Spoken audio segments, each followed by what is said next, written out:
what is going on, everybody? Welcome back to, well, I haven't really even named this stream. It's just kind of I call it Stoned Solo. But tonight I got a really cool guest, man.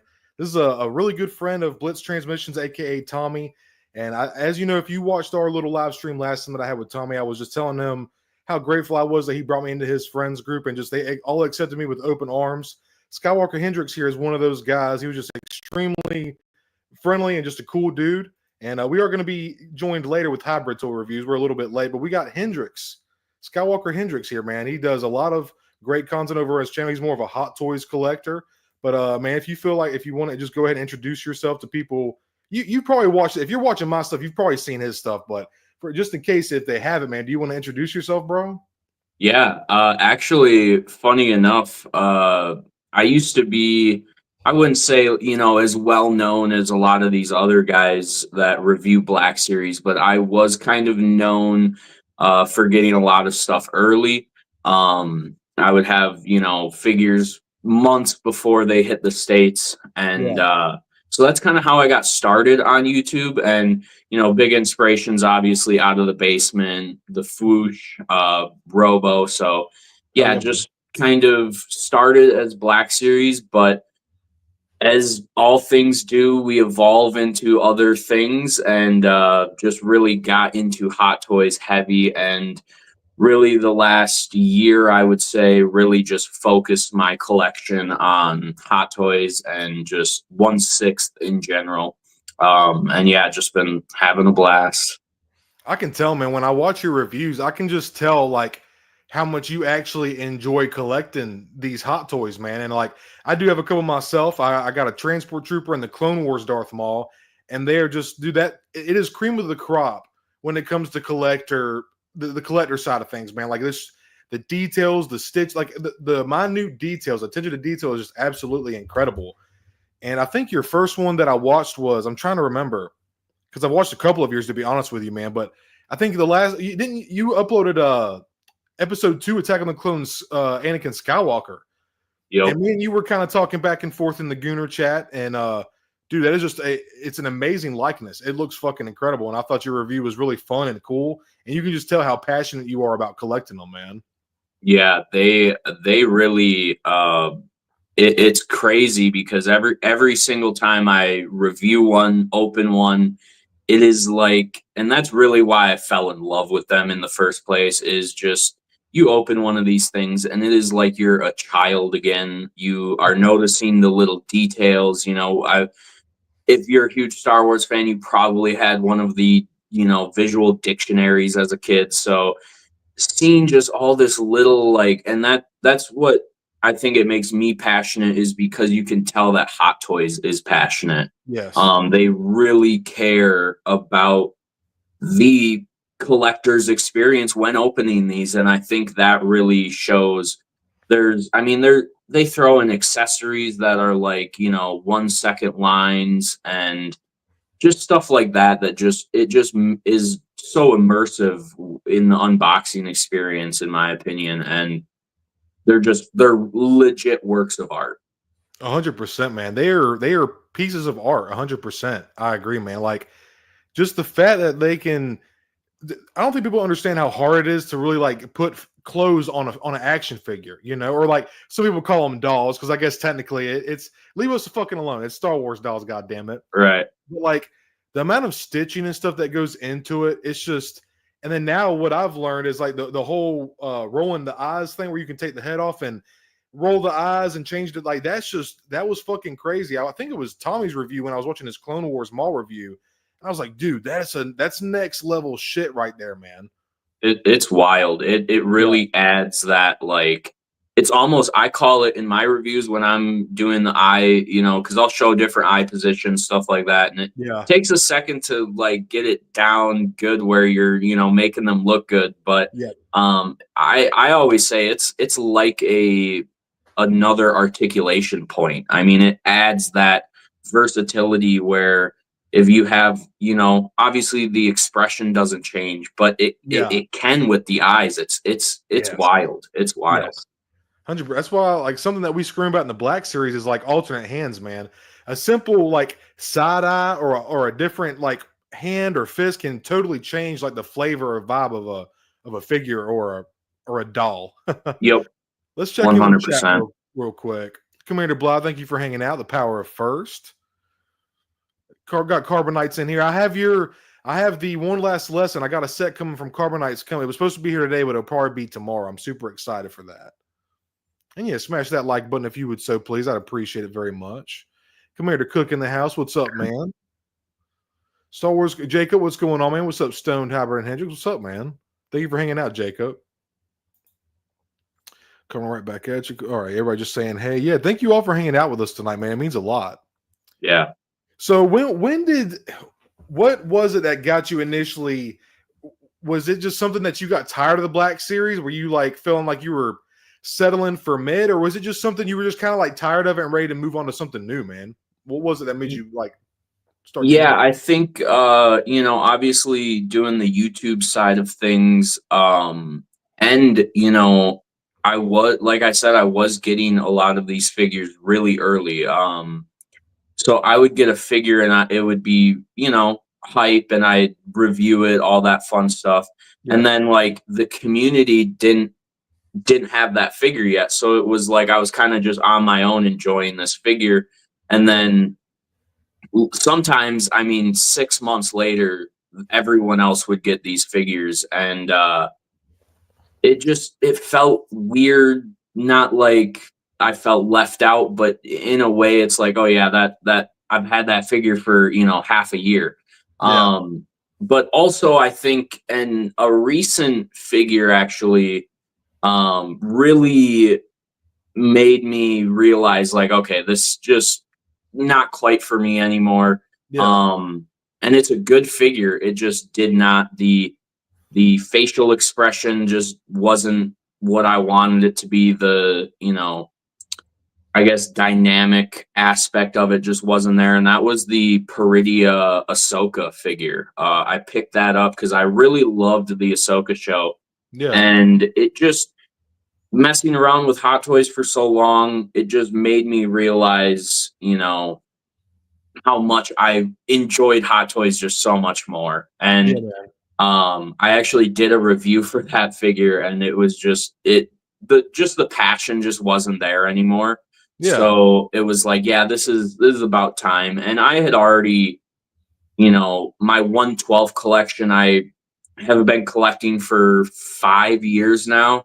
Yeah. So I've gotten a lot of these figures that I wanted. And when, Hasbro didn't make certain figures, I went to SH Figuarts and Mafex, and I have a lot of custom figures as well. Yeah. So I like to say I have, from what I, in my like brain, I have like a complete 112 collection. Really, I have everything that I would really want on display. So it was just all of that kind of rolled into one, and just with how good, Hot Toys, I just think they've been going off for like the last 2 years, really. And it just, it's just what I enjoy. It's what I want to focus my time on. Something we've kind of talked about in our group and just the community in general as of late is really just enjoying what we're doing. This is a hobby that we all love, and we need to focus on the things that we do like, and not the things we don't like. Why would I keep focusing on things I'm not like passionate about anymore? So exactly, dude. And that's what I was going to add on to you, man. Like you just saying, like, you weren't pleased with it and you found Hot Toys, you moved on, but like, you said it. You found something else that you enjoy and you want to spend your time doing, instead of just keep buying these figures and like, well, this one looks like shit. This one looks like shit. Like always complain about something. You found something that you enjoy. So that's fucking awesome, man. Because there's some people out there that just don't know how to move on, It's crazy. I and I really wish these people would, it's like, just go find something you love. It's so much, you'll have so much more fun. Especially for people that do make content on these things. You're not going to want to, some people do apparently, but I wouldn't want to make content constantly on something that I'm not excited about. Right. And dude, it's just got to get to a point where I would imagine that would feel so fucking mundane, and I would just get tired of that, man. Like, there's nothing wrong with being like, oh man, this looks fucking awesome, but there's no thigh cuts, or like the swivels could be a little bit looser, the butterflies aren't that. Like, go critique it, that's fine, but just to shit on it the entire review, it just gets really old. And then yet they're surrounded with the same product that they're bitching about, and they want to change. You know, it's crazy, man. Yo, Blythe, thank you for the $2, man. I appreciate it very much, dude. Thank you. Blitz, he's on the way, man. He's running a little bit late. I bro, think slacking. he's fucking slacker, man. God damn it. Now I think he was actually at a con. Didn't he go to a con today, Hendrix? Yeah, I don't quite remember what he was doing. Yeah. But yeah, it's possible. That dude goes to so many cons. I mean, it's crazy. Yeah. When he was telling me, dude, I feel like every couple months he's saying like, "Oh yeah, I'm going to this one." And I was like, "Damn, dude, that's awesome, man." That's a lot of planning. Battlefront. Hey, Wilbon, what's up, man? Thanks for hanging out tonight, dude. Commander Cook said he's spitting. First rule in collecting: collect what you love. Sam, you were spitting, dude. Yep. 100%, man. Hey, Brian, thanks for hanging out tonight, man. Good to see everybody in chat. If you wouldn't mind, y'all hit that fucking like button. I'd appreciate it. And also, go show Hendrix some love too, man. If you don't like Black Series fig, collect Skibidi Toilet Figs. It's that simple. Commander Cook knows what the fuck is going on, dude. Yeah, there you go. It's that simple. If you hate it, make it better, like Commander Cook. Yeah, that's another thing. But then you got the people who are like, "Oh, I shouldn't have to do that." You know, but Carbonite, you're spitting though, bro. Like, there's people who can take it into their own hands and make really awesome stuff. Trying to make sure we catch up with y'all, chat. Make sure you let Hybrid Drive, what's up, buddy? Thank you for hanging out, man. But yeah, dude, do you want to? While we wait for Hybrid, why don't we go ahead and get into some recent stuff? I want to get your opinion, man. Yeah. I see you still have some Black Series figures behind you, so you still dabble. I would call that more than dabbling, but yeah. First thing we got here is this gives me pretty hype, dude. How do you feel about this, Hendrix? Yeah, I mean, this is really cool. I think where Black Series really can take that next step forward is giving some of these, really niche characters, but that are also beloved, and just filling out the shelf more. I mean, Black Series lends itself being a smaller scale to really fill out your shelf. So having those background characters is just essential, and you know what you're going to get with a Black Series nowadays. So it's going to be a decent figure. So yeah, I think this is a win. It looks pretty good, man. I'm excited for it. I think the hard plastic, softer plastic was the way to go for the hood. So I'm excited to see that. I'm really curious to see the mask under the hood, man. I think that's going to look fucking epic, and wonder what that yellow blade is going to look like. You know, if it's going to be like a weak pea looking yellow, or if it's going to have like a beautiful yellow gold color. You know what I'm saying? Yeah. Pretty hype for that. How many do you think you pick up, man? Just like one or two, or would you get like a couple of these? I could see getting two. I think for any kind of troop builder, I guess you could say, I think two is like the necessary number. Yeah. But even, getting four of these guys, I think we see quite a bit for, especially like transporting prisoners and stuff like that in the Clone Wars. So yeah. Yeah, Blitz, I was actually just talking about this. That's why I kind of wanted to have these guys. I know you're very knowledgeable too about Hot Toys, man, but I've been wanting to pick your guys' brains because I'm starting to kind of dabble a little bit. Skywalker Hendrix is the GOAT. If I ever have questions about anything 1/6 scale Star Wars, he's my go-to guy. I would not have a collection of Hot Toys if it weren't for him and his immense knowledge. 100%, man. That's why I wanted these guys on, dude. So excited to talk with these guys. We're going to look at a couple Hot Toys in a little bit. Oh, yeah. Hyperdrive says Jedi Temple Guards are awesome. I've often wondered if they turn into a Preto. Jesus. Howrunner 5, bro. I think 5 is a solid number 2. That would look really good on the shelf. Yeah. 100%, man. Hey, Mom Mando. Hey, Mom. I hear you, Will, but it's not for everybody, man. I know you're not a big Clone Wars guy either, so I totally feel you passed on this, man. Hey, you're saving a couple $25-$50, bro. I ain't mad at you. That's for damn sure. Love the knot. Yeah, Jacob, I'm kind of with you, man. I do like the sculpted plastic too as well. And the decals on the Jedi symbols look really nice too, man. Very clean. That gold paint looks nice. Yeah. I would always wonder, that gold paint that they put on Enoch's mask? Yep. Imagine that beautiful gold paint on a new C3 or like the original C3PO. I just feel like that paint job would do wonders for Oh that. yeah, 100%. I feel like that would look absolutely insane. And then next up, this actually has me pretty fucking hyped too, dude. These two are slightly older. I was gonna pull up another Palpatine face that was the more younger looking Sheev, but this looks epic, man. Nice And going here. I think this is something that Black Series really needs to kind of focus on is the expressive faces. I think that's something that kind of got me. And even with that mace, I mean, like having that expression just adds so much. And that was one thing I didn't like about that Peridia Ahsoka is I would put it in a dynamic pose, but she looks like she's bored on the shelf. So it was like it was just a little bit disappointing. And I think that's an absolute win. A lot of the times they always give him like a neutral expression, or they have that like 1,000-yard stare. Don't get me wrong, I love the photoreal, and I know you're not shitting on it, but like, man, that is a spitting image of Rosario Dawson. That fucking Peridia, right? It looks so good. Yep.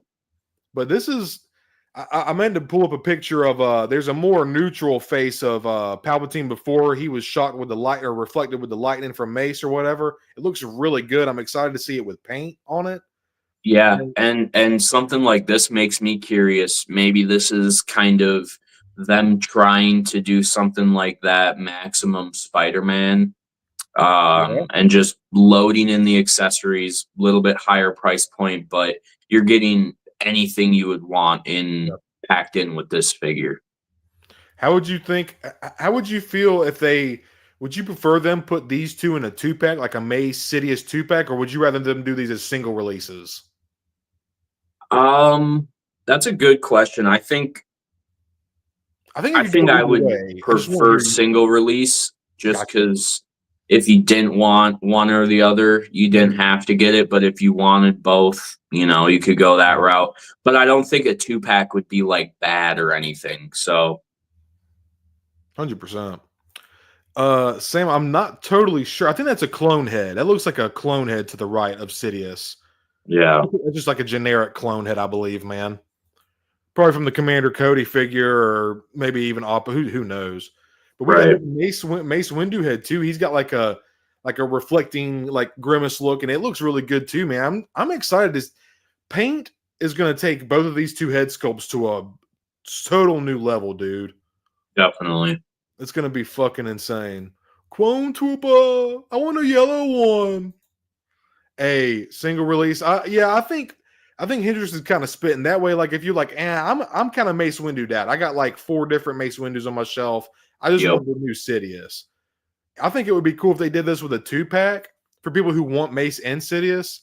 Well, and maybe they could do, standard single releases, but then maybe the 2-pack has the extra accessories or something like that, you know. Maybe make it a con exclusive or something. Yeah. And like anytime a con exclusive, it's always like it might be a year or two, but eventually they'll go up on Big Bad or you'll find them on Amazon sometimes nowadays. It really just depends. Right. And putting this in a Revenge of the Sith style, cool con exclusive package that would sell no problem. Oh, it would 100%, dude. I agree with you, man. That's why I was saying, like you were saying, you could throw this in a 2-pack, give the alt heads the extra like accessories and stuff, and really do it up. I could also see them doing this as a single release and giving us like the Palpatine with the red robes, Yep. I feel like that would be such a clean look. Now, this is the next question, Hendrix, is should they do for that like? Hear me out. I think I'm going to say soft goods on this just because, hear me out. I would normally say sculpted plastic, but I feel like if they did, like, that like weird felt material that they use for Asajj Ventress's skirt? Yep. I feel like something like that, maybe similar, maybe not that exact material, but something like that for Palpatine's red Senate suit would be fucking sick, man. I feel like soft goods would do good on that, not mess with the articulation too much, because if you're going to have him in this look, you might want to have him dueling Mace, and you can't get those legs spread with the nice lunging poses and stuff like that, it's not gonna that hard goods is kind of like what Leia is. I love this figure, but like sometimes this skirt can kind of pull the legs in a little bit, and it can be a bit annoying. And I don't want that to happen with this. And I think with this scene too, you kind of, and I'm kind of in that same boat where I would prefer sculpted plastic on most figures. But even that newer Sidious we just got with it had the sculpted hood and then the soft goods. I think in some poses the soft goods can come off a little bit baggy, but if you take the time to just mess with it a little bit, like you can make it look really good. And I think with how good they did on that figure, I think soft goods is the move here, and that's kind of rare for me to say. Yeah, I like 100%. We are complete now. We have hybrid tour review. Awesome to have you guys on, man. I am apologetic for my lateness. I wish it was for a Comic-Con. I listed in on the last little bit. Yeah. My aunt bought a car down near Cincinnati the other day. Yeah. And she left her car there because she wouldn't bring someone with her. I don't understand the logic, but she left her car there, brought the new car back, then has spent the last week in the hospital since then because something came up. So they're calling like, come get your car. And she's like, I can't. And so I was like, I got you. And so I've just been driving all day. Dude, Hakuna Matata, man. It is no big deal at all, man. I'm just glad you made it here and your aunt is okay, man. Oh, yeah. I would have been closer to 8, but then we had an overheat issue, as Blitz is familiar with, and it's just been been a day. I want to talk toys with the boys. So, man. I know those days one thing after another, man. Let's escape for a little while, 100%. Yes, sir. Got a cold one. Let's just do it. Damn straight, man. I already got me a little something too, man. Hey, I want to say thank you both. What you drinking on, Hendrix? I know you said cider earlier. I got they didn't have any cider at my gas station, so I got these Smash Peach. I got 2 for $1. Okay. Yeah, okay. I was gonna say you brought some good ciders to one of the Comic-Con Eries, I think the one time. The Cider Boys. If you ever find Cider Boys, that's the move. They're so good. But yeah, I don't know why not a ton of places carry them, so it's weird. Bring a case to ICCC. That might be a northern thing too, because I'm down here in South Carolina. That might be like more of a, So I think it is a Wisconsin-based company actually. So, but I will bring some to ICC for sure. Nice, sweet, dude. Hey man, hybrid. If you remember, man, I gotta try that maple meat. Yeah, when you told me that, I was like, that's real. What the fuck? Yeah, I can't find my corkscrew, so I'm drinking beer tonight. This is Bumbleberry from a local brewery, Fatheads Brewery. It's honey blueberry ale. It's got a very faint berry aftertaste. It's really that sounds good. Yeah, Fathead Brewery. They named it after me. I didn't know they named it after me, man. So I have yet to have a Black Series helmet fit. So, oh man, dude, I feel your struggle, dude. Luckily, the Phase 2 ones and the Mando helmets, besides Din Djarin, they fit me good. Yeah, a little bit bigger. I can squeeze into them, but they keep telling me it's a premium adult collectible line. And I'm like, a premium adult collectible line for children. Apparently fucking not, yeah. Apparently fucking not. Right. Kenobi Jabroni, what's up, man? Thank you all for hanging out with us. If y'all haven't already, hit that motherfucking like button. And after the stream, be sure y'all go check out Skywalker, Hendrix, and Hybrid Tour reviews. If you haven't already, if you're watching me, you've probably heard of these guys, I'm sure. But just in case. Just find God and buy the hot toys. Just find God and buy the hot toys. Blitz is spitting, bro. Spitting. Dusty Trooper says, give me that scope. Yeah, man. Dusty, would you feel that way for Palpatine, man? I feel you. I just feel like for Palpatine, the new version, soft goods would slap for that. But most of the time, I'm a plastic guy too. I feel you, Dusty. Yo. I'm interested. Y'all were talking about that 2-pack, or the idea of that Mace 2-pack. Like, I'm with you. I'm Mace Windowed out. Like, if it's a 2-pack, I don't throw around the hostage 2-pack term. I mean, any 2-pack gets announced and everyone's like, well, there's one I don't want in it. So it becomes a hostage 2-pack. But like, I do have a lot of Mace Windows. If the Emperor if the Emperor's like the same one that we just got, it's kind of just a pass on the whole 2-pack for me. I kind of want his more red Senate outfit. Like because I honestly probably would just have the Ian McDiarmid head on it. Yeah. Right. And that's why I really think they should do standard releases, for both, and then do like an SDCC exclusive 2-pack for Revenge of the Sith, even though, ideally you'd probably want that to be Anakin and Obi-Wan, but I mean, right. It could still work as like a one-off, low volume 2-pack. Yeah, I'm with it. But no, man, I hybrid. I'm hoping that this is what this is. I'm hoping this is, and if it's a 2-pack, I understand people being maced out. It would be kind of a bummer. I would prefer it be single release. But if they give us a 2-pack packed up with alt heads and whatever, that'd be sick. But I'm really hoping what this is.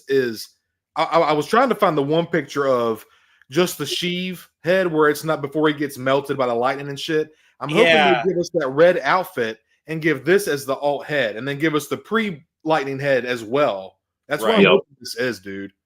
Yeah, I ultimately I'm a shill. I'm gonna buy it no matter what it is. I'll buy this fucking stupid Hasbro product. Shill. Yeah, I'm just gonna simp for it. I'm gonna simp for the Disney property always. Hey, bro, you got simp for the prequels, man. Always. Where's my vape, bro? Where's my vape? Oh man, dude, I had to give that up. Y'all saw the bloopers, I'm sure. Oh man, I think you suffered enough for the greater good, man. Just the popcorn lung's insane. So, I vaped once and I had to get a triple lung transplant. It was just rough. Yeah, that video had me fucking rolling, dude. That was some true justice right there, bro. I appreciate it. Yeah. I appreciate it. I'm actually working on one. I got a script on the other monitor, but well, no, not a second one, but I hate being a beacon of negativity. I got you, man. I try to be positive in my videos. Like you were saying earlier, if there's a gripe, you got to gripe. But like I try to be happy about what I talk about. So that video was 2 weeks of me combing through the most degenerate content of this guy just crying about everything and then trying to find ways to weaponize it, which I'm glad that I did, and I would do it all over again. But it gets in your head, and it's just like, I mean, you're just dealing with miserable people all the time, makes you miserable. Yeah, it makes you like cynical. Yeah. And I caught myself. I mean, like, don't get me wrong, the friend group, we shit talk each other a little bit. It just is what it is. I caught myself going kind of hard to the point that it wasn't funny. And I was like, I need to get myself out of this shitty mentality. So it's going to be called Creator Call Out. And I want to do 10 of these for every crash out. I just want to make a video on people that I like watching. That's a really good idea, man. I like that. I want to be a beacon of positivity to the Twitter. Yeah, dude. 100%, man. So you got to have some good. Got to, man. For your stone, I'm thinking hybrid will work for. So yeah, I think the hybrid would work really good too, man. I think it would look fantastic. Yep. Oh yeah. But and real quick before we move on, I did want to get because me and Hendrix were kind of talking about this, man. Yes. I want to get your thoughts on this, man. Because I know I'm a little bit. I think I'm slightly, or I was born in '95, but I'm a prequel baby all the way. But I love these fucking Clone Wars, homie. Yeah, right. 98 here. Same. Yeah, so we're not far apart. We're not. This has me. The mouse absolutely has me by the balls here. I don't know how many I'm going to buy. I know it's going to be disgusting. I'm thinking 6. Well, I'm thinking it was 6 that flanked Barris in the. Was it? Okay. I was saying earlier I thought it was 4, but yeah. Maybe. I'm pretty sure it was 6. Yeah, I knew there were 2 in front, 2 behind, but then there might be 2 on her side. I gotta do a video showing my collection room off. It's a total mess right now, and it's kind of been my 6-month project to just spend a day and do it, and I haven't. Yeah. But Same. I'm big in my detolfs of having my rows of clone troopers. You know, if I got 6 Appos in a row, that's how wide you can go in a detolf if you're shoulder to shouldering them. And I got a shelf of prequel Jedi, and I want 6 of these just to have a row of them in the back behind all the named characters. Yeah. And then I'll probably get 2 more to have up in the front just because it looks damn beautiful. So Right. I'm in. It's just I'm in trouble. It's what it is. I think 6 is a really solid number, like especially for what you got going on. I Yeah. think me personally, kind of like what Hendrix said, I think I would be on Hendrix's more so page of the book, and I'll probably just pick up 2. But Most people aren't crazy like I am. So, Dude, I you probably don't know this, Cody, but I got 20 of the phase 1 on the new body. yeah, yeah, dude, that was a big ass invoice from Big Bad Toy Store. I'll tell you that. Yeah, dude, it's so good. It's so good, bro. Yeah. I just picked this one. It's on sale for $20 at Walmart right now. That's a steal. I have feelers all over the place. I got a couple coming from here, a couple coming from there. I'm going to end up with 12 of the commando droid all said and done. Oh, heck yeah. Ooh, that's going to be sick. Yeah. I like your review on that too, by the way. Thank you. I'm excited for that figure because I know everybody was a little nervous about the legs because droids can be a little wonky. But I was like, I'm going to get 1, and if it stands good, I'll probably get 2 or 3 more. And then when I seen your review, I was like, oh yeah, I'm probably in for 2 or 3 more of these for sure. People saw the Landspeeder Luke review, and I called it out maybe a little harder than I should have. Again, I was in that cynic mindset. Yeah, but it was like he took the figure, bam, down on the table, didn't stand up, and I'm like, it's like any other droid. Like the super battle droid is just an exception. It's accidentally better than all the others. Like you have to grab it by the legs and set it down. And as long as you're not whipping it around like an unwanted kid, like, you know, he's probably going to stand up. And like, he can do some crazy poses. Like I've gotten him into some neat poses. And like, I'm sorry, but you know, like when you take it and you whip it across the room at, you know, like a dartboard, like if it doesn't land on its feet, it doesn't mean it's a bad figure. Like, I thought it was funny because he's even admitted to him not being able to pose well. So like, hey, kudos to you. But I was wondering because the way he was setting it down, I was like, you know, maybe it had me a little nervous. But then I seen yours and it was going. I was like, okay, yeah, I'm probably gonna a couple more of these for sure. The thing that really threw me on it is like he gets his stuff so early that some people just make their opinion on purchasing based off of the first review. And in our group chat, I saw like Wilbon and Mr. Coffee going on. Well, it's got gummy legs. It doesn't have gummy legs. It was just posed by a guy that didn't know how to pose it. Like, yeah, the legs are not gummy. They have pretty good detents in them. Like it snaps into place every pose you want. Like it's crisp. It looks like they're a little thicker, like kind of like the Super Battle Droid. You know, they're kind of narrow from the front, but then they're thick on the side. Yeah. Like I've always said that if you know how to pose a figure, my Grievous has never fallen. Like I do not have shelf dives, nothing like that. Like if you take the time to really just pose your figure, it will stay there pretty much forever unless you have, you know, earthquakes or something like that. Like I don't get the whole shelf dive thing. It doesn't happen very often for me. Yeah. Sorry, I was trying to pull up a different picture of the figure from the side, but it's so small on here. I don't know why it does that shit. I'm a caveman, dude. I'm still learning this shit anyway. Dude, I'm the same way. Click on whatever picture you want to show off. Like make a big picture. So if that's the one that you want, right click that picture there. Yeah. And then do open in a new tab and then share that tab. Okay, I got you, dude. Open image of a new tab. Okay, let me try that real quick. Appreciate the advice, dude. I'm a fucking caveman, bro. Whenever I'm showing off a bunch of pictures, I just have like 30 tabs open and I just organize them in the order. And that's smart, dude. That's I was trying to do it that way, but it did not work out. It happens. How does that look there? Okay, cool. But yeah, you can kind of see like there's some thickness to the legs. It's a little hard to see from this shot, but from the side, they are a little bit thicker, like the Super Battle Droid. They just look thin from the front. Let me grab it. I'll just show it off. And the please, the fact that you can move the hips too. You like there's ball joints at the hips, and you can really kind of widen the stance, and that's something that here's a little pro tip for making a figure stand up. If it has thigh swivel, just turn the feet out just a little bit like that, and it'll make it sturdy. Like I swear that is my go-to. That's why I love thigh swivel, man, because it really just helps you find the center balance of a figure. I hope they start implementing that back, because a lot of the newer figures, they've been missing it. And I get it. It's another piece of mold, so it is more expensive in the long run. Chris G, thanks for hanging out, man. So so it's like, I'm excited to have them on, Chris. Super excited to talk to these guys. Hey, 212 Hunter, what's up, man? I know these are your boys, man. Thanks for coming to hang out tonight with us, man. Yeah, he's okay, I guess. He's okay. I know y'all are like super fucking close, super tight. Oh, he's my bestie. Yeah. Hunter's the GOAT. Me and him both come from the great state of Wisconsin. Well, the okay state of Wisconsin. Yes, sir. I'm gonna make you big, hybrid.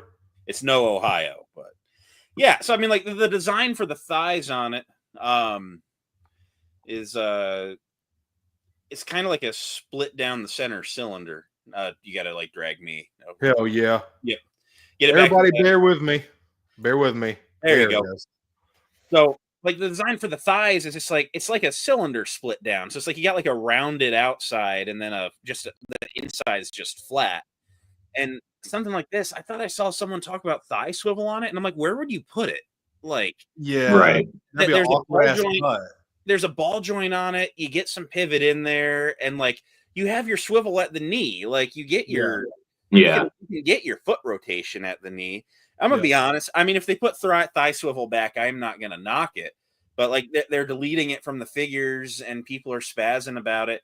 And I'm like, as long as you have that rotation at the knee, if it was a double jointed knee like an old figure, you're fucked. Mandatory. Yeah, you wouldn't have any foot rotation. But as long as you have that knee pivot, you know, you're still able to turn. It's the same rotation, just at a different spot on the thigh. Yeah, like and on some of them, you know, it's like, you know, they're like, it's just a line. Yeah, but it's like, if it doesn't have to be there, like, you know. Like, no, I'm more in the camp. I love thigh swivel, but like when you what you're saying though, like with the swivel at the knee and that slight ball joint, I get it's with the knee swivel. You could probably think like that's a bit redundant to put thigh swivel too, but man, well, it's an action figure, so I feel like taking articulation away is just kind of strange, but I know it's a cost cutting measure, you know. Right. And I can see both sides to the argument for sure, but I'm a little bit maybe more with hybrid where I guess personal experience, I don't know a ton of figures that I'm twisting the thigh, you know, 90 degrees or anything like that. So that knee rotation kind of gets the job done in most cases, but I've never been a crazy like poser anyway. Yeah. Like I like a good neutral stance. So no, it's like a lot of them, like you get a character like a Jedi, you know, you got the baggy pants going on. Yep. You've got a baggy sculpt going on there. If you turn that thigh swivel, the wrinkles aren't lining up anymore. It looks kind of bad. And if you have that swivel at the knee, it's what I go for 9 times out of 10 anyway. And it's like, I'm not gonna be wrong. Like if you took the thigh swivel away from the 2013 Stormtrooper sculpt, that figure would be even more garbage. Yeah. But you know, it's like on a modern figure, if it has the single hinged knee with the pin in it, you know, it's like, and like, I mean, I understand it's like a mentality thing. It's like, you know, you can say it's them taking away, but if you still have the ability to do it, it's like an evolution. It's they took away the hinge in the necks, but they gave you a double ball joint neck. You know, it's like right.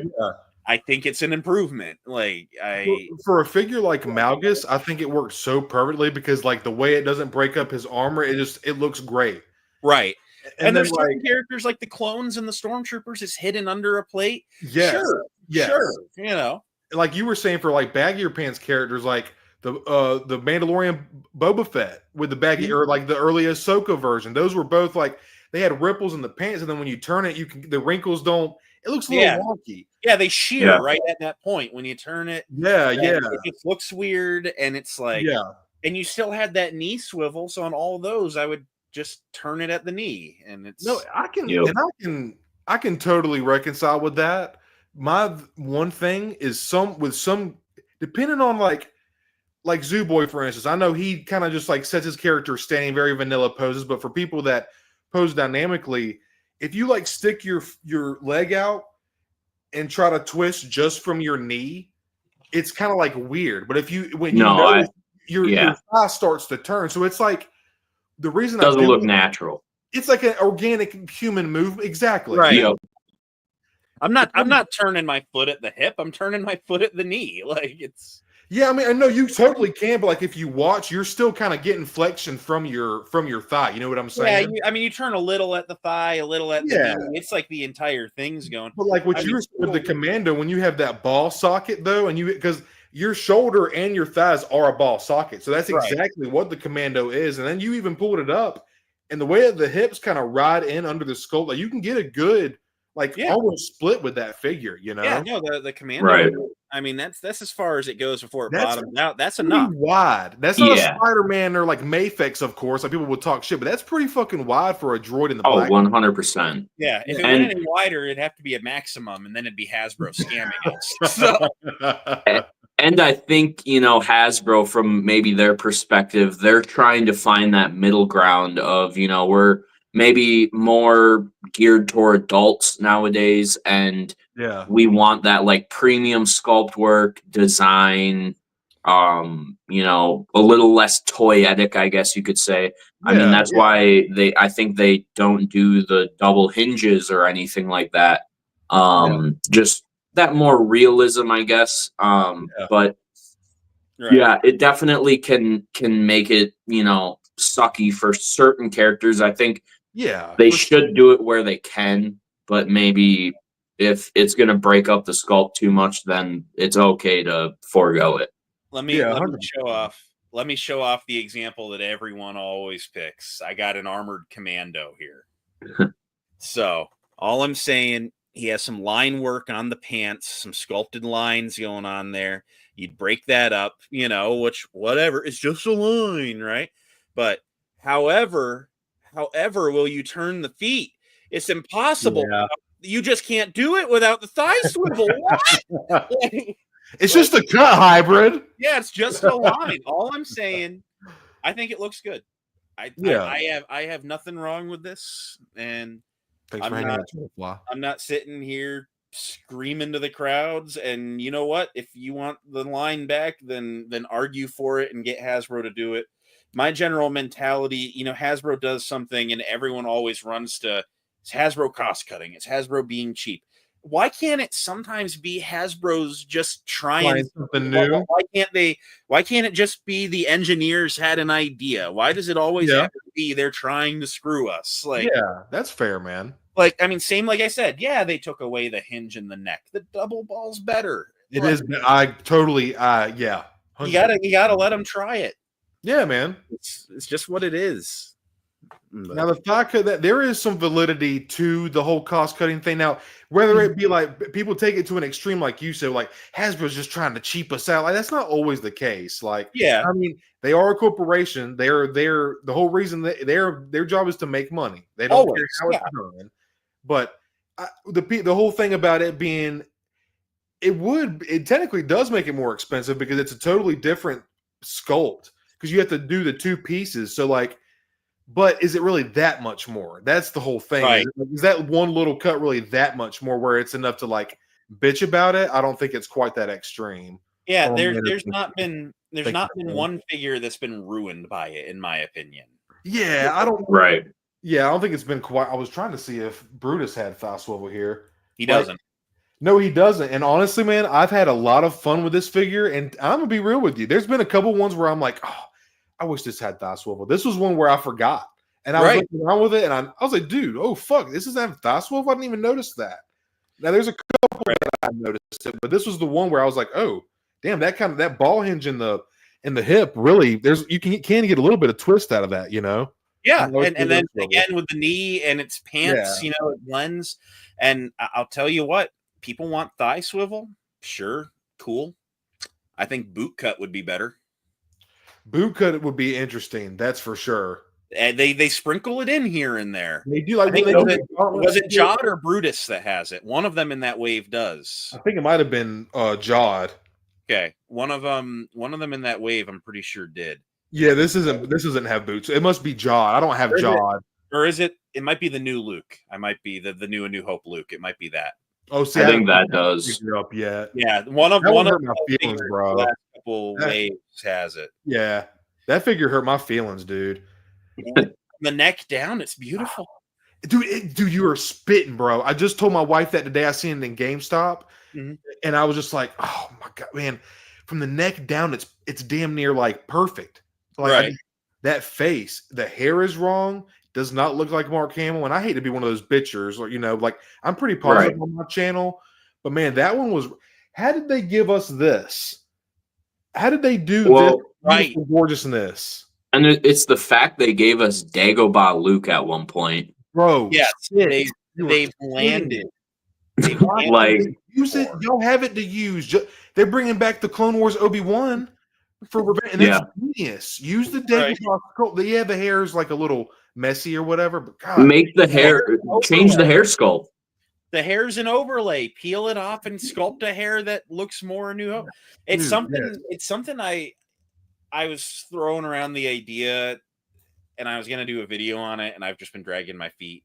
But like again, that the hair on the Dagobah Luke is an overlay. We have other Lukes with overlay hairs where it's at least closer to A New Hope than what we got there. Yeah, 100%. Yeah. So I've been debating doing some overlay swapping and doing. I was gonna say, have you seen the Yavin ceremony Luke head on that body? A leg splayed. Yes. It looks like that far out. I mean, it's pretty good, especially considering he has a glued down holster. Or no, it's not glued down. I made that up. My bad. But no, it's pretty good range. Yeah, and I mean, are you gonna actually pose it further than that? No. Right. Like I'm sorry, but this trooper looking guy with a rifle, like, I mean, just pulling it out of my ass, but he's going to be something like this at most, Right, exactly. Maybe kneeling, but then that's not even out anyway. Yeah. Like, it looks fine. And you know what? You want it kneeling, Hendrix? He does it. Like, that looks pretty good, man. That looks pretty good. I got, it's like.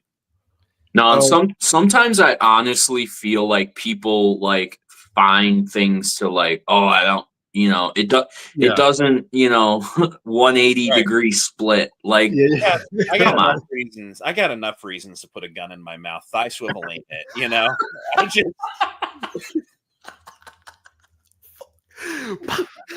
Yo, that's.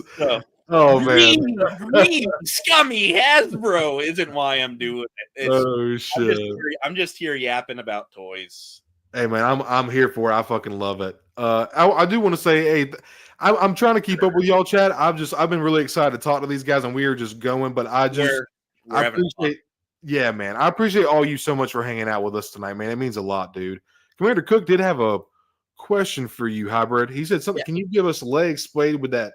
The Imperial Mando? Oh, yeah, you did. Yeah, I showed it. Yeah. Right, okay. I mean, it's pretty good. I mean, that's pretty good, man. I agree. All I need. How Runner?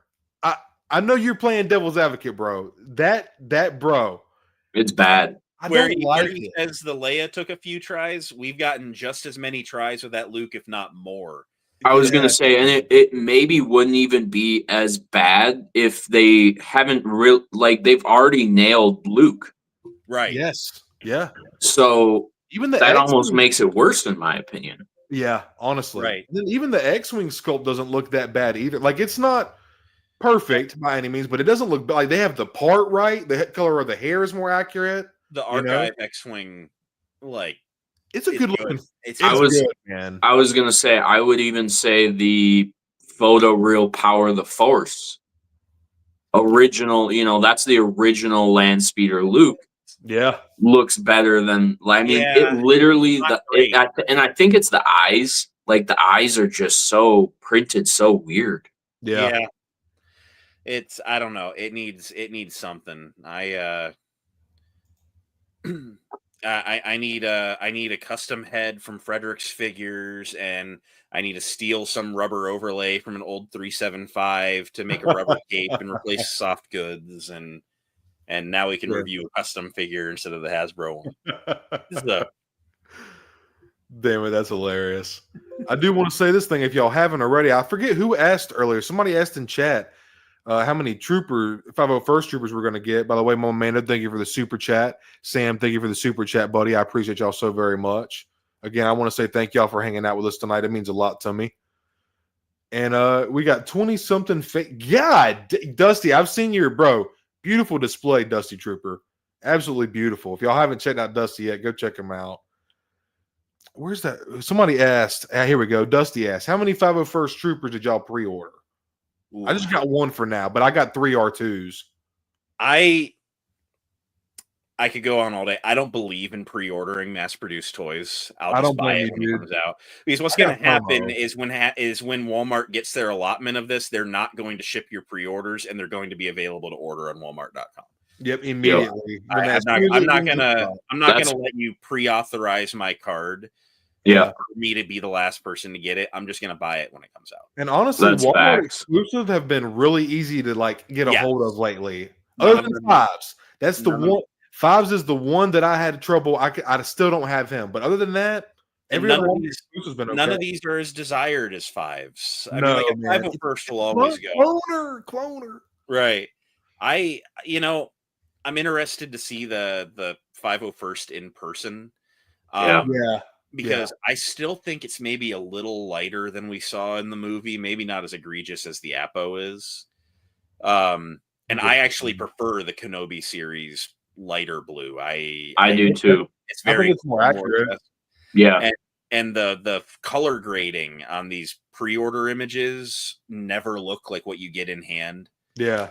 And so I would be curious because Tommy noted the weathering on the 501st has the same scuffs as the Apo does, 100%. There's a white everywhere.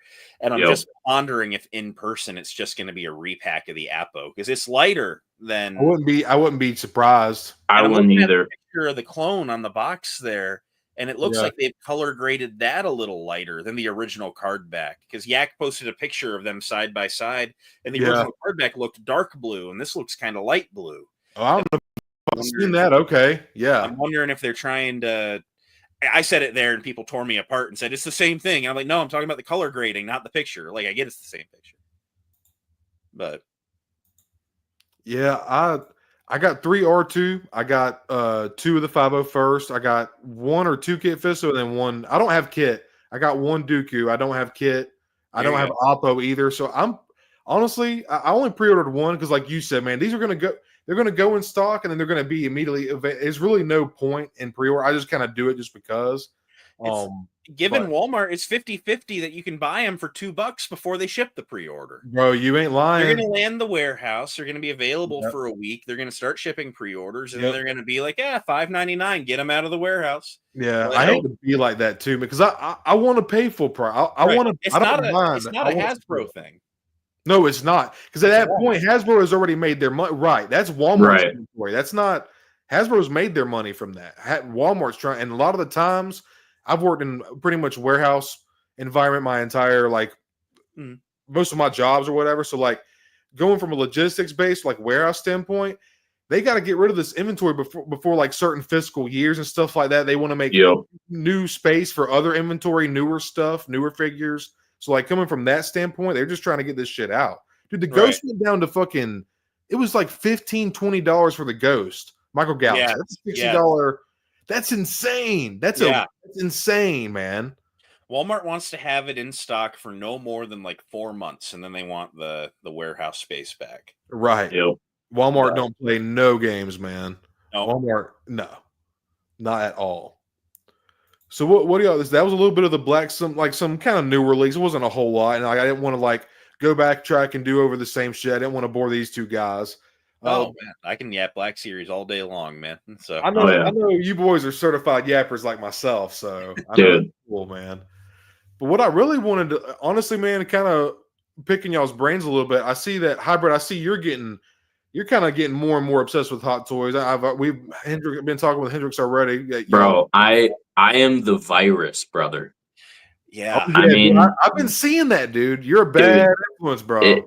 And you know, at points, I told Hunter this. Me and him went to a little Star Wars museum a couple weekends ago, and I'm like, dude, I almost like feel bad a little bit.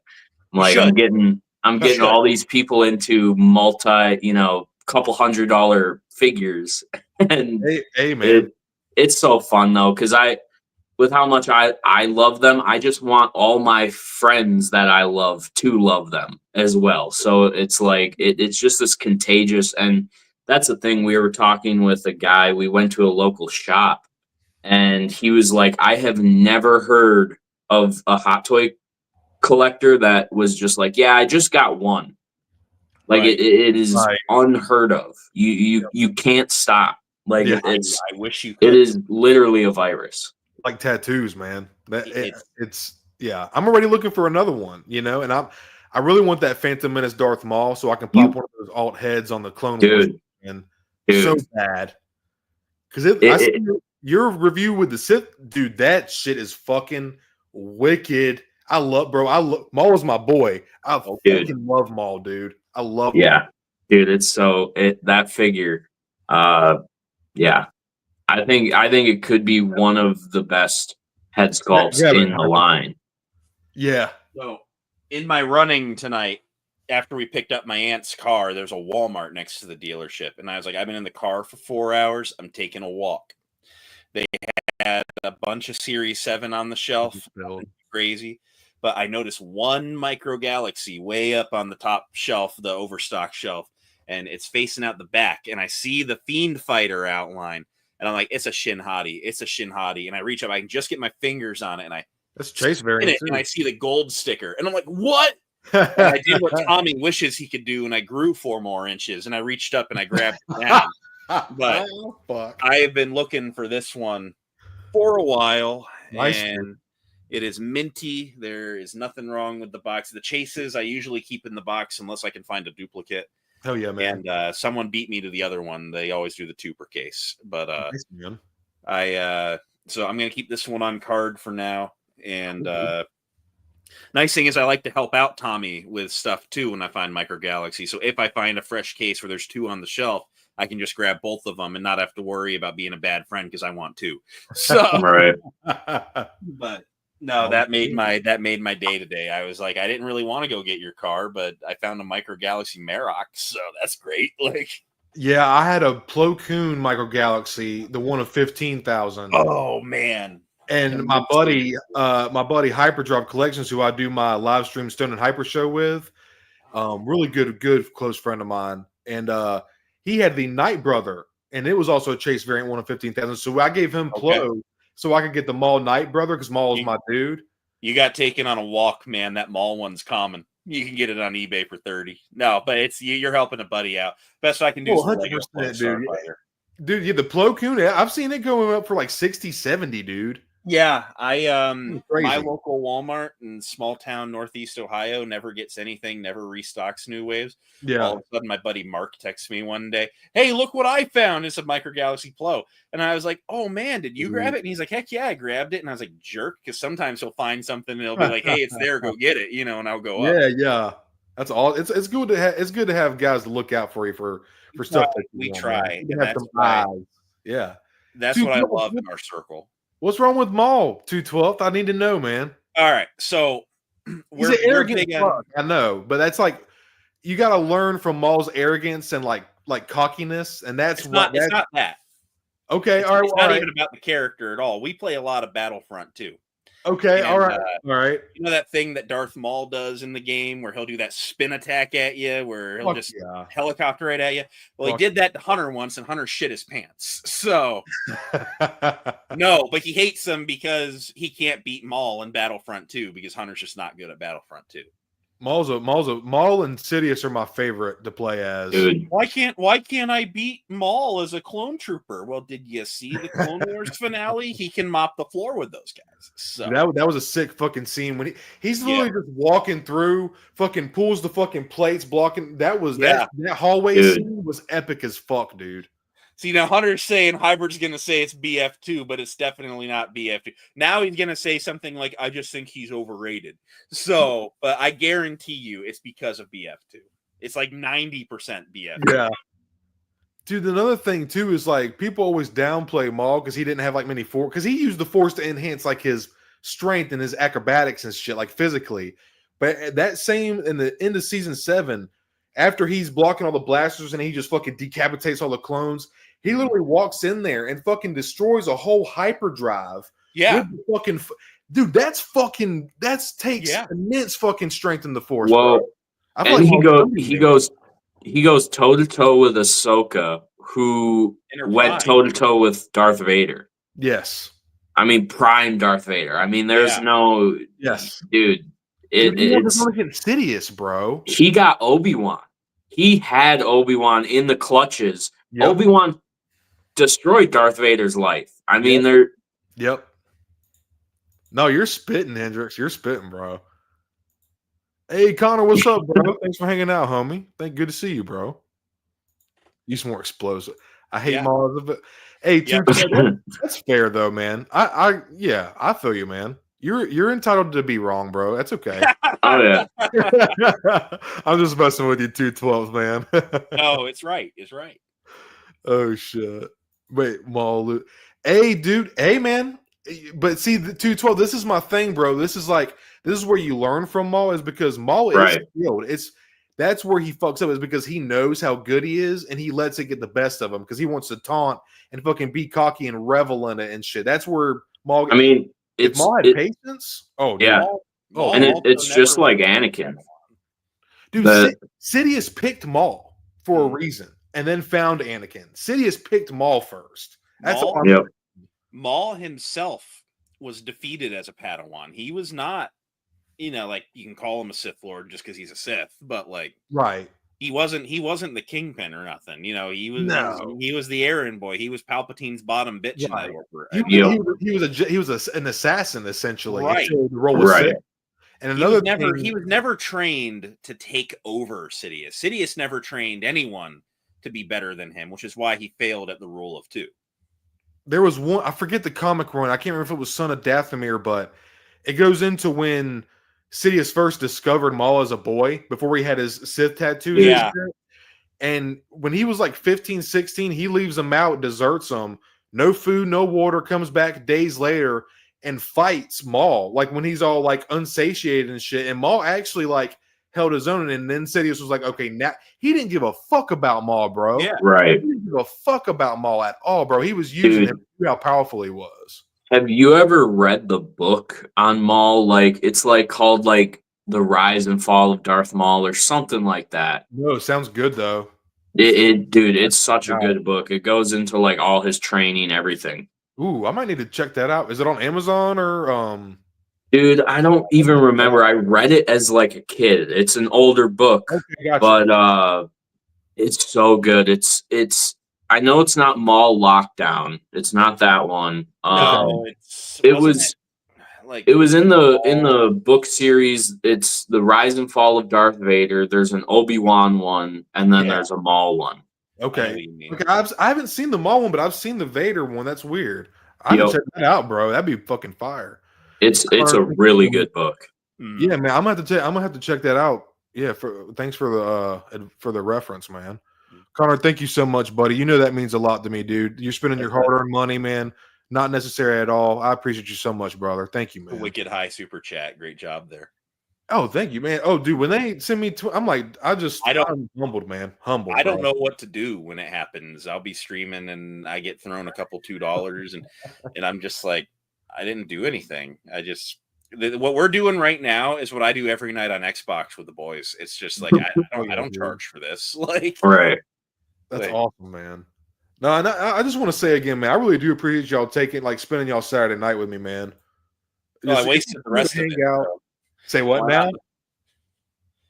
Say what now? I wasted the rest of my Saturday, so let's just keep it rolling, right? Right. Let's waste the rest, man. Yeah, thank you all again for hanging out with us tonight. That means a lot. No, I'm happy to be here, man. And yeah, always. I'm grateful to. Yeah, there's just people that want to hear us talk. I mean, it's weird. A couple years back, I started the YouTube channel just because I was buying toys and sticking them on the shelf, and I wanted just something to do in between. Yeah. And I was like, oh, I'll just go and spit my thoughts on the internet like everyone else does. I didn't think this was going to happen. Yeah, right. Here I am with some cool dudes talking about toys like that, and I love this. I love talking about toys. I wouldn't know any of y'all if it wasn't for man. For this. It's bizarre, and it's always in my mind. Like we're just people that talk about toys. That's right, man. Not to get all existential. So both you guys are up there. You're at like you're over 2,000. Hendrix, you're over 1,000. Like you guys are definitely up there, and y'all built up a following for sure, man. It's just insane. I mean, and the thing is it's just consistency. The algorithm pushes you if you upload 3 times a week, man. And then you just organically develop your phone and your own little community, man. It's so 100%. much fun to have something that you enjoy and that you're passionate about. But man, when you get to do it with other motherfuckers who enjoy it too, right, it takes it to a whole nother level of satisfaction and fulfillment, man. In my opinion, the camaraderie is there. Yeah, it's honestly the coolest thing I've ever experienced. Like the fact that, and I watch other people because, I love this thing so much that you want to just see other people talk about this thing that you love. Exactly. So yeah, just being able to share your thoughts with like you get a new figure and you want to, share how excited you are. You drop a picture in the group chat or whatever, and everyone's just like, oh, like it's just such a cool community, especially when we stay positive. Like spitting, bro, spit. We all just want to love what we love. Like it, right. And sharing that with other people is just the coolest thing. Mm. I hate Brussels sprouts, but I'm gonna eat them every day, and I'm gonna bitch about it the entire fucking time. Right, facts, bro. Right. Instead of grabbing a different veggie, you're just going to keep doing the same old thing that you hate. Exactly, man. I can try asparagus. There's a lot of other vegetables out there that I could try, but I refuse. Right. It's crazy, man. But what do you guys do you guys want to do y'all have any particular hot toys you guys want to, because like I said, both of these guys are going to ICC.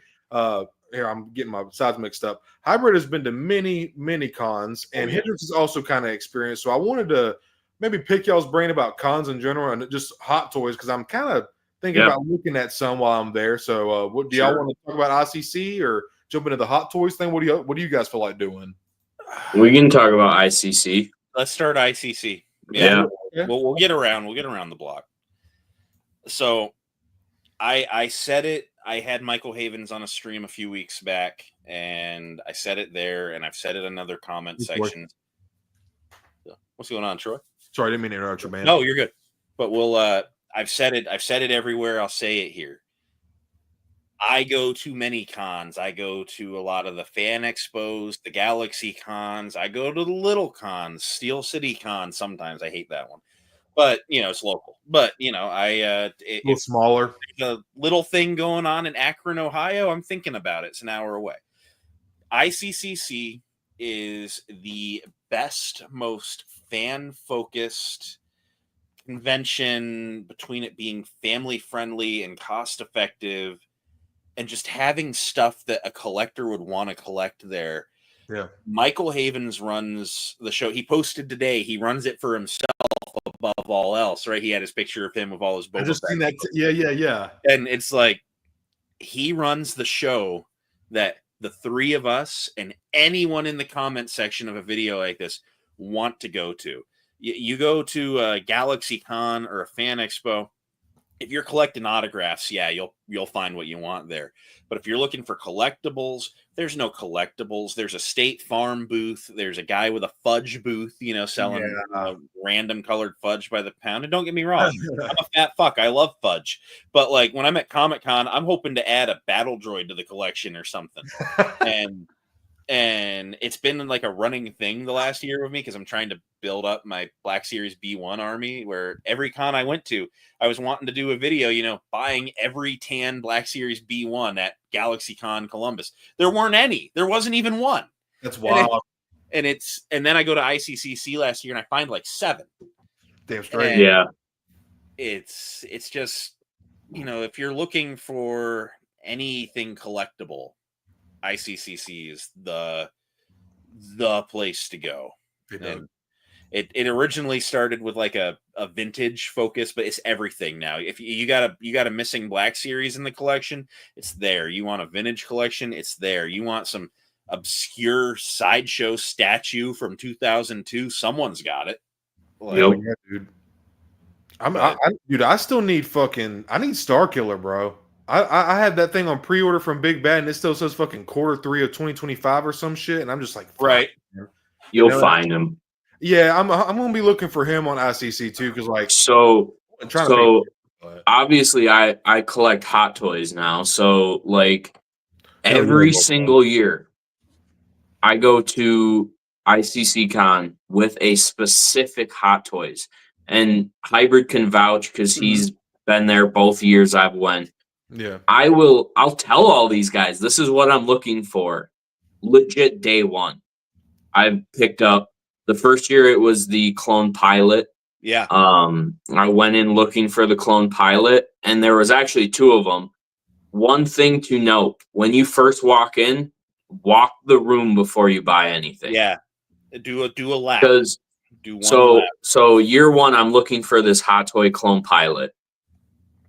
First booth I see has one for $450. Now that, if you're talking Hot Toys are expensive, but not that expensive. Right. Yeah. And so I'm like, I almost did it because I was just, you know, you're hyped, you're in that vibe. Yeah. Man. And like legit almost did it. I walk the room, I find another one for $10 over retail for $270. So almost $200 less. In the same room?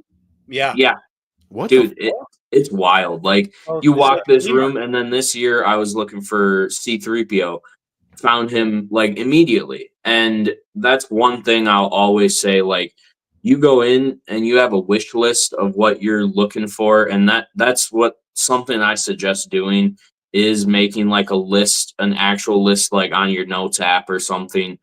Of these figures you're looking for, and I guarantee you find like, if you have a list of 10, you're finding 6 of them at least. Right. Hell yeah, dude. Owl Runner, that comment there, he's gonna haggle the hell out of ICC Con. Yeah, go to a booth that has like 3 or 4 things you want. They'll work with you. It's literally a flea market, just stuff that we like. It's not. It's not businesses. It's not. You know, Walmart's not setting up a booth there. Oh, dude, I'm even more excited now. Let me tell you the nuttiest thing ever. This is I'll show you the money shot. So and it's a public story. It's been told, but tell it, man. Tommy had us on a live stream this last year, like a week or 2 before ICCC, and he wanted us to do our ICCC wish list, and he told everyone to come up with a list of stuff that you wanted to find at ICCC, and he told everyone, put one thing on the list that you know you're not going to find at ICCC. That is so insane that you're not going to find it at ICCC. Yeah. And so, you know, me, I'm pretty stuck on my Black Series. I really like the line. I'm dabbling with some Hot Toys, but Black Series is still my bread and butter. So I wanted the rarest thing in the Black Series. And I was like, there's no way I'm going to find the 1 of 400 Black Series Hasbro employee gift prototype Chewbacca's in the white gray plastic. And was that an advertisement? That was room sales. Perfectly. We're walking around room sales, and we're just like, what? Like, that's awesome, dude. Because I said because that was my thing. I was like, there's no way I'll find that. It's basically not even real. Like, and this is the wild part. This is the fun part of ICC, that like we're in a hotel at 10 o'clock at night, walking rooms, seeing what people have to sell out of their rooms. Oh yeah. And we see this thing that Hybrid was like, you know, gassing up the whole time. He's like, if I find this, it's over. Like this is what I'm the main thing, you know, I want in my collection. Yeah. And we see that thing sitting on a freaking hotel bedroom bed. And bro, we started going off. We're like, hybrid, come on. And we're like, dude's almost running down the hall to come see this thing. Well, like, I just I learned love the it. dangers running down those halls, so it was a brisk walk. But There is nothing that makes me more happy than a grown ass man like run into his action figures, bro. so Bro. what had happened Feel like was a kid again. so they do this thing called room sales. The venue is a convention center with a built-in hotel at the end, Yeah. and after the hours, they'll let you hang up papers in the elevators. You know, room 101 has stuff for cool. sale, and so Yeah. after hours, you can go walk the hallways, and there's people that are just selling vintage Kenner stuff, and they're giving you free beers when you're coming in. It's great. I loved it. yo, I heard Tommy talking about that. He said, Yeah, it was nuts. It's just And- dudes, same as us, dudes that love our stuff. But the first night, they let everyone set up in the lobby after hours. And so we're at the Airbnb getting our drink on, and all of a sudden everyone's like, oh my God, the group text. The guys at the hotel say there's one at the lobby sale. And I'm like, someone drive me there. And there was no one capable of. We were having fun. Hell yeah. And so I was like, tomorrow at the room sales when we go, it's what I'm looking for. Like, just to be in the presence of it would have been enough, you know, just to bask in its godliness. And I couldn't even swing it that night, but the guy and I made some arrangement to where, you know, like, let me go home, let me work, let me get a paycheck, you know, mail it to me in like 2 weeks. It worked out, but cool, man. Yeah. Fuck yeah. it was nuts. I mean, there's stuff that you just shouldn't be able to see. He's you know, the old Kenner rocket firing Boba Fett, the $1 million Star Wars figure that gets talked about all the time on Pawn Stars and shit. Yeah. He's had like 5 of them there one year. Like, it's Oh shit! Wow. like, yeah, they just get- seeing that. Yeah, 100%, dude. yeah, they get weird stuff there. And Hunter even found like the number one thing on his list he was looking for too. And Yeah. obviously Bly almost crushed his dreams, but you know, had to be done, I guess. Yeah. Yeah, I heard that the ship Dude, being blasted. Uncle and Skivity, bro. Uncle and Skivity. That story. I was like, "How old is your brother?" He was like 14. I was like, "That makes so much fucking sense now." Bro, I watched this awesome. man have a seizure on the ground, and like me and Hybrid pulls me aside and is like, "Bro, we might need to call 911 here. Like this is pretty serious." The main thing was everyone saw something different. I saw his head bounce off the ground. Hendrix saw his knee go backwards. Tommy saw him bounce. Like, we all saw a different element of this wild pile up. Bly is a legit trooper. Fuck, dude. Yeah, shit. It was wild, bro. He's running down the hall with this, you know, and we're all having a blast, dude. It was wild. That's so awesome, dude. When I watched y'all's vlogs from last year, I had major fucking FOMO. I'm sorry that my boys Jacob and Troy, I would love to meet you guys in person, man. I can't wait to meet you boys in person, man. That's gonna be really cool. Dude. Well, why aren't they coming to ICCC? Well, Right. my boy Troy, he stays up in Massachusetts. I think he might try to come another year. And then my boy Jacob, Star Wars Collective, he's in Cali. So they're kind of they're kind of out Case there. came from Cali. Do what now? Mike Case came from Cali. You gonna let Mike Case outdo you? Oh, you gonna let the mighty Case outdo you? I forgot he went last year. I forgot about that. Yeah, who would let a bald guy beat him? You got to come on, man. Get over there. Yes, I fucking hate bald dudes, man. They're fucking annoying. Yeah, screw bald guys. I got him with that too because I've been watching him for years. So when they were like, he's gonna be in our group this year, I was like, oh man, I'm gonna be like just fanboying because I've loved his videos for like a decade. That's cool. And we're in line to meet Amy Allen, who's Ayla Sakura. And like right as we're about to start talking to her, someone bumps into me and is like, "Oh, excuse me." And I turn around. I was like, "Oh, no problem." I was like, "You're Mike," and he's like, "I'm Mike." And it was, and I was like, "I'd recognize that hairline anywhere." And he's like, "Yeah." Damn it! But no, he was cool. He was really cool to talk to. That's fucking cool, man. That's awesome. It's bizarre. Robo's gonna be here this year. Yeah, oh, man, that would be crazy. I didn't grow up watching him. I'm kind of new into. Obviously, I had these figures like growing up or whatever, but I'm still kind of fresh. I'm like 3 years into the game or whatever, so I'm not as seasoned as you boys are. But that being said, like I remember reading about the swoosh and like when they were articles and shit, you know. So that would be kind of cool to see. And he ain't gonna know who I am, but I might be like, "Hey, Robo, just say Right. hey," and like he's seen me, just that kind of shit or whatever. Dude, He's like, he is like the dude when it comes to like figures, in my opinion. He really is one that like helped me get into like SHF and like Mafex and like finding that import line that I adore imports. I mean, as much as I love Hot Toys, like I love me some imports as well. So yeah, watching his videos just like, and he's had these figures that I'm getting for like 10 years. So it's like it's kind of cool, and it would be cool to meet him. I like to say that I'm not like a fan of YouTubers in a sense. Like we're all just dudes talking on the internet at the end of the day. But he is one that's like it would kind of be cool to meet him for sure. I've been watching Robo since the green backdrop days. Facts. 20 Facts. That's old school. Yeah, I do know that. That's like old. I've been watching him forever. That's cool, man. And I have always liked that he's always been a positive creator. And again, like we said, if you don't like something, mention it. But 100%. He doesn't rant. If he gets a figure that he doesn't particularly like, that video is shorter than his average video. He's just like, I just don't have anything to say, so I'm going to move on to the next thing I'm excited about. And I respect it. It's goated. He doesn't harp. He doesn't bitch. He just 100%. He'll tell you if there's a problem. And if there's a bad thing and a good thing, he'll tell you about the bad thing and then glaze the good thing. And I've always tried to emulate that in my videos as best as I can. I've always been, as soon as I get that notification, I'm right there watching it.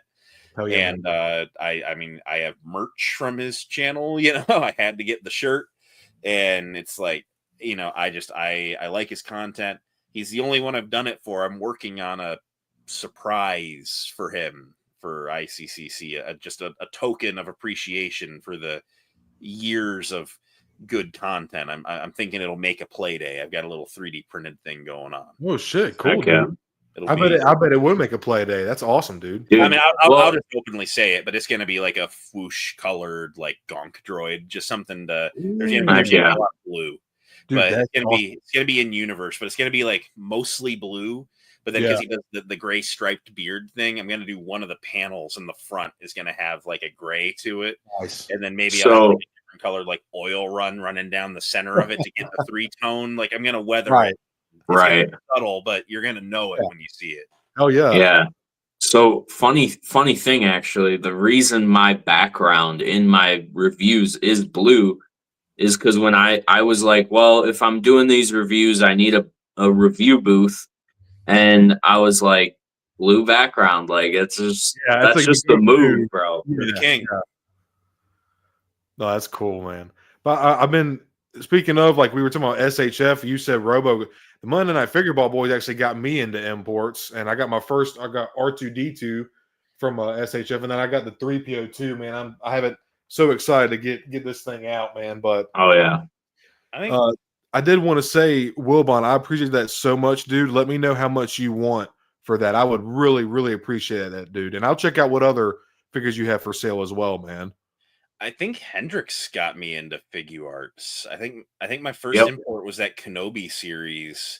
Obi-Wan, because they did the Kenobi series, and I was really liking the picture of the hair down alternate face. Yeah, and I was kind of tire kicking. I was thinking about it, and then he DM'd me. He's like, "I pre-ordered 2, and just buy it from me when you see it in hand and you realize how much you like it."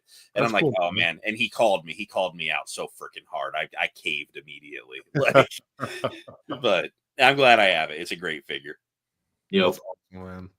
Sorry, Chad. I'm trying to catch up with y'all. I want to say thank you all so much, man. I got 24 people in here. That's the highest I've ever been on a stream since with Tommy. So I appreciate all you, man. If you haven't, hit that motherfucking like button. And like I said, after the stream, go check these guys out if you haven't already, man. They have awesome, entertaining content, man. I enjoy both these guys. I did. I hugged Mike Case. That's sweet brotherly love right there. That's the real man love. We were all a few in at that point. I mean, that's awesome, man. I don't drink quite like I used to, man. I used to be able to put away half a case easy and like mix brown, clear. Nowadays, bro, I'm like 6-7 beers. That's probably too much now. I'm mostly, We're gonna get your tolerance back up at ICCC. Let's go, Dude, man. it's honestly wild too. Like you wake up the next day and like you're so excited, but also so damn exhausted. Like it's just every day is just an event in itself. And it the weird thing sometimes when you're like having that much fun, it goes by really fast, but for some reason you get done with the first day and that feels like the weekend should be over. Yeah. Like Yeah, with it's how weird. fun the first day was, you're like, bro, I'm overstimulated. Like, what are we doing here? Yeah. It's wild. And then by the third day, you're kind of ready to go home because it's just that much like fun. Just it's and yeah, you want to go home, but not in a bad way. Like it's so just, dude. It's the best. I say it in my ICC vlog from this last year, but it's probably like one of the best experiences I've had in life in my collecting time. That's awesome, dude. That's ICCC really y'all are literally just hyping me up even more because me and my wife, Mrs. Stone, we don't get to go on trips very often.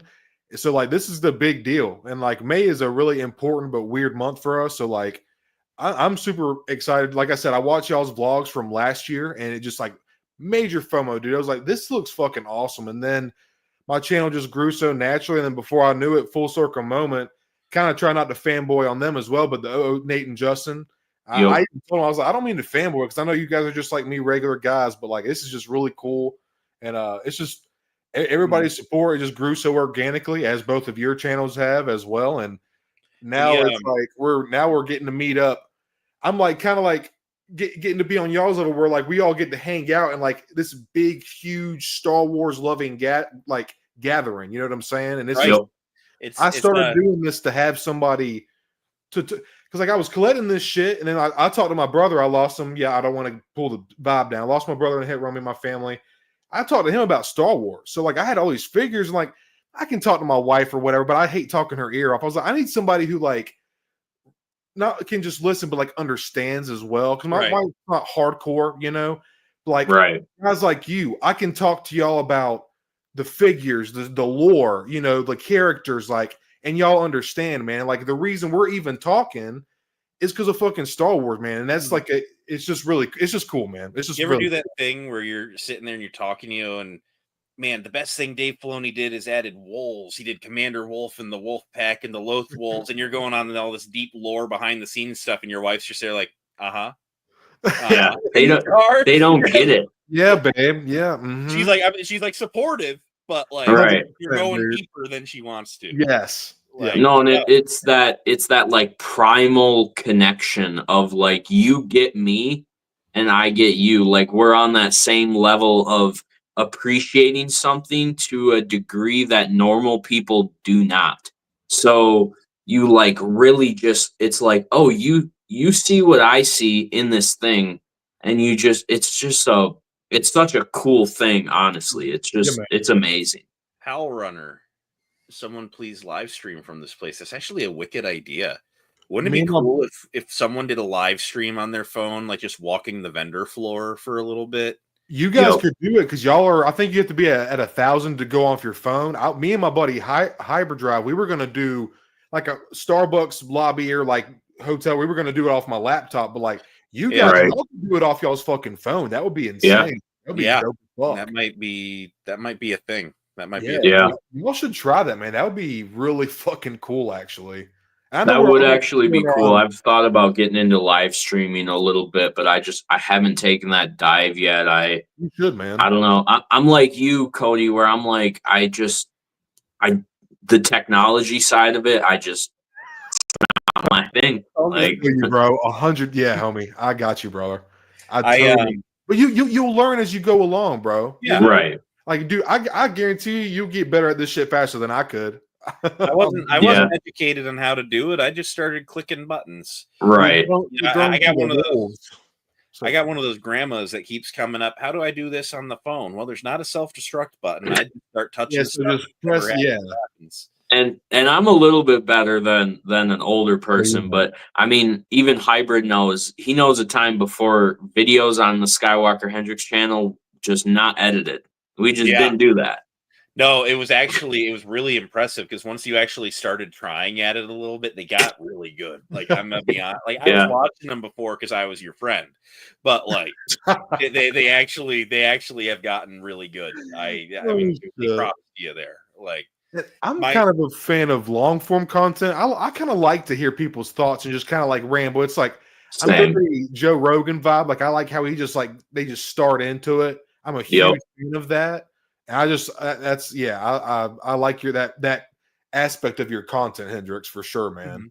Definitely. That's what I say in a lot of videos. It's you come to the Skywalker Hendrix channel, you're getting a Skywalker Hendrix ramble that it's like 30 minutes later and you're like, what are we talking about right now?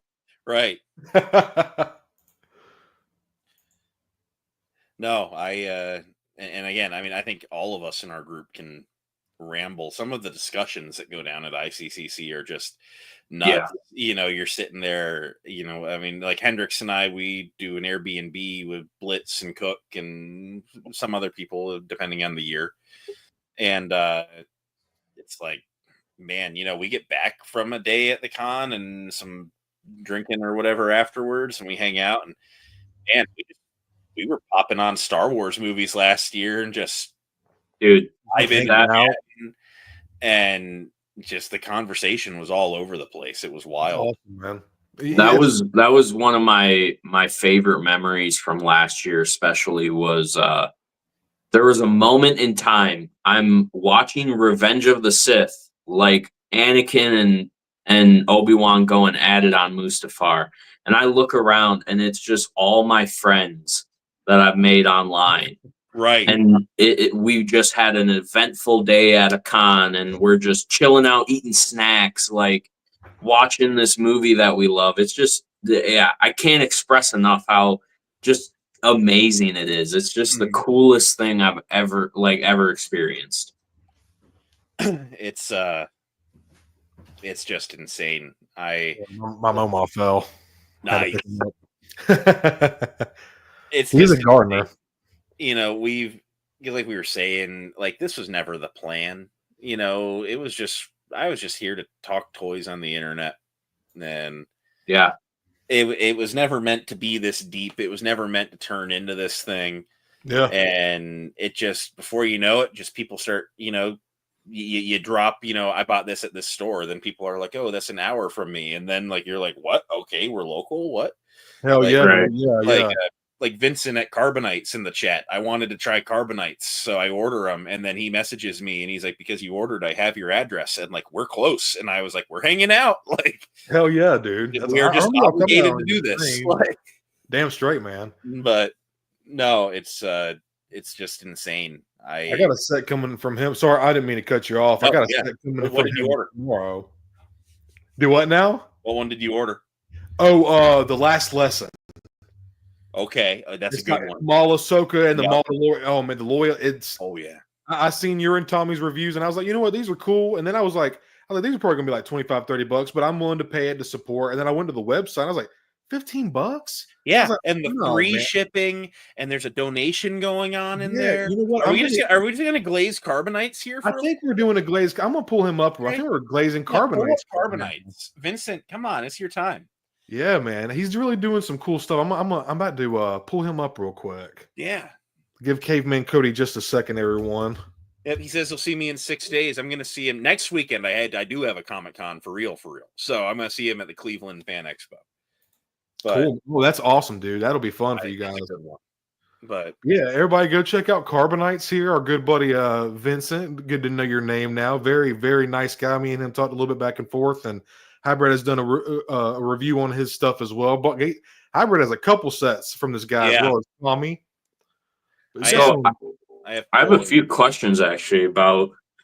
I've been meaning to ask you. Is it printed on the? Is it wood? So there's a wood block at the core. They're 1 inch by 1 inch by 2 inches tall. There's a wood block at the core, and then he prints a decal that he wraps the block with. Okay. So it's printed paper. It's nice, and there's no smearing. It's nice and high quality. And, there's just the perfect amount of overlap to where there's no gapping anywhere. You never see the wood on any of the figures. And it's 360. There's no blank side. The base has a name on it underneath the feet. But Cool. you get good coverage of the figure, and they're really cool. I think of them as kind of like artsy, sort of, because he designed every one of these characters all the way around. It's digital, right? art. It's like buying a print off someone, essentially. Right. And these are super cool. My thoughts with them, like where I kind of want to do them, is when I get the collection room fixed up again. I want to break apart some of the sets a little bit. I want to throw an Obi-Wan here and an Anakin there, and I just want there to be little Carbonites all over the place. Just everywhere I look, there's a little thing I love. And right, he's picked some good character choices. I agree. Where the first set I got was the Mortis arc from the Clone Wars. So it was Anakin, Obi-Wan, Ahsoka, and then the 3 Force gods. And I said in that review, there is no merchandise for those Force gods. They never made a Lego minifigure. They never made a 375. They never made a Funko Pop. Like, if you have anything in your house representing those 3 Force gods, it's fan made. Right. And they're cool. That's cool. It's interesting too. We talked because like they always come in these sets of 6. It's weird. Star Wars has this weird thing with the number 6. Like you always have a team of 6 or however. Yeah. Yep. It's 6 is just a number that just works with most everything. I love the mint in the box too. It's just a great. Yeah, that's funny, man. Good dad joke. Oh, always. But he sends you a personalized letter in every one, just thanking you for supporting, which anytime.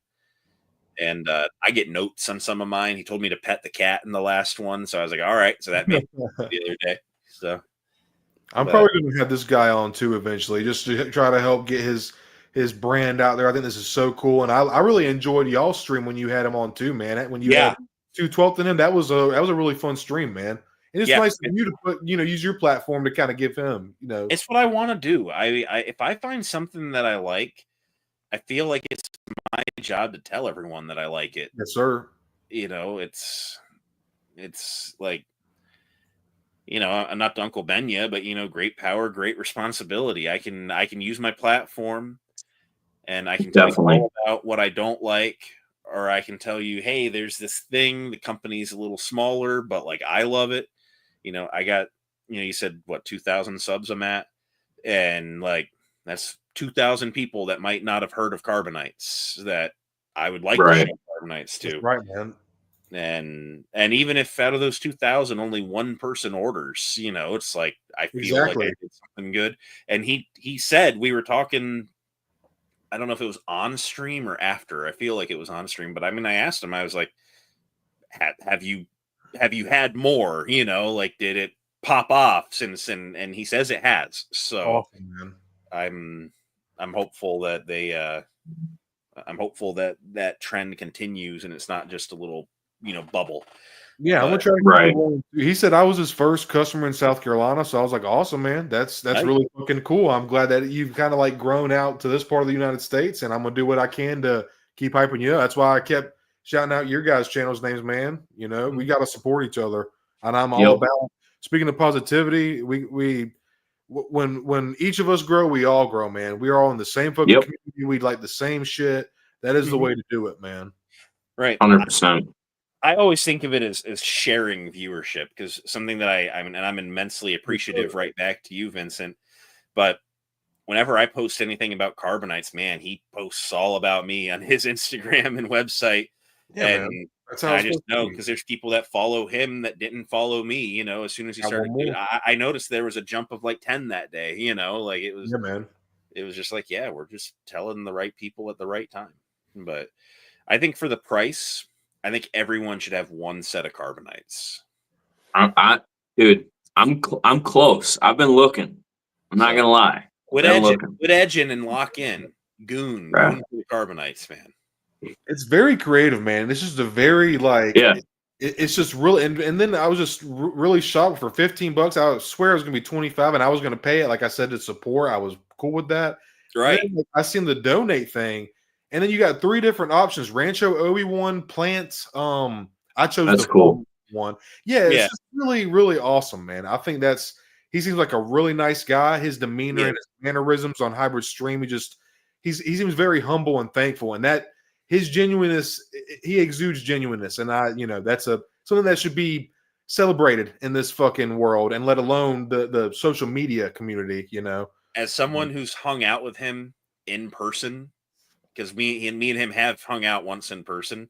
Yeah. It's entirely an act. He's totally fake. No.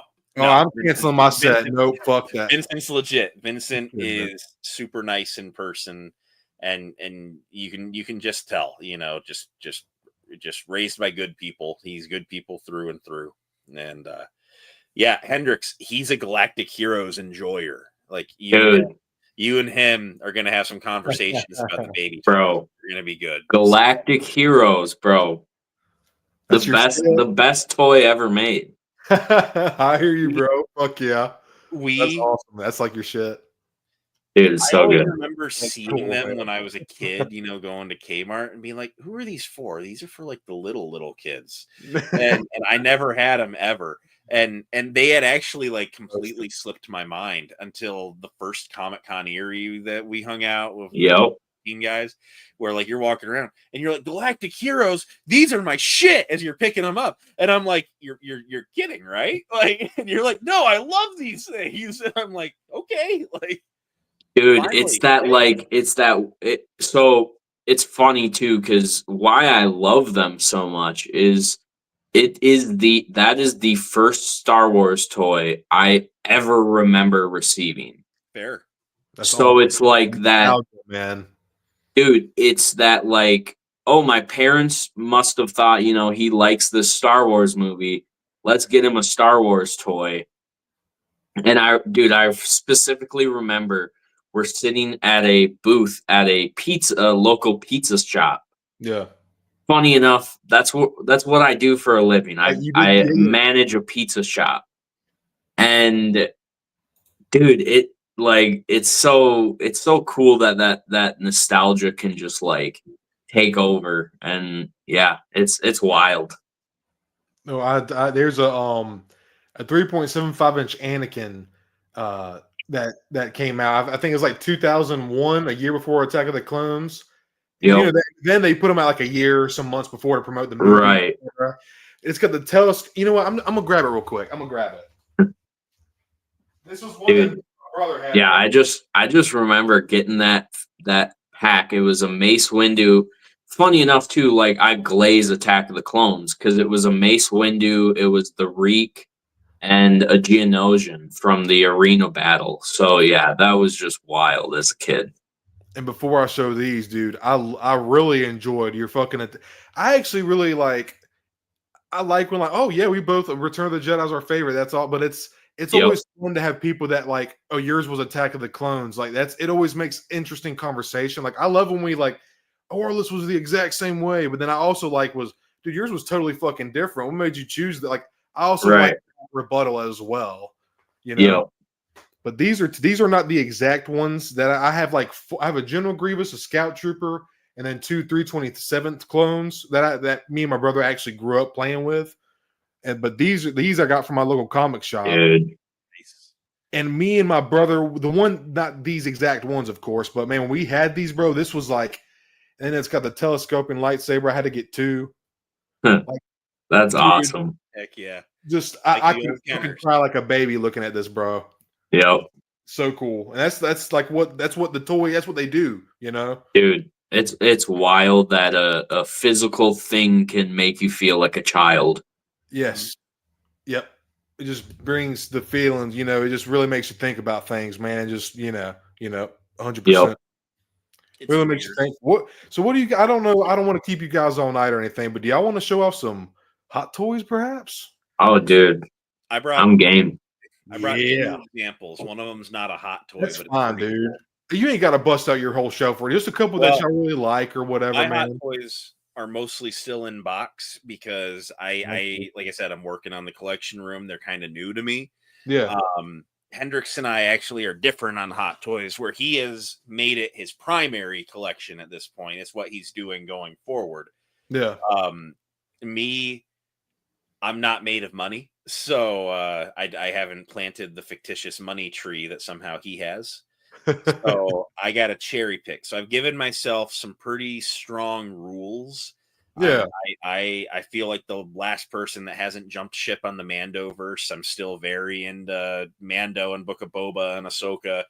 And so I'm sticking to core characters from that.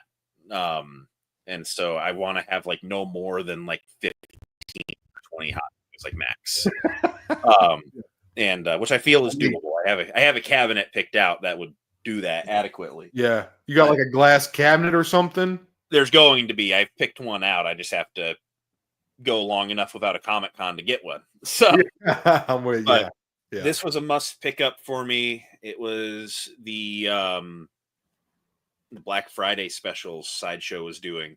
They were doing this thing where every week there was like a different figure, and if you spent over X amount of dollars, you'd get it for free. Yeah. In the one week, it was the Tython Boba Fett, like before he repainted his armor, which I love the look of that. Oh, yeah. So I snagged this deluxe Mando and Grogu. And yeah, dude. Then I had to get an armorer also to push myself over the threshold. So I have an armorer, I have a Boba Fett. I haven't even opened the other two. I did a review on Mando, but I'll get them out of the box here just to... Dude, you're gonna have to do like you gotta do a video of like you setting up like maybe like a progression of your. Yeah, there's gonna be a setting up the room. Fuck yeah, man, that's gonna be cool, dude. But the Hot Toys dolls are okay. Lord, here you go, Outrunner. Talk your shit. So they've done a couple different Din Djarin's. So they've done his like first episode one. And then they did a Beskar one where he's kind of just painted like a kind of a matte gray.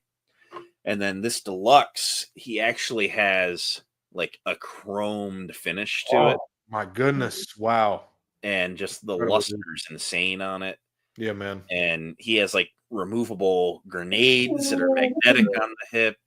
And he has his pistol and rifle, and he comes with the dark saber and the spear. Oh, man. And the thing that really gets me on these all the time is when they have the head sculpts, the likenesses on them. Yeah, dude, it's the Pedro likeness is just holy shit. I have in the eyes. I have that figure too, and that's one I highly recommend. That is such a good figure. Damn. I was debating getting the other one because it was cheaper, and between Hendrix saying no, you got to get this one, and between this one just ultimately having that Pedro head sculpt, it was those two things really swayed me on it. And the dark saber, that one comes with the dark saber. Yeah, the dark saber helped, and the spear. Yep. Although I'm gonna be honest, he's probably just gonna be doing pistol stuff like he does 99% of the time on my shelf, but enough parts that I can mix it up. I can do something different, every couple of months. Grab a different accessory out of the bin. He comes with they showed on the art insert. He comes with all the cargo from the speeder bike and like dude. Armor, and like it's cool. I'm probably never gonna display him like that. It's so scene specific. Yeah, it is. But it's cool that he comes with it. Connor, I think it's called the cycler rifle. It's a form of cycler rifle, if I'm not mistaken. So from there, I'm going to open this one off screen. I'm going to be looking for some Hot Toys at ICC, that's for sure.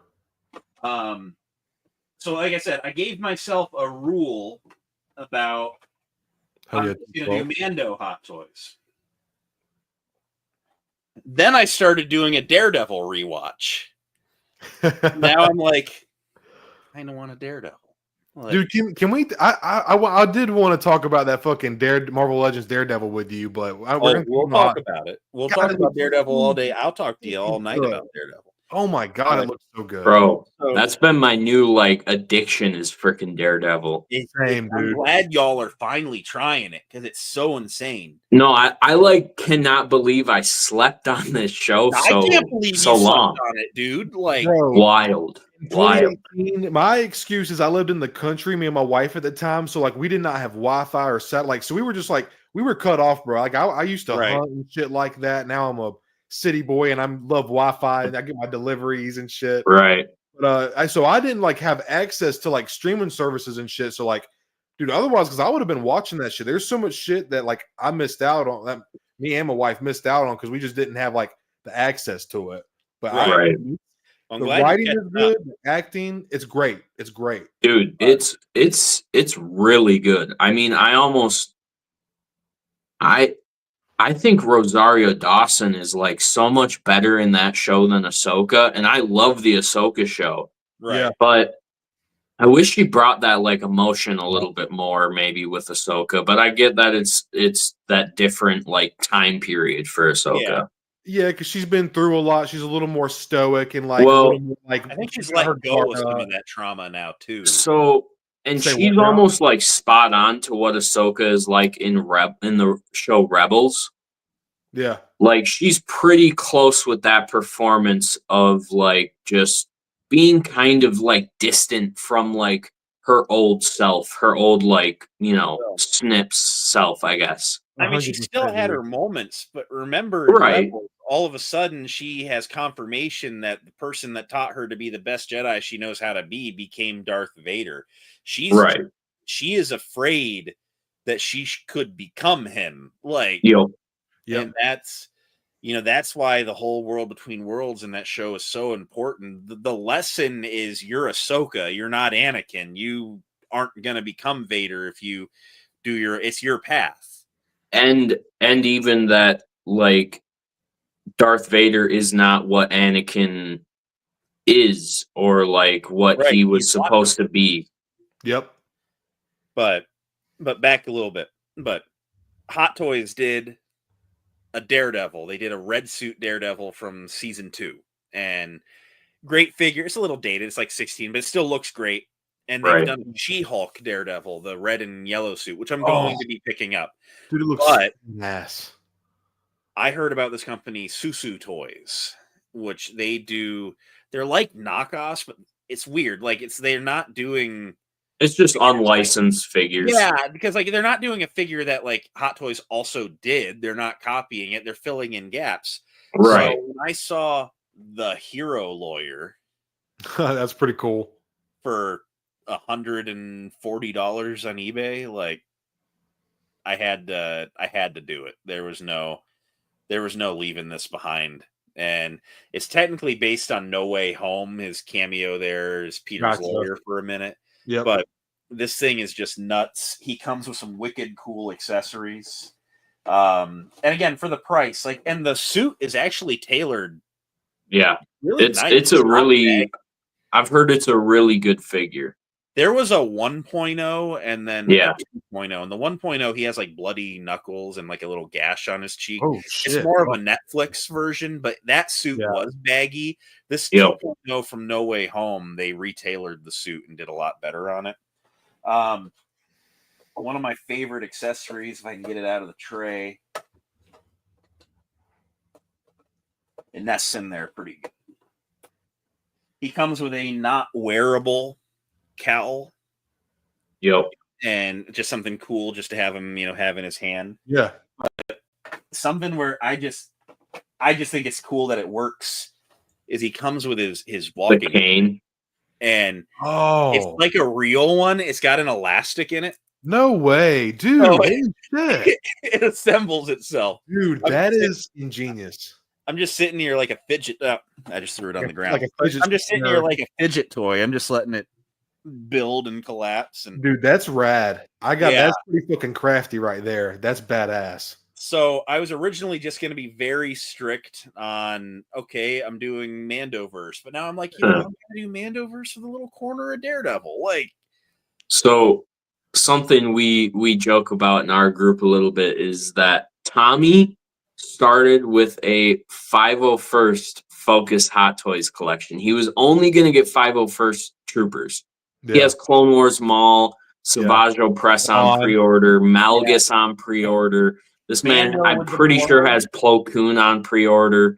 Like, he's cooked. He's absolutely cooked. He bought Mando with the blurg at Toy Hio a few weeks back. Yeah, bro. You ruined that man's life. He's gonna get divorced. It's so funny. It's so funny. Now I have more self-control, as I say, as I just broke my rule and went to Daredevil. But I have been a very good boy about sticking to my Mandoverse when it comes to my Star Wars stuff. I passed. There was a Phase 1 Fox. There was a Rex. There was a Jesse. There was 330 Seconds. They were at Toy Hio. I passed. I walked away. The Phase 1 Fox. Phase 1 Fox is a goated figure. Phase 1 Fox, and I think the price on them was like $275. Like I could have flipped it, but I left it there for someone else. Nah, he goes for like $220. Oh, okay. Well, I could be misremembering. I wasn't super focusing on him, but yeah, he is really good though. He made my top 10 of 2024. I got Axe Woves and I got Paz Vizsla for 400. Oh yeah, I got the guy to him. I robbed that guy. That's almost 200 off, like from retail. Thank you for the $2, Bly. I appreciate you, man. Thank you. Thank you for everybody hanging out tonight again. I just appreciate all y'all. You're welcome for the audience. So yeah, dude. The only reason I even got above like 5 is because you guys are here. I don't even know why I do this shit. Right. So it's like when they give the co-star a spinoff, you know, and but you're only really watching it because you're waiting for the main from the other show. Cameo. That's exactly dude. So I've been hitting 20 and 15, but I just really thankful, honestly, dude. I'm talking entirely out my ass. Bro, I love it. I love it. You are not bothering me, homie. I promise you. But feel free to bust my balls, dude.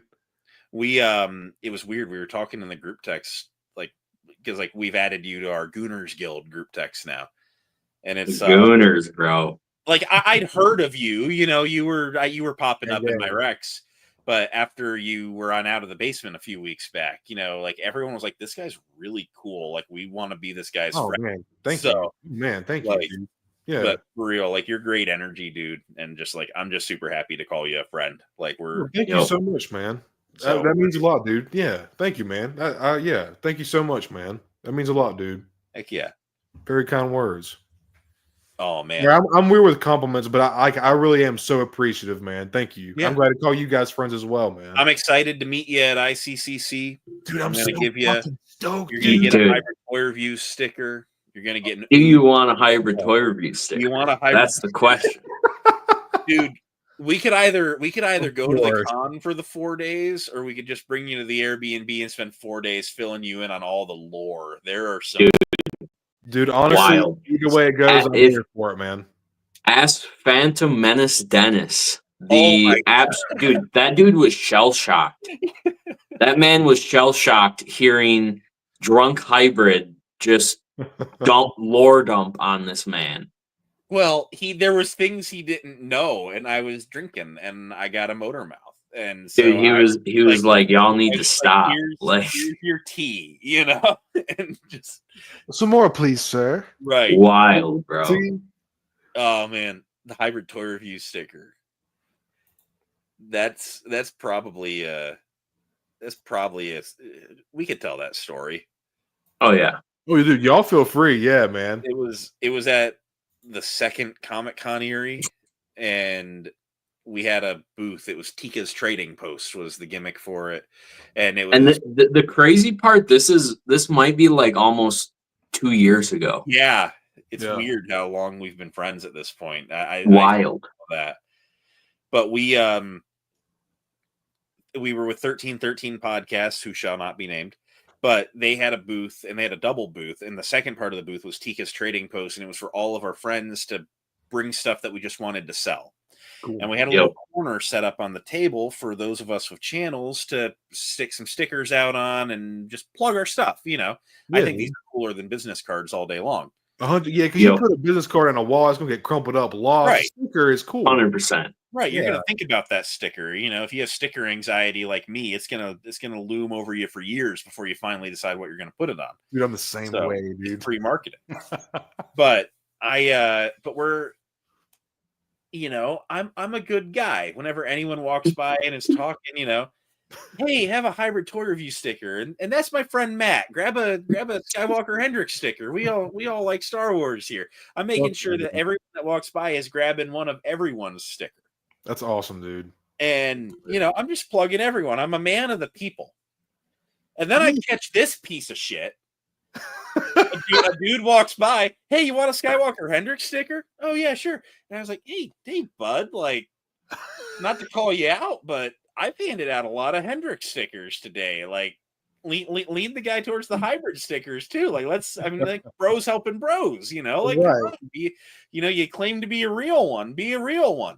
And he's like, I got you. And he goes to the table and he grabs a hybrid toy review sticker. And there's this old man walking by with no interest in our booth whatsoever. And he lunges at this guy. Do you want a hybrid toy review sticker?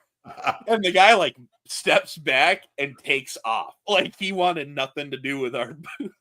It was definitely the reaction. Like, thought he was about to get moved at a Star Wars convention. Never thought it would happen. We were dude, all. it dying. was the first person I saw was just getting hit. That's who was getting it. The next person I fucking see. Yep. Now, I gotta get some stickers now too, man, so I can give you guys some shit. My ribs all felt broken. I was losing my shit. I'm just sitting there dying. I couldn't breathe. That's hilarious, dude. R2D2, never heard the story? Dude. That's insane, dude. I mean, that's just a nugget of infinite amount of lore. I mean, there's the granny cam. Mommy said that y'all have like we talked for about an hour after our stream ended, and we kind of talked a little bit more, and he's there. You boys have a history. Y'all have a couple chats. It's wild. Yeah, we'll share it all with you. Honestly, dude, we're ready for an iceberg. That's what we need to do for the guild April 1st video. I'll just make it and put it up. It'll be good. Right. And I like, just to go back on what you guys said earlier, I kind of said it already, but I just enjoy both of your guys' energy as well. And I wanted to kind of start reaching out to people who were going to ICC so we can kind of put faces to names, and I can just like meet you guys before and like just kind of talk some shit with you, man, because that's what we're doing it for, man. And I appreciate what you guys do as well, man. Heck yeah. No, we're all, you know, we all like the same thing. We need to be on the same team, and we can have our different opinions on whether we like certain things more than others, but we all like toys. I mean, there's no reason. We were debating Thigh Swivel, and and it was so cordial and respect. Like, we didn't exactly. We're debating wrong. We're supposed to be calling each other assholes. And I mean, don't get me wrong. Your opinion's different than mine, and yes, that makes you a piece of shit. But I'm not going to say that to your face. I'm not going to tell you that. Yeah, I mean, but I'm thinking it. I'm just going to tell everybody else that you know, but not you directly. Right. Can you believe this piece of shit? Like, as soon as we get off the stream, like, I'm texting Hunter. Like, dude, I'm telling everybody, kick this motherfucker out now. Yep. I will never be out of the basement again. So. Oh shit! Shun this guy now. Off vibes, bro. Red flag. Yep. Cooked. I'm done. Bro. Hybrid's been canceled. What we got? I'm sorry, we got sidetracked. You were talking about your hot toys. My bad, man. Those were the two I brought. I'm extremely selective. Like I said, most of them are still in the box out there, and so I can't get them all out right now, unfortunately. But I had to bust out that Mando and just look at that shine for the first time in a month. Man. That was the first time you saw it just now? Well, I reviewed it, but it's been in the box for a couple months, so I needed to see it again. I needed just to remember how good it's incentivizing to buy the cabinet. Yeah, man. Don't want to get good on them or anything. I have mine in box too because I just don't. I want to dust. Do you have like are you going to dust proof yours, or is it one of the ones that's already done? Oh, they're going to be dust proof. So she's pestering me, but this is Ahsoka, and she wants down. Oh, hey, Ahsoka. She's beautiful, man. Oh, she knows. So, and she's. I can tell she's bougie. I can tell she knows she's pretty. But So say hi. I love animals, man. Me and my wife is a bit. I love all animals, but I'm more of a dog guy. My wife loves cats, dude. Yeah, no, she's cool. She's Cats pretty are so good. And I have a cool. black cat who she's been bringing me a toy to throw off camera the entire time, and she'll do that indefinitely. But she doesn't run out of fetch. But no, there's going to be. I'm actually redoing my whole thing. I'm tired of showing the crusty sheets in the background on every live stream that I ever do. And so I have a wall in the living room that had a sofa on it. I had 2 sofas, and there was like a broken down sofa that was all saggy. And I was like, let's just get rid of that and do something different. Yeah. And I'm going to move my desk out there. And then I found these glass cabinets for their corner cabinets. But the shelves are like 4 feet wide, and they get like 2 feet deep in the middle of the point. I'm like, each of these shelves should be able to hold like 5 or 6 Hot Toys. Yeah. And Right. I'm going to get 2 of them, and I'm going to flank the desk over there. But then what should be directly behind me is my wall of detolfs that all the Black Series are in. That's like the background of my reviews. Hell yeah, dude. Right. So like I'll actually look legit. It won't just be like the random Funkos that I just am hanging on to for autographs someday, sitting with the Legos I don't display on the bookshelves by the bed. Like it's like we're gonna have like a real setup here like soon. Oh, yeah, man. But hey, we got Dennis here. We were talking Hey, about Dennis, Yeah. bro. First time seeing you in chat. I know you're here for these guys. Thanks for hanging out, man. No, we were purely talking trash, Dennis. Don't worry. We made sure that he knows Yeah. all about you. But no, Dennis is Everybody. good. We love Dennis. So Dennis, are you doing ICCC this year? I know you were on the fence. But Didn't he? Was he was there with y'all last year, right? yeah, thank Yep. God he had a hotel room for when Commander Bly went skibbity. I mean, Yep. but we no, Dennis is the GOAT. We love Dennis. But 100%. Hell yeah, man. Hendrix, you want to show some things off, brother? Dude, I got some things.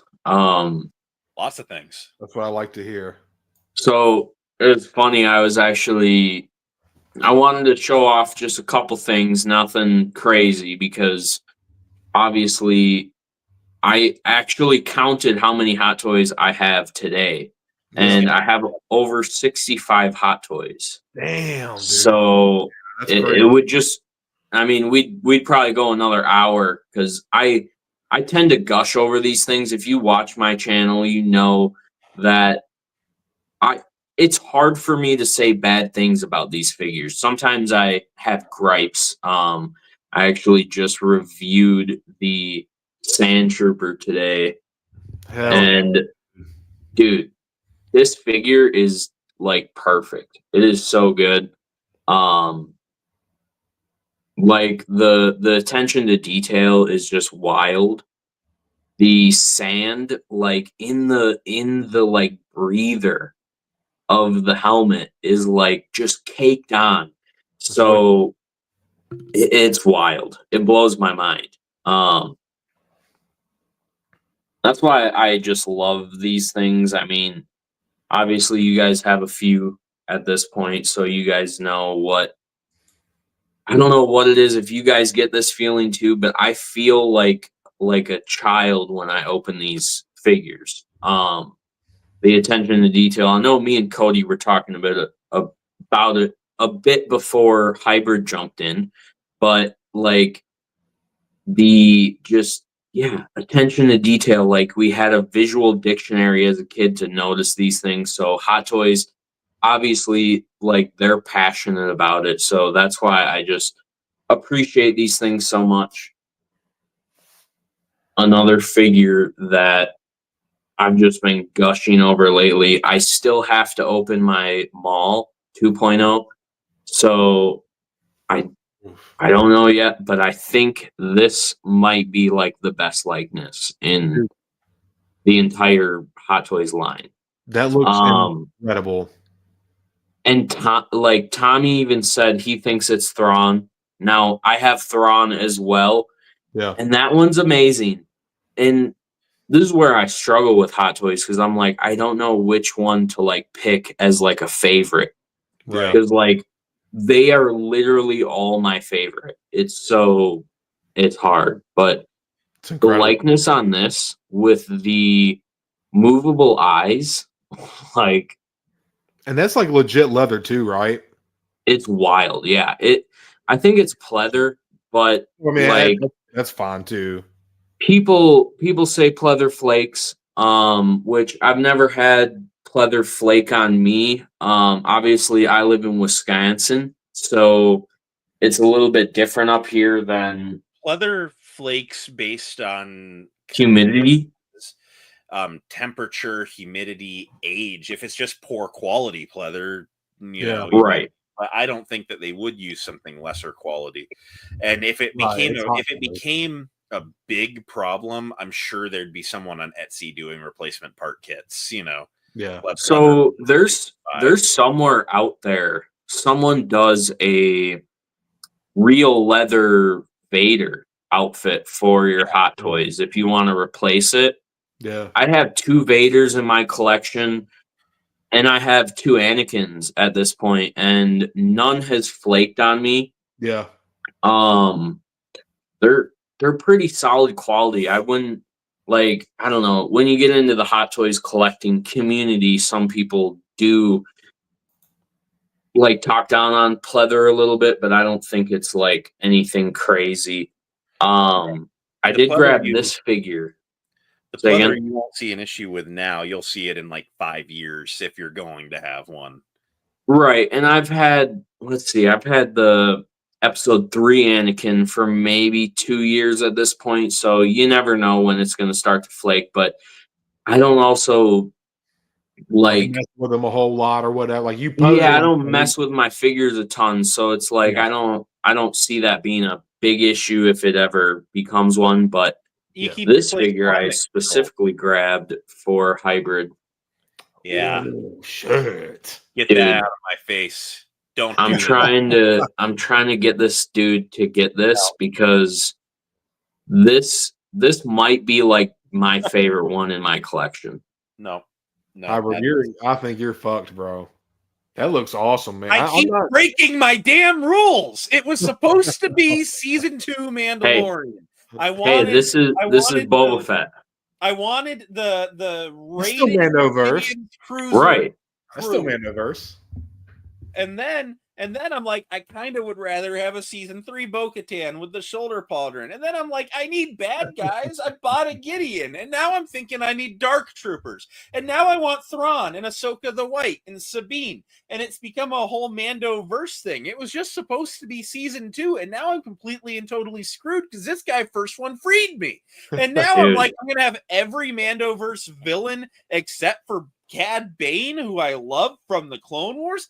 Dude, look at this. Cad Bane, but he's the only one that's not Imperial, and that's my last leg to stand on. But I'm already caving on Shin Hati and Balin. So, like, Christ. Look at this thing, bro. Hybrid is crashing out. Welcome to Creator Crash Out. We're all fucked. And dude, it's this guy's fault. Close on that 1/6. Like to be able to do that is just like. It's wild. It's immaculate, man. Like the way that it hangs, it just looks so good, man. Well, and even like, and this is one of my favorite Hot Toys collector buzzwords is proportions, bro. Yeah. Proportions on these figures. That's what I think. And we were talking about earlier with the whole realism aspect. I really think that's just what makes these things look realistic. Here's the new Padme that I just reviewed. Like, dude, it just looks so lifelike. I don't know. It's wild, dude. Goodness, dude. Serious question. That was a good review. Are they silicone? Huh? Are they silicone? So it's sculpted up here, but it's padded like a fat suit down here. Oh, it's padded. Okay. Yeah. Interesting, huh? She's got the BBL. Got that BBL. Back, I'm in Wisconsin, hanging out with 212 Hunter. He's packing up some Hot Toys to redo some displays, and I'm just picking random figures to box up, and he's like, "Oh, pack up my Clone Wars season 7 Ahsoka," you know, so because he wanted me to see it because he thought I might get it because I'm an Ahsoka fan, and I was like, okay. And I wasn't trying to be. I just picked her up, and I was like, these titties are silicone. Like, and so he's looking at, and it wasn't even like a dirty thing. I'm just like, this figure is silicone, as I'm just like joysticking them, and he's just looking at me all like uncomfortable, and I'm just sitting here molesting his figure. It's just an objective statement. Yeah, like they're silicone. They're silicone. It's bizarre. Like, I don't know what to do with that. It's honestly, it's super weird when a figure has like squishy elements to it. It's interesting. I'm used to them being all semi-rubbery plastic, you know. Like, I don't know what to do. I don't know what to do with silicone titties. I've never felt real silicone titties. I don't know. Like, are they authentic? Are they not? Like, are those fake? Wild. All right, so my last thing I'm showing off. Yeah, y'all are wild, man. This, and I got two of these for some reason. I still don't know where I'm gonna display them, but I did get the 501st ATRT. That's sick, man. This thing is massive. Black Series, please, Hasbro, Dude. please, ATRT, please. It's so doable. If Hot Toys can do it, Black Series needs to do it. It's You're dude. Yeah, man. Yeah. There's no excuse at this point. No. Yeah. It looks so good, dude. That's badass, man. I'm interested just with some of these Black Series rumors. I think the ATRT is coming. There's some vehicle coming, right, from Yak Face. So there was something on Amazon Canada that was going to be like $80, and someone was like, "What if it's a vehicle?" That's also the price of all these Gaming Greats 3-packs we've been getting, and we know we're getting some Gaming Greats. Yeah. So I don't know that it's that, but there was talk of there being an exclusive Bark and ATRT, which would both come with a clone. And the initial rumor, and I don't know where I fall on it, Out of the Basement was plugging it, where it was going to be, they were going to be made based on whether the mall speeder and stat sold well. But considering that we know that Hasbro takes 18 to 24 months from production to being on shelves, that would mean that they wouldn't come out for the anniversary, and they were rumored for the anniversary year, which means it doesn't matter how well the mall and stat sold, because by the time that they had data, they'd be off the assembly line and in the cargo container coming here. So I think they're coming no matter what. I saw Yak say something, it might have been in a comment section today, that there's rumor that we might be getting another Hasbro stream before the end of March. Like, I've seen that. Yeah, that's right. 28th, 29th, something like that. Yeah. I think now that Toy Fair's over, it's about time to start saying what we're going to get for our May 4th. At that point, you're 6 weeks out. Like, whatever our May 4th or celebration exclusives are going to be. I know we were talking 2-packs. I think these vehicles are going to be a celebration thing. Maybe like a celebration thing, and then an SDCC later, just like the mall and the STAP were. But I think that's a fair assessment. But they're going to be rots. We're going to get a ATRT, and we're going to get Neo on the Bark. I'm sure it'll probably be Neo. But from there, you have your repaint opportunities. And I'm like, you're going to make an ATRT and not immediately a year later paint it blue and stick a 501st ARF Trooper on it? Like, come on. Like, it's coming. We're within 2 years of a 1/12 ATRT of just that. Well, and I was even saying that we were talking about that a little bit last night in the group chat of they're going to give us one thing now, and then they'll release another version of it down the line. You know, they don't want to overload us all at once with every desirable thing we want right now. So I even think the same for Hot Toys, where we're going to get Neo on the Bark Speeder eventually. Same with another ATRT probably eventually, but I think it's coming for sure, especially for the Black Series. It's good to sprinkle the good things. You don't want to just throw out everything everybody wants at once. It's just like, that would be great, but it just doesn't work like that. You know, if it did, we'd have every figure that anybody would want in the line. It just doesn't, they need to do certain characters and molds due to contracts with Disney, Lucasfilm, et cetera, et cetera. Like, they're required to do certain characters, put aside certain budgeting and shit like that, And even they could have done a new Obi-Wan and Anakin by now, but they know that's what everyone wants. Yep. So they're going to draw that out. They want their company to last 10 more years. That means you need 10 more hype figures, you know, or however so Right. many you need to release to keep that line like thriving. Yep. Yeah, two highly desired characters like that, you would think like Anakin Skywalker, the main fucking character, like the clone and hybrid. I liked what you had a video talking about this, like the whole vote with your wallet thing, and you were kind of fitting in that, dude. But a lot of the times I can remain to my morals. Like I pay full. I don't wait. I very, very, very often play clearance chicken. I like to pay full price to support the line, etc. But that being said, like, I lost my train of thought. I was talking about your video, the vote with your dollar supporting the Anakin thing. Those 2013 legs, absolutely, it's an atrocity. Garbage. It's a bummer, man. Like it blows my mind because I hear vote with your wallet get thrown around all the damn time. And then this Anakin comes out with these garbage 2013 legs, and you guys sell out pre-orders at every goddamn site that sells Black Series. Yep. Pulse, Amazon, GameStop, Big Bad, Entertainment Earth, all of them sell out within hours. You just told Hasbro it's okay, and you asked them to do it again. When this new Anakin for Revenge of the Sith comes out and he's only new from the waist up, it's these people's fault. It's just what it is. But then I'm sitting here. I went to 2 Walmarts today, and both of them had IG-11 and Grogu, the deluxe one, on clearance for $10. But everyone that reviewed it said, I can't wait for them to use these parts for an IG-88. They're not going to fucking do that. You guys didn't show up for the first run. Like, you guys just said, I don't like IG droids. That's what the people that played clearance chicken did. And when people say like, it's never coming. They're never doing a new IG-88 because you guys let the one opportunity to get it go down the drain. I'm not saying a couple figures hitting clearance, but it's $8 everywhere. Every retailer has it for like $8. Like, dude, the fact that can I spit for a second? Yeah. I want to. We always talk about paying full support and yada yada. This was a deluxe figure, and people were like, "Oh, this isn't worth a deluxe price."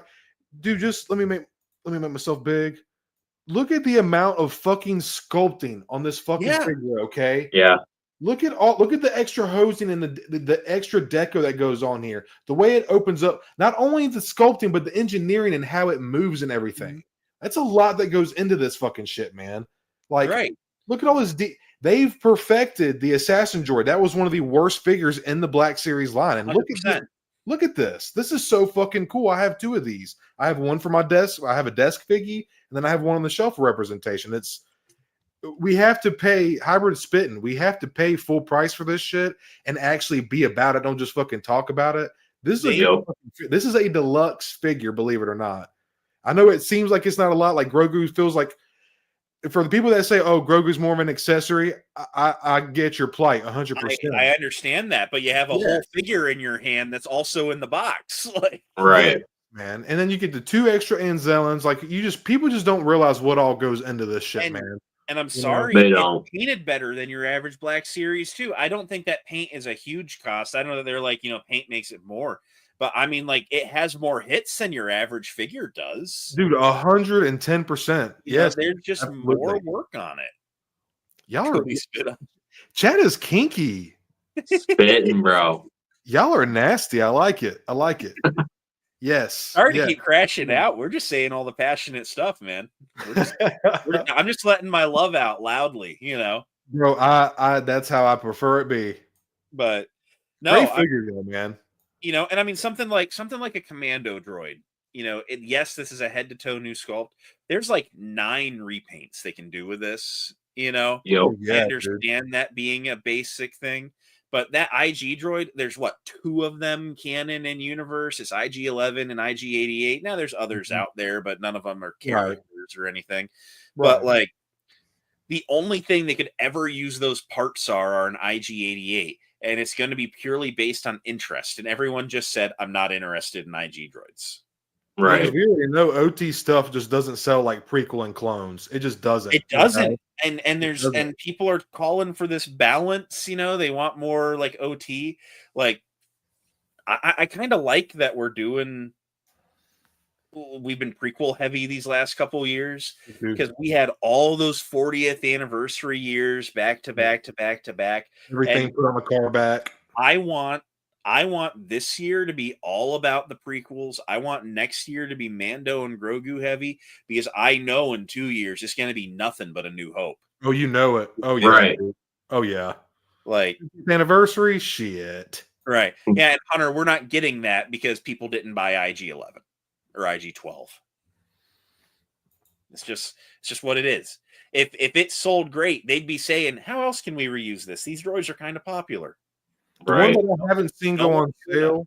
Oh, I'm sorry. Go ahead. What No, was I it? was just saying no one showed up. Like that was it. But Yeah, dude, same thing. And I can't say this 100%, but like, I love this figure. It was like, I think it was number 4 in my top 10 or 3. Momon Don, man. This is a fantastic figure, dude. Sculpt. It's got a dark wash over the entire thing. The way it Right. moves, articulates is brilliant, dude. Like, it's a fun fucking figure. And like, now, granted, I haven't seen this one go on sale yet. So that maybe that's a good thing. I'm happy. That makes me happy. But now, if I had seen it start going down to like 25, 20, 15, I would be like, oof, that kind of hurts. But like, people were like, oh, I want Jabba's Denizen aliens. I want Cantina. You got to buy this. right. You gotta buy this if you want them to make that kind of shit, man. You would have a lot more Cantina aliens if the Cantina band and MoMA, or not MoMA, but if the Cantina band and Evazan and Baba and all these other requested figures weren't sitting at Ollie's right now. Yeah.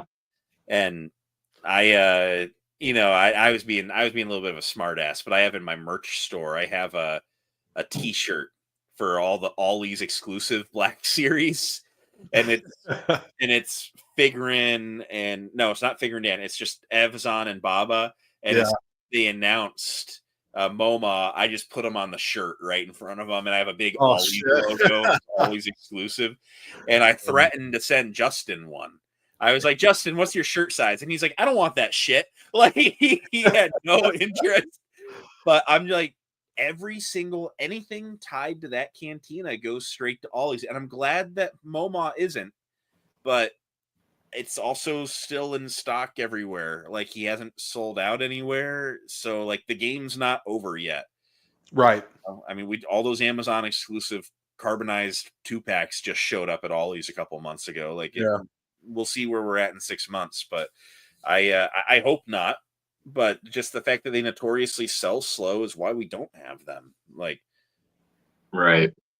What do y'all think? I seen that today too, Jacob. What do y'all think about the fucking Mace Windu 187 2-pack being 70 on Big Bad? That's kind of wild. I get Big Bad. They gotta do their $25.99. They get their little extra. Like, I get it, but damn, $70. They've done this. They've done this before. Yeah. Things. They will, because that was never exclusive to them. Big Bad didn't spend, like supplier prices for that. They probably pre-ordered a couple cases for the $40 that everyone else did for that 2-pack. But they've kind of historically had a little warehouse of some stuff that they drop here and there. Once in a blue moon, they'll list like Clone Wars 375 from back in the day, where they had a 4-pack where it was like Captain Rex and Snow Gear and like a clone pilot and a pack with a jetpack and stuff. And like it was like a Kmart exclusive in 2011, and just out of nowhere, like a year ago, it popped up on Big Bad out of nowhere. They had like a dozen. And like it was just going for current eBay rates, but it's like for those that get sketched about going on eBay and buying third party, get a reputable dealer and shit. Yeah, feel better about it. Yeah. What's y'all's rebuttal to this right here from Howrunner? Why couldn't the Jordica be as available as like IG-12? Wasn't it Fan Channel? It was. Yeah, I think that's entirely. I ended up getting that figure early. That was still when I was still reviewing Black Series, but so I ended up getting it early, and then I got a couple extra from 212 Hunter. So I guess I don't really remember the online space of that. Yeah. I ponder what went on with that, because it has a unique box. It's not wide and right. it's deep, it's wide.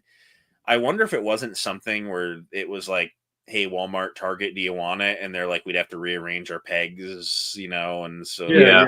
give it to Amazon, Big Bad. Like, interesting concept. Yeah, I know there's still on Big Bad in stock because I've seen where some people are like, "Oh, Amazon doesn't have them in stock," or they're like $45-$50, and I'm like, I have like obviously I would say mention something to them, but like they're in stock on. I think people just don't know. You know what I'm saying? Yeah. It's kind of for like hardcore collectors. Like Amazon's more like your casual, like, oh shit, look at this Star Wars figure. It's supposed to be new, and they don't know more price. Right. You just see, casual collector, so to speak.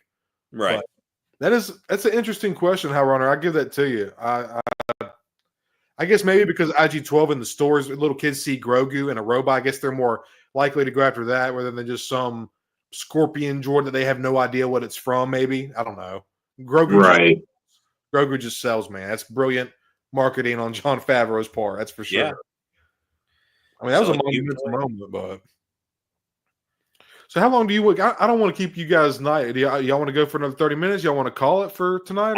I collect Star Wars toys, so it's not like I got a girl to go talk to after this. I mean, you can go as long. I was gonna say I'm Gucci for whatever. Well, hey, I got a whole beer. I have another 30 minutes, man. I love talking to you guys, man. Yeah. So I did want to talk to you guys about one thing because we were kind of talking about this in our group text or whatever. I wanted to. Hendrix, so I can't see you guys right now. Hendrix, I know you're excited for these, man. We were all kind of talking about it a little bit. Let me see here. Give Caveman Cody a second. Here we go. I know you were pretty hyped for these, man. Oh yeah. Oh, dude. Yes. These are I made a video on this, a little video plug here, but I think these are a game changer for Hot Toys. The introducing that animated element into 1/6 figures is just genius. I know Sideshow dabbled in some Clone Wars. They didn't sell well. Sideshow is different than Hot Toys. Mm-hmm. Well, these are what, and the fact that these are, so this is Hono Studios. Kind of like a budget introductory line for Hot Toys. So they go for a lot cheaper. The quality seems to be about the same, but it's just a little less involved than like a super detailed Hot Toys. Yeah. And so they chose to go animated for the Star Wars line, and genius. I legit think this is like a genius idea.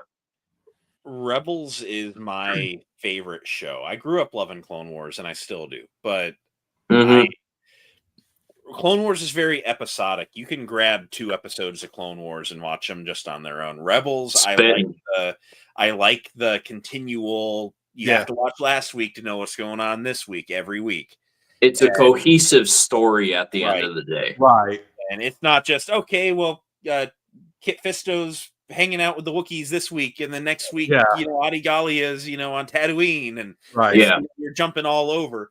But like, Rebels, you kind of stick with your core group. You're building a story with it. I love that show, and I love the art style. I could go off on tangents on that. I've done it before, but I love that they've done these in this art style, and they feel like a love letter to that show. Yep. I'm going to get both of the Stormtroopers. I'm going to get the Vader they're teasing. There was conversation about, are they going to do like the Ghost Crew? I almost feel like the further you go, the less special they feel, but I'd also still buy them. Like, these kind of feel cool as like a one-off. I don't know how far they're going to go. Like, I don't know. Right. Like, I think it depends on how well they sell. Hot Toys has like mastered we know what people want, and if we make a figure people don't want, you're probably not going to see them continue that. Yeah. So well, the Rebels line is dead. Right. And we saw that with Sideshow with the Clone Wars line. People just didn't like gravitate towards the animated figures. Maybe now that people are a little bit older, even though it's only by a few years, we could see these pop off. But your average Star Wars collector maybe isn't as attached to like that animated style specifically as like Right. me or Hybrid, because this is also my favorite Star Wars show. So it's just, it hits that spot for me. My like super deep cut wish from this line, because like the group chat was talking like maybe we'll get a Kanan, and like cool, I love Kanan, favorite Jedi, but I there's a 501st costume I would like to do at some point. I've talked with Tommy and Bly to expand on this, and I think they could do it. I think it's the stormtrooper with the pauldron is actually a Thrawn security one. The symbol on the pauldron means it's from the Chimera, but yeah, it's 7th Fleet. Otherwise, they're normally orange. But the thing that I think could possibly come of this would be an ATDP driver, which is the costume I'd like to do. And if we got an ATDP driver in this line, oh my God. I mean, like, I'd be in. Hendrix, how much are these? Or Hybrid, if you know too, how much are these going for? 165 for the plain white, and then 175 for the one with the pauldron. How can you pass on that? How can you not do that for a 112 highly detailed figure, stylized, but for under $200? Like, that's insane. And these literally look like they jumped off the screen. I mean, these look so good. Yep. The posability looks there. Some of the promo pics just are pulling off like really, cool poses. So, the fabric undersuit is going to be, I mean, it's just going to be what your average Hot Toys. I mean, Hybrid knows with the Clone Trooper, you can pose the crap out of that figure. So, I mean, look at that. And then the bendable foot. Yeah, that's pretty sweet. That's pretty fucking cool. The top pick there, though, just how he's kneeling and he's got it up to his eye like that. So freaking cool. Like, hell yeah, dude. 212 said something earlier about them doing. I was trying to find his comment. Clone Troopers. I think that would be really cool. I don't know how they would do Hunter, but man, that would be really interesting. I would definitely be interested in like a little wave of some animated type shit. I feel like that would be pretty cool. I feel like that was the biggest missing link in that sideshow set they did, because it was like season 3, Anakin, Obi-Wan, Ahsoka. They did a Cad Bane and a Yoda, and it's not the Cad Bane, it's not cool, but it just felt a little bit detached. And it's like if you did a Phase 1 clone trooper with that kind of weathering shading that just all the Phase 1s had in the movie, I feel like there'd be people that would buy like 2 of them to flank their Jedi characters. Oh, yeah. Build a wall of them, or whatever it takes. I feel like if they did a Phase 1 animated style clone, it would have probably saved that sideshow line. Hot take. And I agree. I think at the end of the day, sideshow just has a poor reputation for 1/6 figures for some reason. I think it's mainly the quality of the bodies that are used for these figures. They just tend to fall apart and over time get loose, stuff like that. Right. Where Hot Toys just seems a bit sturdier quality wise. So yeah, I agree that clones was like the missing thing, and I think animated style clones, and I went into this in my video as well. This is like a corner of the market that is like not like, they make statues and stuff on the animated styles, but we're not getting figures of animated style interpretations. We haven't seen animated Rebels figures since the show came out in 2014. Like these exactly. We didn't even get 375 season 3 onwards. We never got a blind Kanan figure. First blind Kanan figure that ever existed was the one that came with the HasLab Ghost. Yep. And there was a Lego minifigure back in the day. Yeah. But, we never got a season 3 Ezra in anything. We never had a blind Kanan in anything. I mean, then and until the future months, we still don't have any of it in 6-inch. There's some room. Right. And from what I've seen, is these have been like loved in the 1/6 community. And I think also a missing piece of the sideshow animated figures was the price as well. Those went for just as much as a Hot Toys Yeah. that is a realistic sculpt that has detail and more sculpt work in the face, where animated is a bit more smoothed. And although maybe the sculpt work is like overall the same, like I think the price was just like 165 you're getting, you know, a animated style figure. I think that just like sits better with a lot of collectors. So those sideshow animated figures being 250, I think was a huge problem to begin with. Comrade Bobcat nailed it right there. Why wouldn't you make clones in a Clone Wars line? Right. I mean, Facts. in the name. But Yep. I think I've not seen any bad reaction to these two Stormtrooper figures. I haven't seen any. I haven't even seen the normal people that are like pass. Like, not seen any of that. Like, nothing but positive feedback on them. And I don't know if I would pick them up. I like the stylized look. They look like Hendrix said. It looks like you took it off the screen, and that alone deserves respect, man. They look great. No, I almost thought they pulled a Hasbro and did a CG render.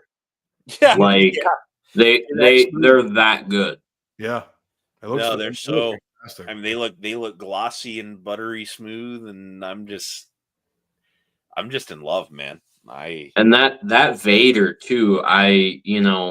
That thing could be superposable if they use that cloth fabric. Well, yeah, just amazing. He doesn't look that leathery in the show. They could get away with doing an entire cloth suit on that Vader. Well, I think they are. Because I don't think that's just a picture from the show. I don't think that's just yeah. But I mean, just looking there, he doesn't have any shine really on the suit. It's not like the leather catching the light. Just the helmet and the eyes, and it's got that slight red tint to it. I bet they do a soft goods bodysuit on that with all the ribbed stitching. Yeah. Yep. And I bet it's the most insanely posable 1/12 Vader ever. No, I think that's why I said like this is a game changer. Getting this Vader, if I really am hoping they throw in the battle damage head sculpt. They have. That could, I mean, like, dude, it could be really something cool, like super cool, and just niche. I mean, we don't really get animated figures in 1/6. That's something I feel like has been missing a little bit. As much as I like the realistic takes on like the Savage, I think that head sculpt is wild that they're doing.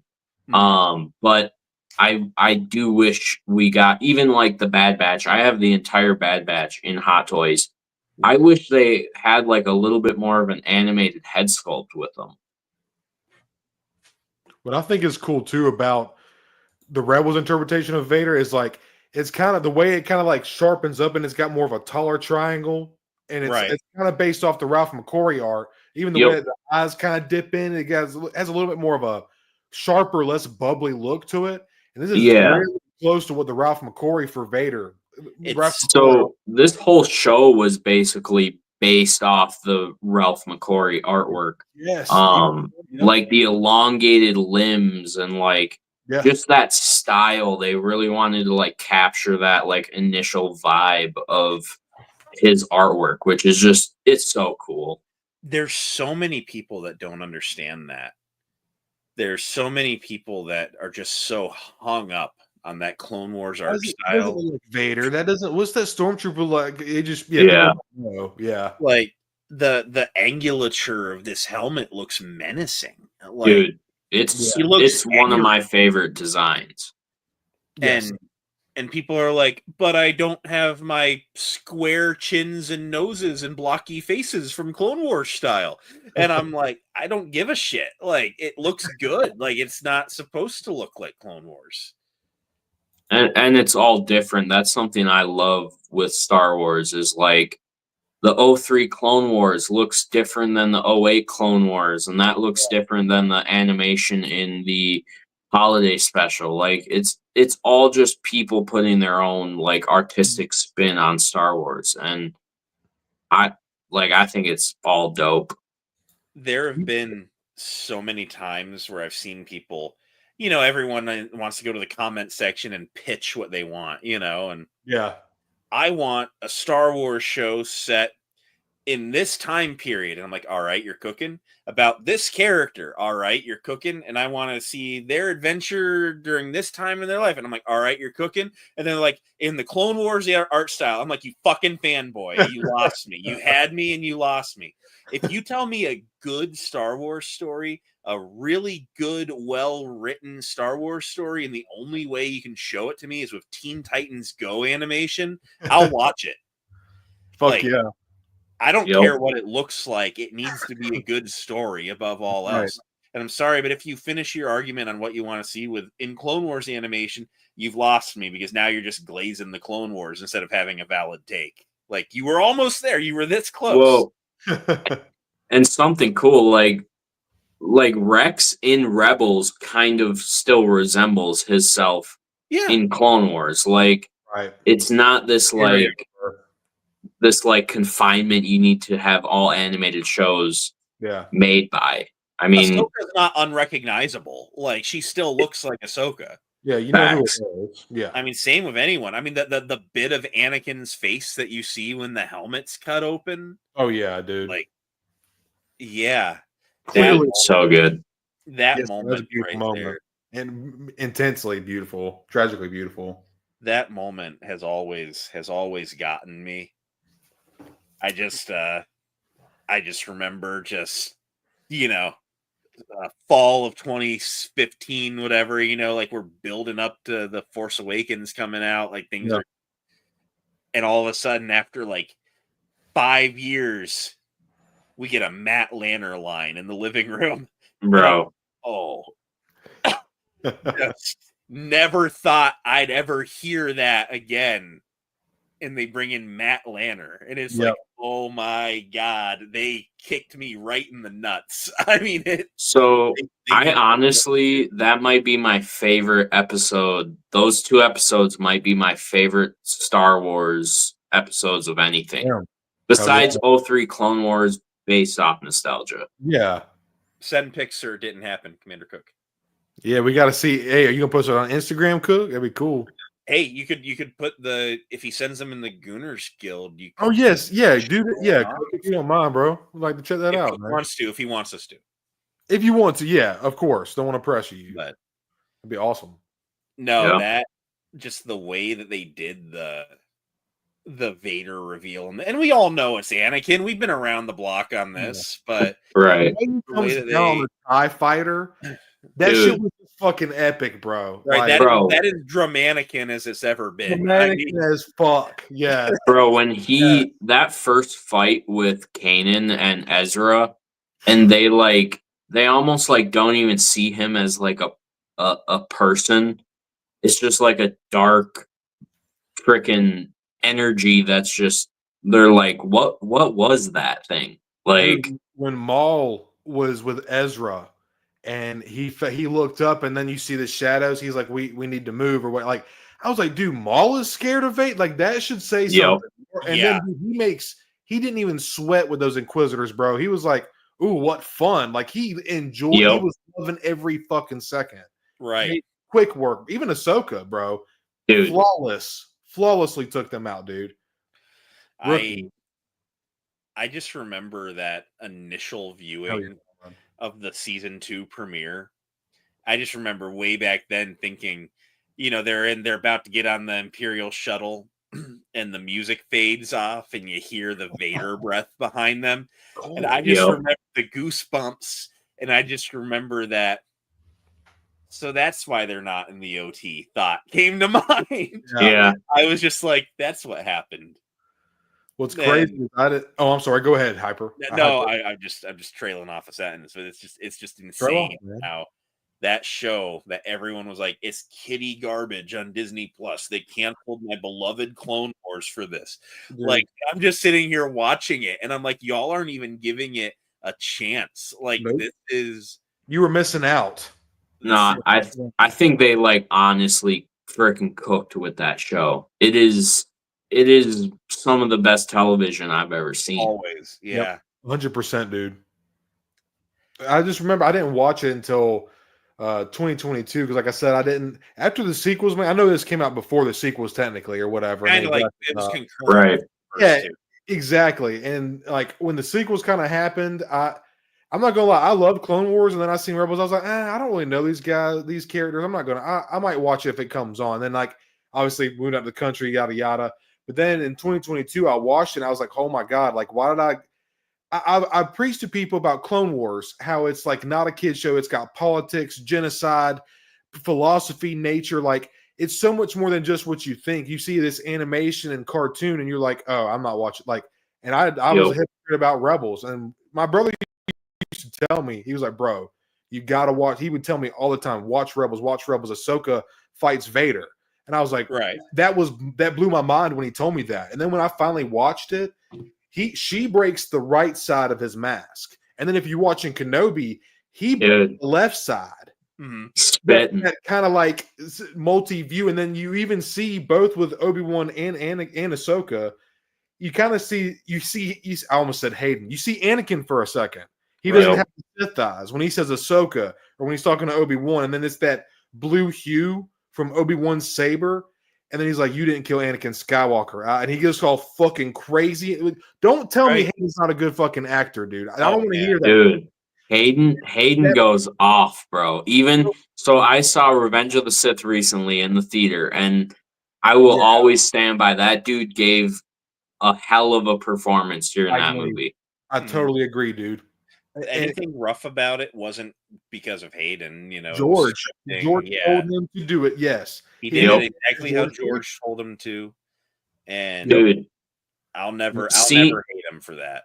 Seeing Revenge of the Sith on the theater makes you realize like how it's so like immersive. Like you're thrown into it, and the dialogue being like kind of weird, it is supposed to be that way. They all talk like they're like high fantasy, like the way they speak to each other. Yeah. And when you're like immersed in it, it just makes sense and you're just thrown into it. Yep. Dude, that movie on the big screen is just insane. Like it's wild. Yeah. Mm-hmm. Seeing Phantom Menace, I cried a little bit. I kind of had some tears. Oh yeah. Yes. I'm not even gonna front with you boys. Like hearing that first little like I was like, oh fuck, dude, it just hit me. Yeah. I kind of looked at my wife and I was like, sorry, babe, my bad. She was like, super support. I'm a grown man crying. it makes you realize why these were like events in history. 100%. In like movie history, these were like big time events. And like, dude, me and Hunter went and saw Revenge of the Sith. We got to watch it in like a museum, like movie theater. Yeah, man. And by the end of it, I was like, "Oh, this is like legit what movies were supposed to be." Yeah, like it just the scope of it, the feel that, dude. I can't glaze that movie enough. It is so good. Hell yeah, dude! I can't wait for when they put it in select theaters. I thought, but I was like, man, like they had Phantom Menace everywhere. I was so happy. Yeah. Like I think everywhere. Revenge will be everywhere. Yeah, it'll be in like any of your like big chains, like an AMC or like Marcus or anything like that. It's still early. It's super early in the year still, man. We're kind of in that Black Series drought. Everything's still kind of slow right now, but once April, May come, it's gonna start getting crazy. Yeah. Our wallets are in trouble. Oh yeah, dude. Oh yeah. Well, and you gotta remember, I think the end of the year is when like things really go off. That was like how it was for Hot Toys. Everything was just dropping all of a sudden. And then the New Year happens, and then like a month later, I think the Chinese New Year's happens. So a lot of like the overseas companies, they just take a break. Right. So you got to kind of think about that's where all of our figures are coming from. So if they're all taking a break from making figures, that's probably why we haven't seen like just abundance of stuff like at the end of the year. It's Yeah. common this time of year. The Walmart shelves are always a little bit bare. I Yeah, mean, man. Right. you go to Walmart right now, most everything's in the clearance aisle. They're trying to empty it out because they know come summer they're going to start getting stuff dropped. And especially Yep. Christmas, your Christmas rush. Dude, last year, Black Friday, and the amount of Black Series and just Star Wars roleplay that went on sale was bananas, dude. Yep. Bananas. We were talking just our theater experiences. I grew up thinking I'd never get to see Star Wars in theaters because I missed the prequels. I got into Star Wars the year after Revenge of the Sith came out. Right. So I just missed it. Yeah. And didn't even get to see the Clone Wars movie in theaters. I mean, that was a blow. I wanted to, but couldn't get my parents on that one. But I just remember when, like them or hate them, but when the sequels came out, that Force Awakens energy, Yeah. Dude. whether you think it's aged well or not, Right. that opening night, I had to go. I had to experience a Star Wars opening night. I'm talking with a buddy in math class on Friday at the end of the day. Like, you gonna go tonight? Yeah, I'm gonna go tonight. Somehow it turns into like a group of like 15 of us. We're going to the local theater. It's just word of mouth and stuff. And we're in this theater, and you just the screen goes black, and there's the hush in the room. Everyone's excited. You see the a long time ago come up. You hear the gasp, and you see the toy lightsabers getting lifted up in the air, and then you don't even hear the John Williams over the screaming when the logo blasts on the screen. Yeah, and I'm like, I don't care if you like The Force Awakens or not. That's just the most palpable unifying energy. Like, everyone in that room was so happy to be there. Dude, Force Awakens was hype, man. I can't even lie. I had my feelings about the sequels. Force Awakens was straight fucking hype, dude. Right. That's not a bad movie. Oh yeah. I remember. I mean, like, about to pull you and up. that's the closest thing. I was so young when the sequels came out, or when the prequels came out, that like the sequels, those were like the closest thing I could feel to that like energy where normal people are watching the Star Wars trailer multiple times. Like, I remember when that trailer came out, and I think the first shot was John Boyega's head just popping up. Like, I remember watching that thing so many times, wondering what Kylo Ren's lightsaber was all about with the cross guard. Like, just, dude, wild to see new Star Wars. And personally don't like the sequels, but like, that time was just still something special in time. And I do think there will be, just like the prequels, like a resurgent of fans of these things that grew up watching them. And I think like the Mandalorian even is to that point as well, where we'll in 25 years we'll see Mando fans just popping up out of nowhere, and they want 20 different Mandos, all different colors or whatnot. You gotta think this is some people's introduction to Star Wars, whether Right. the sequels or Mandalorian. Exactly. Yeah. I have a cousin who is pretty Star Wars obsessed, who was like the age for the sequels. He is 15 now, so he would have been 5 or 6 when Force Awakens came out. Yeah. And I remember he was so amped. He had his Kylo Ren lightsaber and the Nerf guns, and his love of Legos that he currently still has began with some of those. Oh man, Cook. I was gonna try to wait for Hendrix. Yeah, we got a Commander Cook exclusive right here. Pretty cool here on the Stone Solo stream. That's wicked. I can not even playing the video. It looks really fucking cool, man. Here, we'll go ahead. Just run it. Hendrix can see the replay. Let it run. Oh man. Cooked. That looks awesome, man. Got the weapons right there. Sweet. Oh, look at the hands. Cook is a Battlefront 1 2015 nut. And hell yeah, dude. 15 was fun. This is one I know that he's wanted. That looks really good, Cook. That's awesome, man. Yeah, great work, man. Great job, dude. Y'all, if y'all watch, I know y'all watching me, y'all probably said, of course, seen Cook, but if you haven't, gotta check Cook out, man. Fantastic work. Cook made me this Bakara, bro. Oh shit! Oh shit! Hold on, gotta make you big. Make me big. Make me big. Make me big, dude. Woo! Look at that helmet, dude. Fucking helmet, goddammit. Oh, Cook, good. Cook, bro. Yeah, man. This is God, that's sexy. one of my all-time favorite 112 figures. Cook knows this is obviously my favorite clone trooper.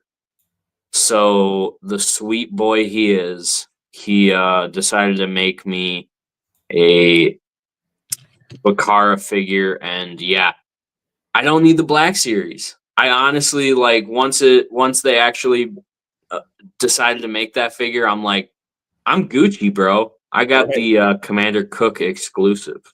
That helmet looks righteous, man. Dude. It looks so good. That visor. So good.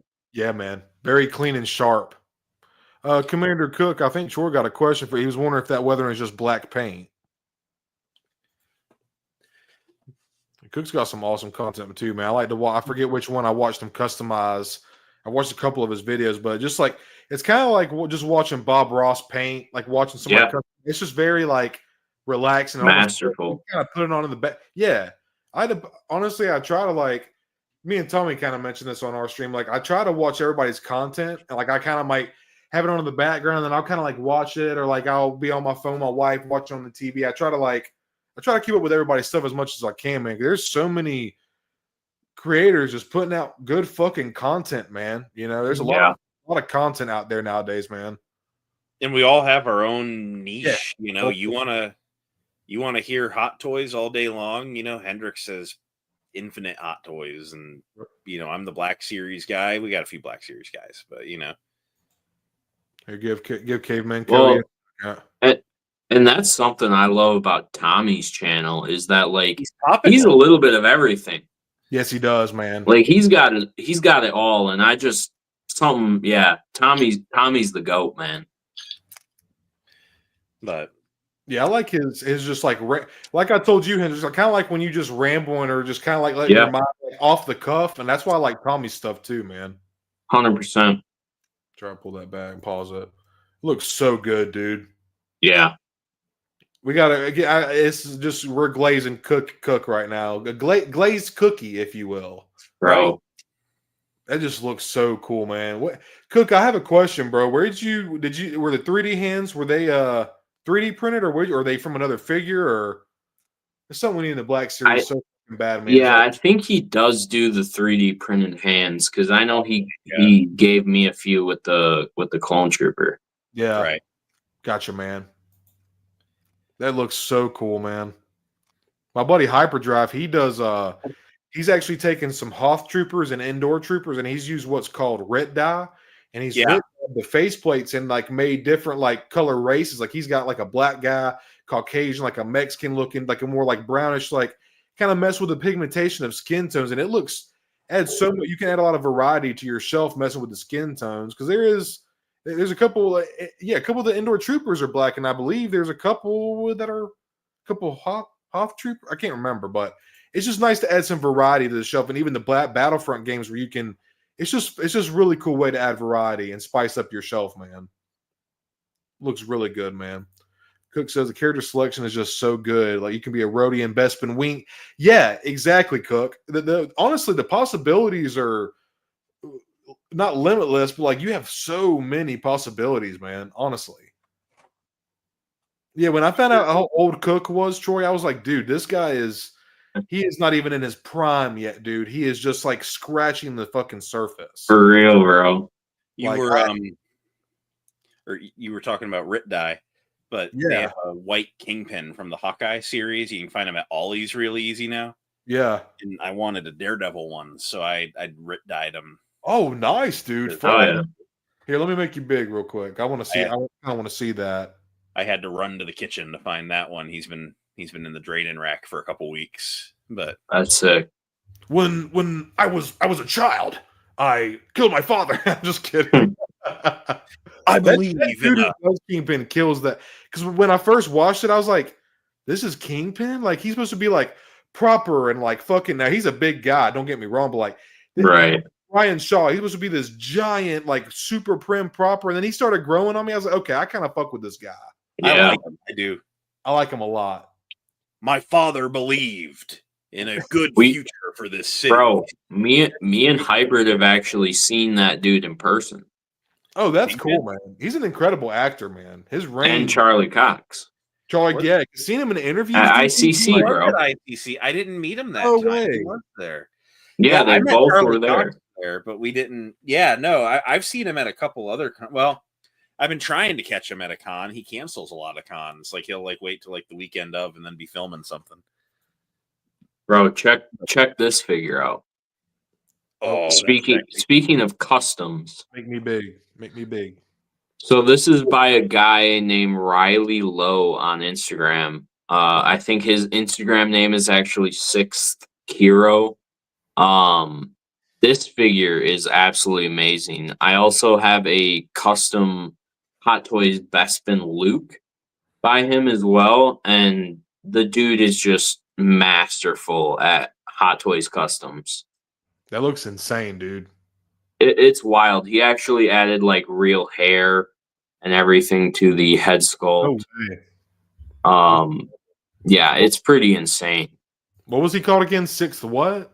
Sixth Hero on Instagram. There's a underscore in between Sixth and Hero. But yeah, my Bespin Luke is also fantastic by him. I could actually probably grab him real quick. Yeah, go please. Yeah, please do, man. Feel free. I just want to appreciate. I want to say I appreciate all of y'all hanging out with us tonight, man. It means a lot, dude. Been a really fun stream. Oh yeah, looking forward to talking with these guys and like not to sound like a broken record, but just like I said earlier, Hyper, like I just appreciate you guys being like just really open arms, man. Just like y'all accepted me and like I just really appreciate it, dude. Really appreciate it, man. Always, man. I mean, I'm always happy to make friends that are into all the stuff that we love, and that's it's. You got to surround yourself with like-minded individuals, man. You live a much happier, more fulfilling life, man. I'm with you. And I mean, not everyone in my life is into figures or nothing, but it's nice knowing that I have a phone full of contacts where if I see something get revealed that I'm excited about, like I said, I don't have to make my mom go, yep, while I'm gushing about the new Hasbro stream. I know I can go get a reaction from Hunter if I need it, Yeah, right, yeah. Get that feedback you want. Wow. Woo! Look at that. Okay, I guess. So this figure, this is a Hot Toys like base to a figure, but this dude just added the blood on the face and he tattered up the outfit. Oh wow. As like fun fact about Hot Toys, they obviously don't do a ton of battle damage on their figures, especially like the cloth. Gotcha. Because they just don't want to like ruin the integrity of the tailoring on that figure. Yeah. So, but like this dude took that figure and just like made it battle damage. So it's kind of insane what they can do. Effect on it. It looks wet, you know, dude. Right. That's the thing. Like he looks sweaty and just beat up. Damn, man. And like, sick. Dude, this is why I just love Hot Toys so much. And then you can still right now, you can still remove the hair and do the removable eyes and everything. Like it's absolutely insane what people do. Like I never thought when I started collecting like custom Hot Toys, like that was even just a thing. And it's incredible, honestly. So good, man. It looks incredible. I want a new one in the Black Series so bad, man. They need to. I actually kit bashed mine a little bit to I ended up taking apart the Dagobah Luke and slapping the legs in that Bespin Luke upper body. And it doesn't connect a lot. It took a lot of dremeling. But I got it to look decent at least. Actually, right up here if you can see it. See it? I see it. Yeah, so Yeah. it's there's no connection at the waist, but it just sits there. Hey, nobody's got to know but you, bro. Mm-hmm. It's like it's definitely extremely dated. Of the original body sculpts from the original Orange line, that Bespin Luke is probably one of the better articulating ones. Oh yeah, I've always gotten him into any pose I've wanted him to be. that's a good figure, man. Honestly, Yeah. yeah. Like I it's put the dated. Dagobah Luke head on too. I thought that looked a little bit better for some reason. I was like that. Yeah. Yeah, dude. That's such a good head sculpt, man. Every time I look at it, it looks like Mark. Honestly, that's That's one. what I Yeah, I just think honestly, and if they did something like this, like it would work as well. Like the new legs and the old upper part isn't like terrible in and of itself. yeah. You could add some butterfly joints in there, something. Yeah, dude. Even without the butterflies, you can still get him to two-hand that saber and even like up Yep. over his head with it. Like it doesn't need the butterflies to do about anything you'd want it to do, which is just a huge credit to what it is. That's exactly Right. how I have mine displayed right here, holding Yeah. both. See, And like, yeah, butterfly joints would definitely like, you could do some more shit with it, but like this works, it's not bad. right? And like, yeah, you could throw some, I wonder why, and maybe y'all can answer this because like you guys have been in the game longer, but Marvel Legends is Hasbro, and they kind of like, they've been doing a good job with like pinless double joints. I wonder why Black Series hasn't tried to go for that. So I think it's more of a realism thing. I think Black Series wants to have sculpt over articulation at the end of the day. Yeah. And I think they just, for some reason, in 2019, they made a switch to the single hinge swivel. Yeah. And I don't know. Yeah, I guess I don't know what it is. I think for superheroes, it makes a little bit more sense. You want to get Spider-Man into those iconic Spider-Man poses. Right. Whereas Star Wars doesn't have like that acrobatic side to it, I guess. Yeah. So maybe it's something like that where they just want a little bit more sculpt over articulation at the end of the day. I think it's case by case. A lot of the pinless double stuff is like, especially on your comic figures where it's just a generic muscular body that they're printing, a spandex suit onto. It's easier to do it with. Whereas a lot of your Star Wars figures, there's knee pads and stuff where armor. It's harder with some of the designs, and especially you get into some of the specifics, like with the droids, like you wouldn't with a commando droid because there's just a joint in there that's on the design in the show. Yep. And it's like there are certain things that each team does that the other doesn't do, and I always hear people say, man, Marvel Legends does it, why doesn't the Black Series do it? I think a lot of it is really just they are different teams. Like, yes, they are Hasbro, but it's not the same people making 6-inch figures for Power Rangers, Marvel Legends, G.I. Joe, and Star Wars. There's that'd be a hell of a job doing all that shit. Fuck yeah, it's not like your weekly is to make a Star Wars and a G.I. Joe. It's like you're kind of just always on Star Wars. Like 2 Power Rangers, give us a Hasbro Black. Yeah, that'd be crazy, dude. Right. I think it's just how it's been delegated that they have the teams set up, and it's probably for the best because really you get people that they're just always in that Star Wars figure mindset, where it's you're not having to deviate from designing figures with armor plating on the joints to go give a G.I. Joe that's wearing cargo pants, and how do you hide that there? Although maybe it might be interesting to trade them around a little bit so they get some different thinking, but. Definitely.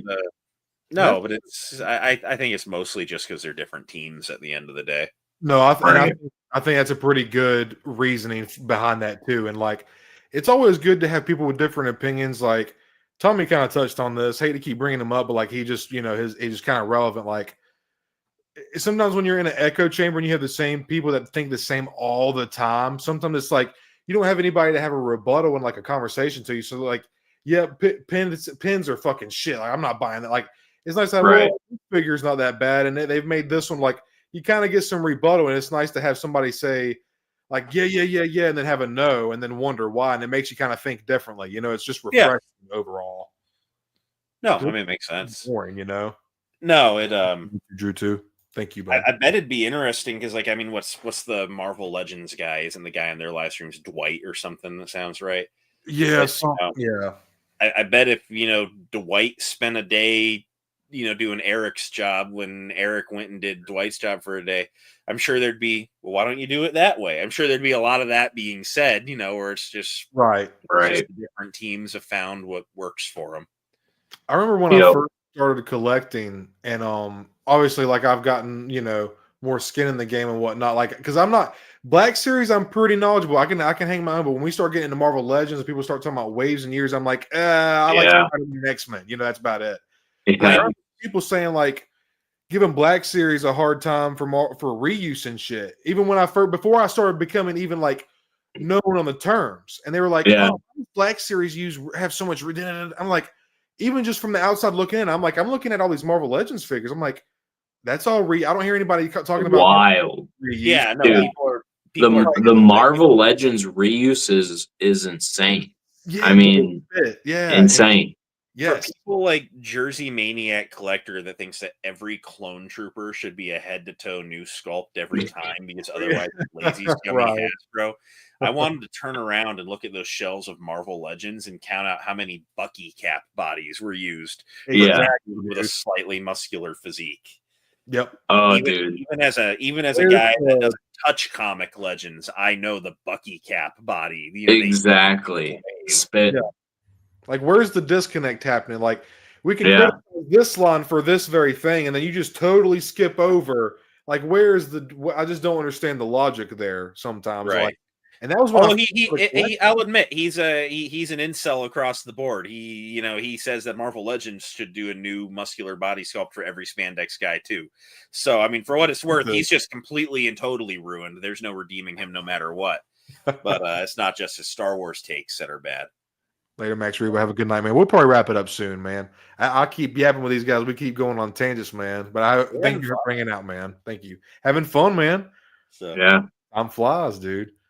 Do y'all have any recent pickups y'all wanted to show off, or anything y'all picked up or anything?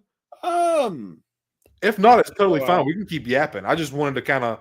I say we go. Yeah, I mean, I pretty much went over everything. This Sand Trooper, pretty recent.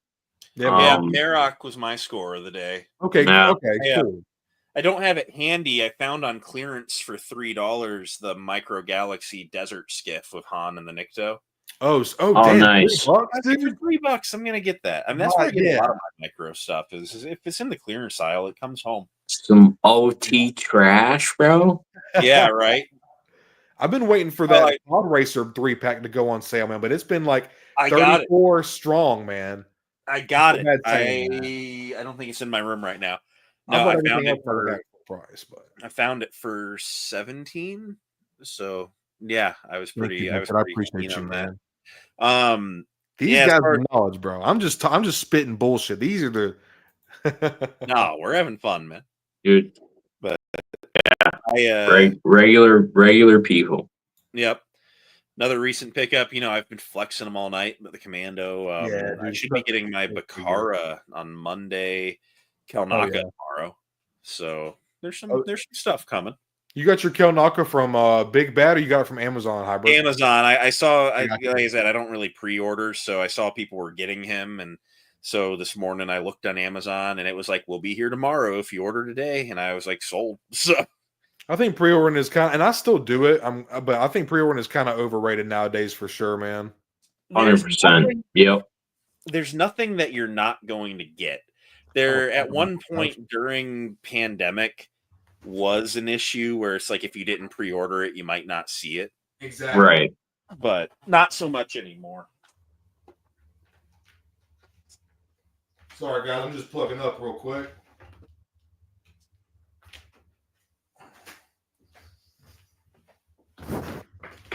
Sorry, guys. I was just plugging up my laptop real quick. Yep. I ain't got much either. I just picked up this Phase 1, $20 at Walmart. If y'all are looking for some Phase 1, yeah, $20, man. That's a steal. This is a amazing figure. You got your bicep swivel, floating knee pads, over-ring shoulder pad. I love these removable helmets so much. They like are perfectly proportioned. Mm-hmm. Yep. No, people spaz about the Funko heads on them, and I'm like, they're not that bad. Like, I think people get so stuck with how good those Archive 501st were because they're more like theatrically proportioned. I know it's a little bit bigger, and I don't care that it's got a head underneath, but like I do think it gets a little. Would I rather that be a separate sculpt with the helmet and everything? Yes. Yeah. But overall, I think it gets a little bit of extra hate. I think it's one of those things. Yeah. If I had to pick between alternate hands and getting rid of removable helmets, I would go for alternate hands first. I would want alternate than anything, you know. And honestly, posed up like that, you can't really tell. I mean, no, dude, you can't really tell that the helmet might be half a centimeter too large. Like it's, I feel like that's where you're getting into nitpicking, which obviously some people really are passionate about the clone trooper armor design, but overall I think it's a pretty fair representation of what it would look like, I guess. I think you nailed it with the passionate about the design thing. You got 501st costuming group members where you're not allowed to deviate a tiny little bit to make it functional, otherwise it's garbage. No, it's not that deep. It's because like they all had that like neck collar thing under the helmet where, you know, if you've ever seen Bly take his helmet off, he has to like pull screws and face plates and stuff, and it's just not a helmet because in the movie it just clipped. It was like an old video game. It just slid through the head model. And it's like, yeah, to have like a wearable clone helmet, like it just has to be big, you know. So. That's why people were giving like, you know, the Ahsoka clones so much shit, and I was like, the CGI render, you know, yeah, it's just it's hard to. You're putting armor on actual people, you know. It's just it's hard to translate that from CGI to live action. Of course, it's going to look a little wonky. It's live action, you know, like. And I preferred it. I'm not going to lie. It looked real. It didn't look like an animation of a running guy just drifting across the screen like they used to look. I like how when they're running, the shoulder pads got a little bounce in them. You know, the heads are wobbling a little. I mean, it felt real. You know, there was a real dude there this time. Finally, for the first time in 20 some years. Right. Other than them having the damn and the promo shots on the Ahsoka picture, they had the fucking elbow pads like. Yeah, like a bat. Like who dressed this guy? Took the picture and then Disney post that shit. Come on now. They did it to themselves a little bit for sure. They did, bro. They did. They set themselves up, bro. But overall, like for me, a Hot Toys collector, that new Hot Toys Rex, based on his realistic design from the show, I cannot wait, and I love how that figure looks. I mean. It's just going to be a really cool figure in general. I mean, we've never gotten a Phase 1 Rex for Hot Toys, so that's just a win in my opinion. And the helmet, I guess I like both at the end of the day. I see reasons for liking both, but I don't hate the new design, and I actually enjoy it. It's a different interpretation. Obviously, yeah, I don't know. Like you could, at the end of the day, you could chalk it up to it's a flashback scene. Yeah, it's not like anything concrete in the movies. So exactly, I don't mind a different interpretation. People with that logic would hate the Clone Wars or Rebels in general. So it's all just storytelling at the end of the day. That's right, dude. 100%. I got two. These were big button Xbox conversations, so these will be fresh for y'all. Okay. So one's a hot take, but because we see Cook talking about the clones in Revenge of the Sith looking infinitely cooler, and I in my mind, I kind of blend things into like an amalgamation of what they are. And so you have people that freak out about the live action armor kind of looks more like from the Clone Wars series than from Revenge of the Sith. But like they animated the Clone Wars series to look like there's a person underneath of it. They bulked up the padding a little bit because they didn't do that in Revenge of the Sith. Yeah. Yep. I'm sitting here like, grand total, the amount of time that you see clone troopers on screen in Revenge of the Sith is like under 10 minutes. Yeah. And between Andor and Kenobi and Ahsoka and the Clone Wars, we have hours of clone trooper and armor time. Yes. And I'm like, I just don't think the prequels are the definitive look anymore. Like, we have spent so much time elsewhere with these designs that have been improved. We're like, I'm sorry that it doesn't look like it looked like it did for 6 minutes in 2005. Yeah. But like, we've spent more time with this improved design. In my mind, this is the design. Like, I hate to agree with you, man, because I love the theatrical look. Right. It's just, I'm not saying it's bad. I'm just saying not definitive. It just because it happens to be in a saga film doesn't mean that it has to be the definitive. That is exactly, dude. Right. And go ahead, man. Honestly, like, I love, again, bringing this back to Hot Toys. That's just what I collect, so that's what I know. Yeah. They've done both. They've done like a little bit more of the theatrical look, and they've done the live action look like to a T. So just, I think no matter which design you like, I think there's just stuff out there for everyone to enjoy. And it seems like every company just has a different interpretation of what a clone trooper would look like. So it's an interesting debate. I don't know enough about the armor specifically to like have one stance or the other. I have something. You're good, Cook. You're good, man. I have something that I call the squint test ultimately. Okay. And it's for when people are getting so anal about a figure, typically with a figure, where I'm like, I want, people, you have people that are gonna argue, this is the AliExpress Phase 1 Rex. Yeah. There are people that are up in arms about the pauldron. It's inspired by the old Sideshow from 2009. And there are people that are going to tell you all day long that it's wrong. And ultimately, I am going to replace it on the shelf with the Ahsoka Series 1 when it comes out. Yeah. But for now, stick it on the shelf, take a big step back, and just don't hyper focus in on it. Right. Just look across the shelf. That's Captain Rex. That's all it has to be. It's not, it's not that deep. Yep. And it's not worth, spazzing about. It's like, as long as it looks like you're good with it, and it's like, and I see what Cook says, the impact that the clones had in the prequels. Like, that did give us all the other screen time that we've had since. Right. I'm not saying get away from it. Mm-hmm. Right. But, like, I'm just saying, like, if every time we ever see a clone trooper going forward is in this new live action armor, we're just gonna have to quit having the temper tantrum every time it happens. You have to accept it, or if it bothers you that bad, then you got to quit watching the new stuff and just keep watching those 6 minutes of rots over and over again.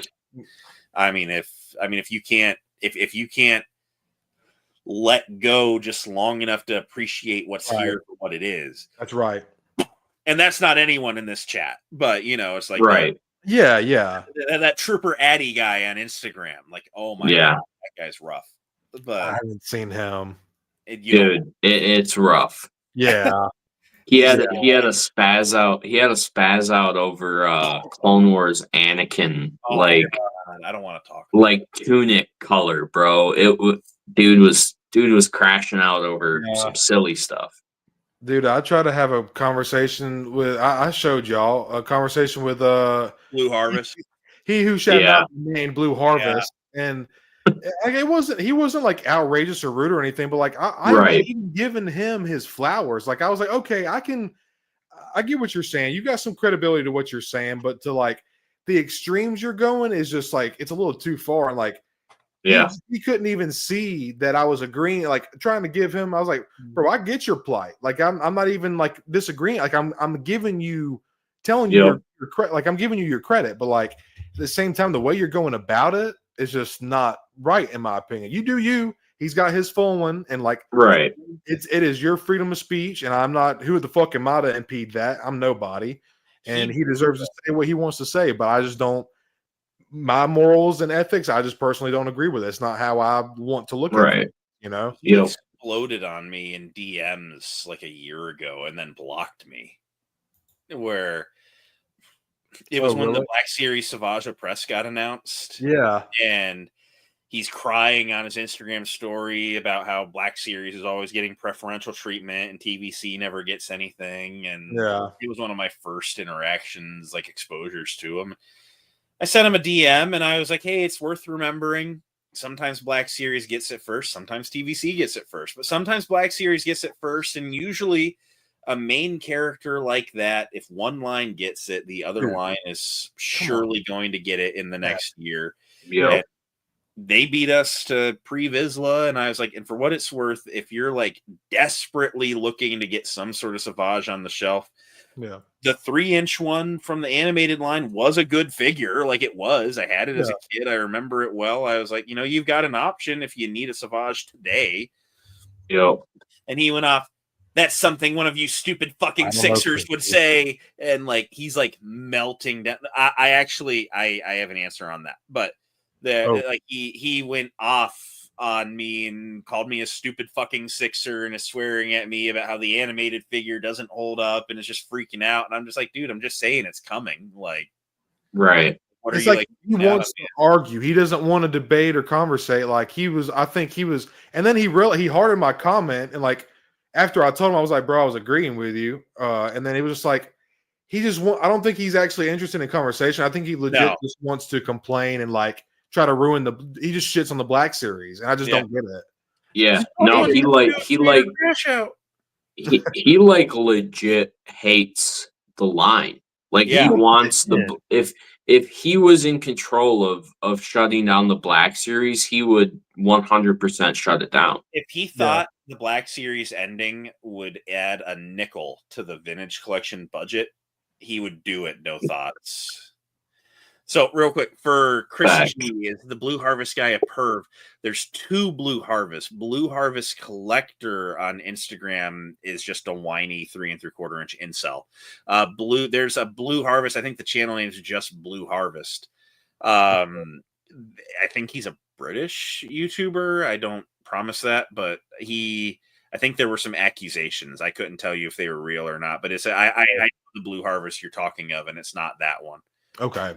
Wouldn't shock me, but it's not that one. So we talked our clone armor and the bright, but then the other hot button Xbox topic. I think Hendrix might be on board with this too. I think this did make it to the group chat a while back. It was a few months back, but we were talking about when they bring the animated characters to live action.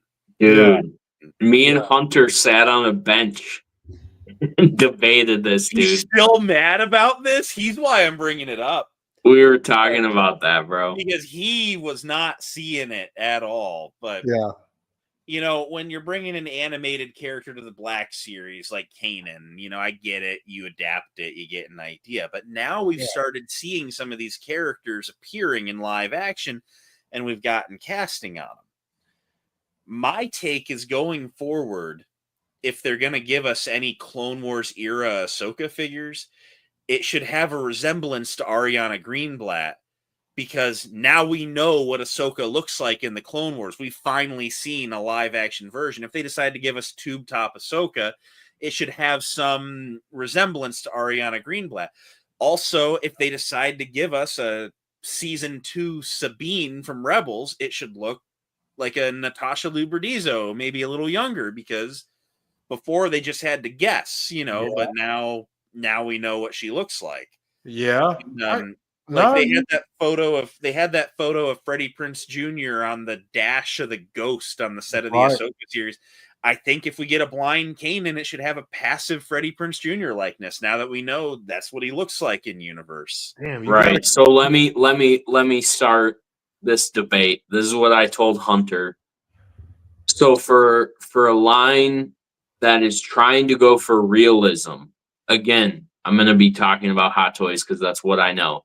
Hot Toys goes for a realistic interpretation of what this character would look like if they were brought into a live action movie. So when they did their Clone Wars Anakin, it looked like Hayden Christensen. When they've done figures before, so they did a season 7 Ahsoka, but that was before we knew what season 7 Ahsoka would look like in live action. Right. So they kind of realistically did what what's her name? That Ashley Eckstein. They kind of did a live action Ashley Eckstein Ahsoka, but now that we know Ahsoka looks like Ariana Greenblatt in live action, they're doing Ariana Greenblatt Ahsokas. Now, for any line that wants to make an animated style figure, still make it look like the animated figure. But when you're trying to make a realistic interpretation, you have to make it look like the realistic interpretation. Right. Yeah. No, when they give us a Clone Wars Anakin, they make it look like Hayden because that's just what Anakin looks like. He doesn't look like a different dude for 3 years. Right. And, I mean, it's just like across the board. I don't get it. I think any Clone Wars era Ahsoka figure going forward, unless it's specifically supposed to look animated, should look like Ariana. I like what Hot Toys did because it does kind of look like Ashley a little bit, because Dave Filoni said in interviews all when the Clone Wars was running, Anakin had to look like Anakin, Obi-Wan had to look like Obi-Wan. Ahsoka, we never saw her in a movie, so we just kind of made her, they made the CG model kind of look like a stylized Ashley. That was what they were running with at the time. But now they've cast a live action person. We have a real face in that orange paint. I think it's what it should look like. And Hunter was all like, well, it's just not what she looks like. And I was like, I mean, like in the cartoon, she doesn't look like anyone. She looks like a cartoon. And no, this was like an hour-long debate on Xbox. And if that animated look is specifically what you're going for, then obviously do it like the animation.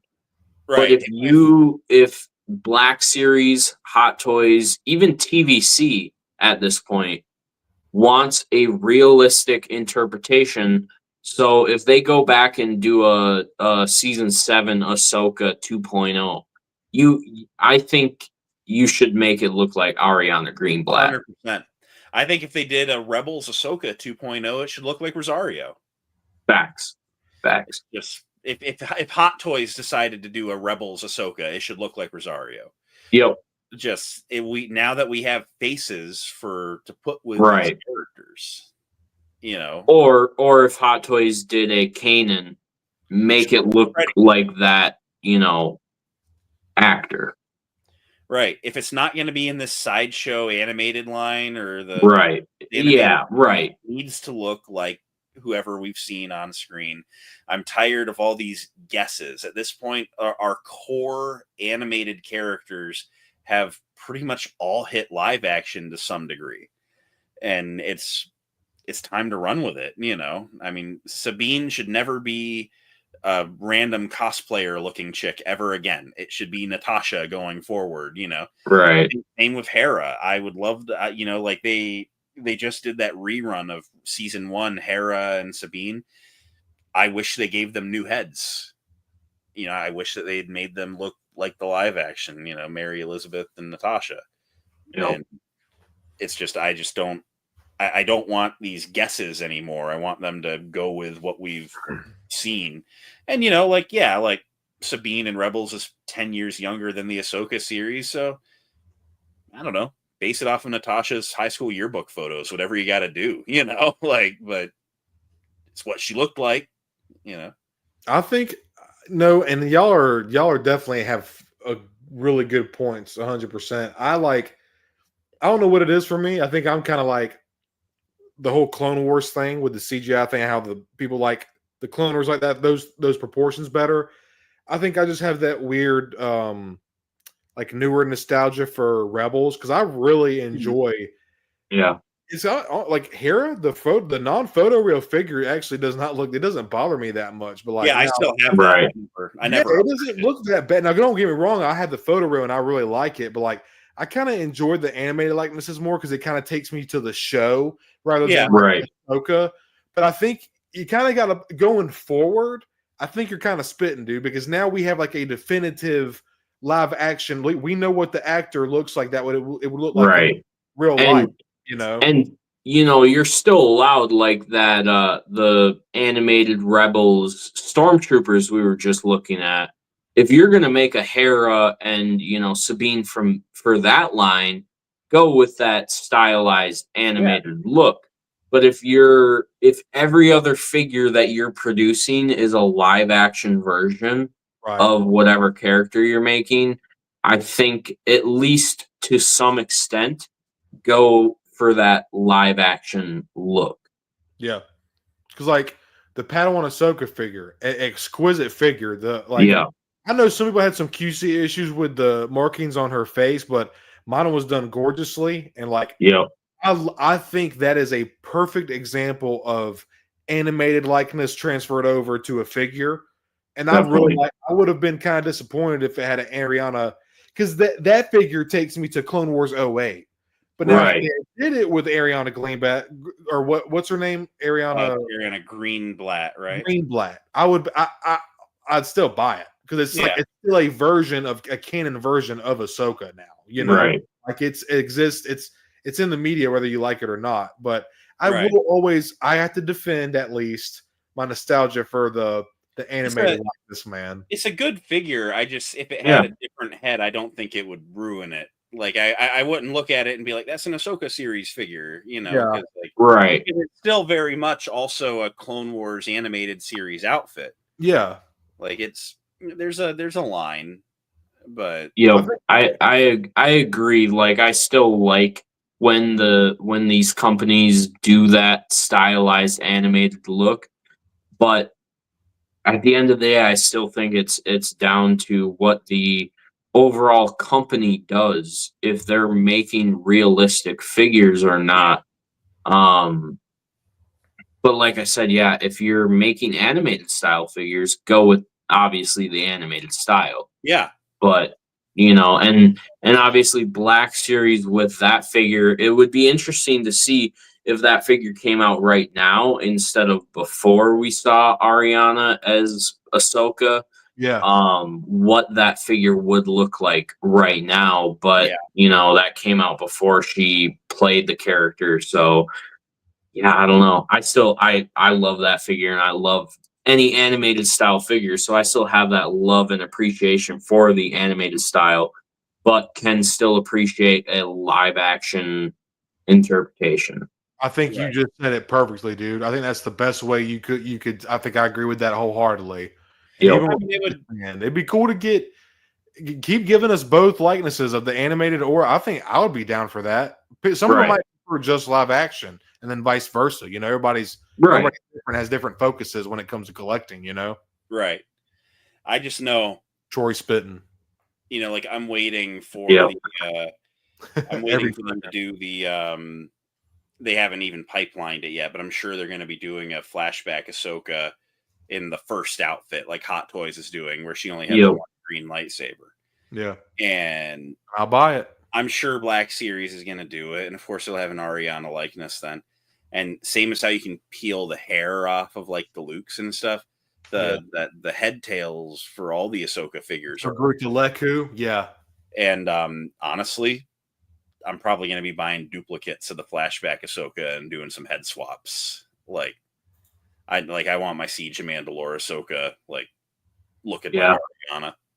Hell yeah, dude. And honestly, that one that we got isn't even totally accurate because it's that Rebels reuse of the leg. Yeah, I really want a head to toe redo of that. I think it would be. I think Yeah. it's deserving, man. Yeah, Siege of Mandalore is honestly, probably one of my favorite arcs of the Clone Wars. Dude, Mandalore, so good. obviously, Stone Mandalorian. Like Mandalorians are just fucking. Oh yeah, fuckers, dude. You know. That was an interesting time to be a collector when those 4 Walmart figures came out. That's when I started collecting, bro. Brando. So I'm sentimental on it. I mean, I spent 3 days driving from Ashtabula, Ohio to Cleveland, Ohio to Akron, Ohio to Youngstown, Ohio, driving this 50-mile each way square and hitting every Walmart in between because they were hitting and selling out instantly and they wouldn't pull them from the back for anyone. So I literally just spent a weekend and like 3 tanks of gas, just legit toy hunt shit, trying to get them. And by the end of the weekend, I had them. And even in 2020, they weren't good figures. The Ahsoka was all reused from the Rebels figure and was just rough, but I was just glad to finally have a not Rebels Ahsoka, even though it was a Rebels Ahsoka. Right. The 332nd I thought was great. I liked the 2020 body. The 23 is better. It's been upgraded. Yeah. That was the best of the set. And those Mandos were so disappointing being on that Django body. Like even back in 2020, Django wasn't a good figure when he came out. I mean, that body was reused. So those were some of my first figures, and I even passed on the Mandos. I don't like. I was like, yeah, I'm good. It's not a good. It's honestly, man, it's probably up there with like sculpt, not the sculpt because it's not a terrible sculpt. Like the articulation of the sculpt is one of the worst in the line for sure, man. Like it's rough. Those rocker feet, so bad. Yeah. If you put Pre-Visual on a stand, that is a really good looking figure, man. Like, they painted him beautiful. He's just the core of the figure's garbage. And just if you have a flight stand or some 3D printed throne, good luck. You're gonna have dominoes. You're gonna have figures falling. Yeah. That is a rough mold right there. Motherfucker can't stand for shit. Yeah. I don't know what pisses me off more, the fact that they did such a bad Django Fett or the fact that they've reused it so many times. Dude. Like it's infuriating I think the reuse is worse because at least like when the beginning of the line, they're still figuring things out. The engineering for action figures in the past 5 years, let alone 10, has come so far, man. You know? And like that's why I'm kind of when people are like, why did it take so long to get the Droidica, the Commando droid? I'm like, in my mind, I'm kind of thinking, like, you know what? I'm kind of it's probably a good thing it took this long, man. Like, because now the technology is here where we can get these really well articulated, correctly proportioned figures, reenact scenes, and interpretate our own stories or whatever. You know, if this came out in 2014, no one would want it. Yeah, no one would want it. No, not. I've said that about a lot of figures that it's like I would have rather just waited.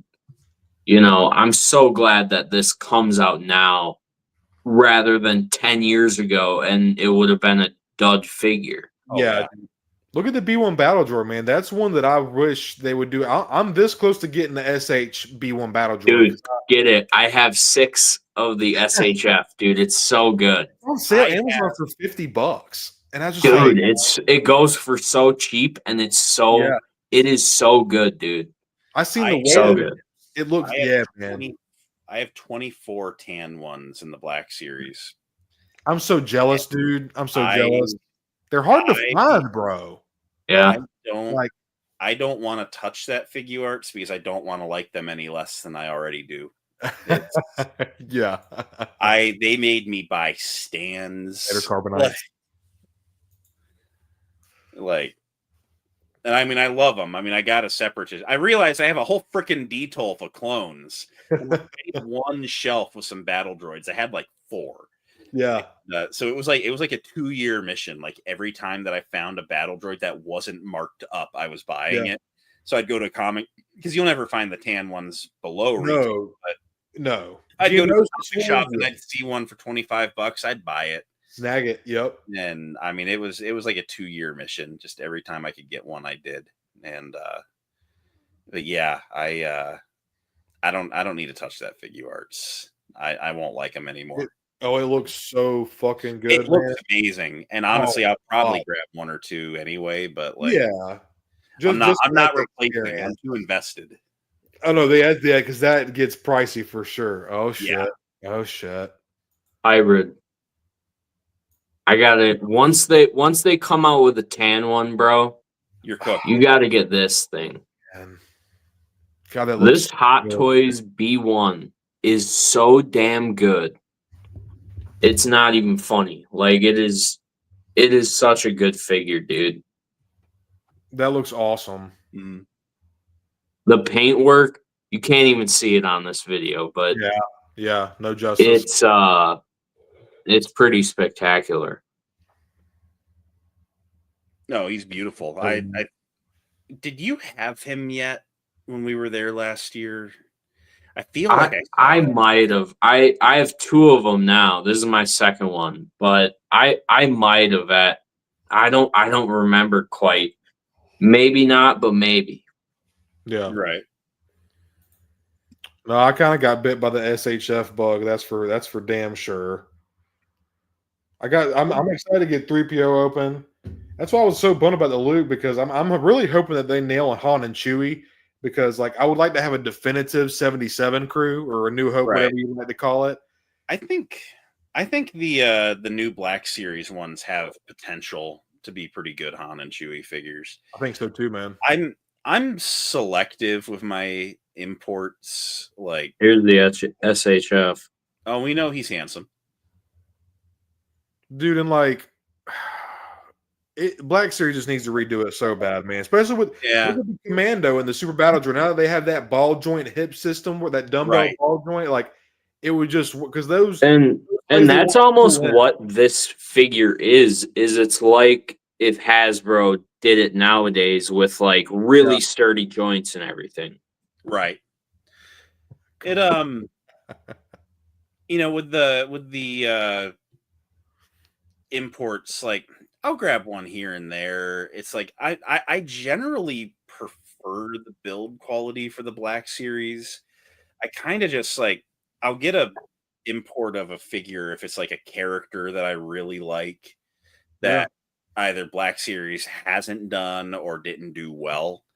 Like the crate Luke Skywalker, Last Jedi. I'm gonna blow the chat up here. Last Jedi is my favorite Star Wars movie, and so like not getting that Black Series crate Luke, which wouldn't have been good. It would have been peak red box era, but it's a big missing hole in that figure line. And I'm like, we got DJ and stuff, but we couldn't get a Luke from the movie, right? Like literally, like that is kind of wild. The Luke that we got from that movie was the incredibly brief cameo at the end of Force Awakens Luke. We literally got not one Luke Skywalker from The Last Jedi. I was gonna say that like now that I think about that, that's kind of insane, bro. Yeah, like not a flashback.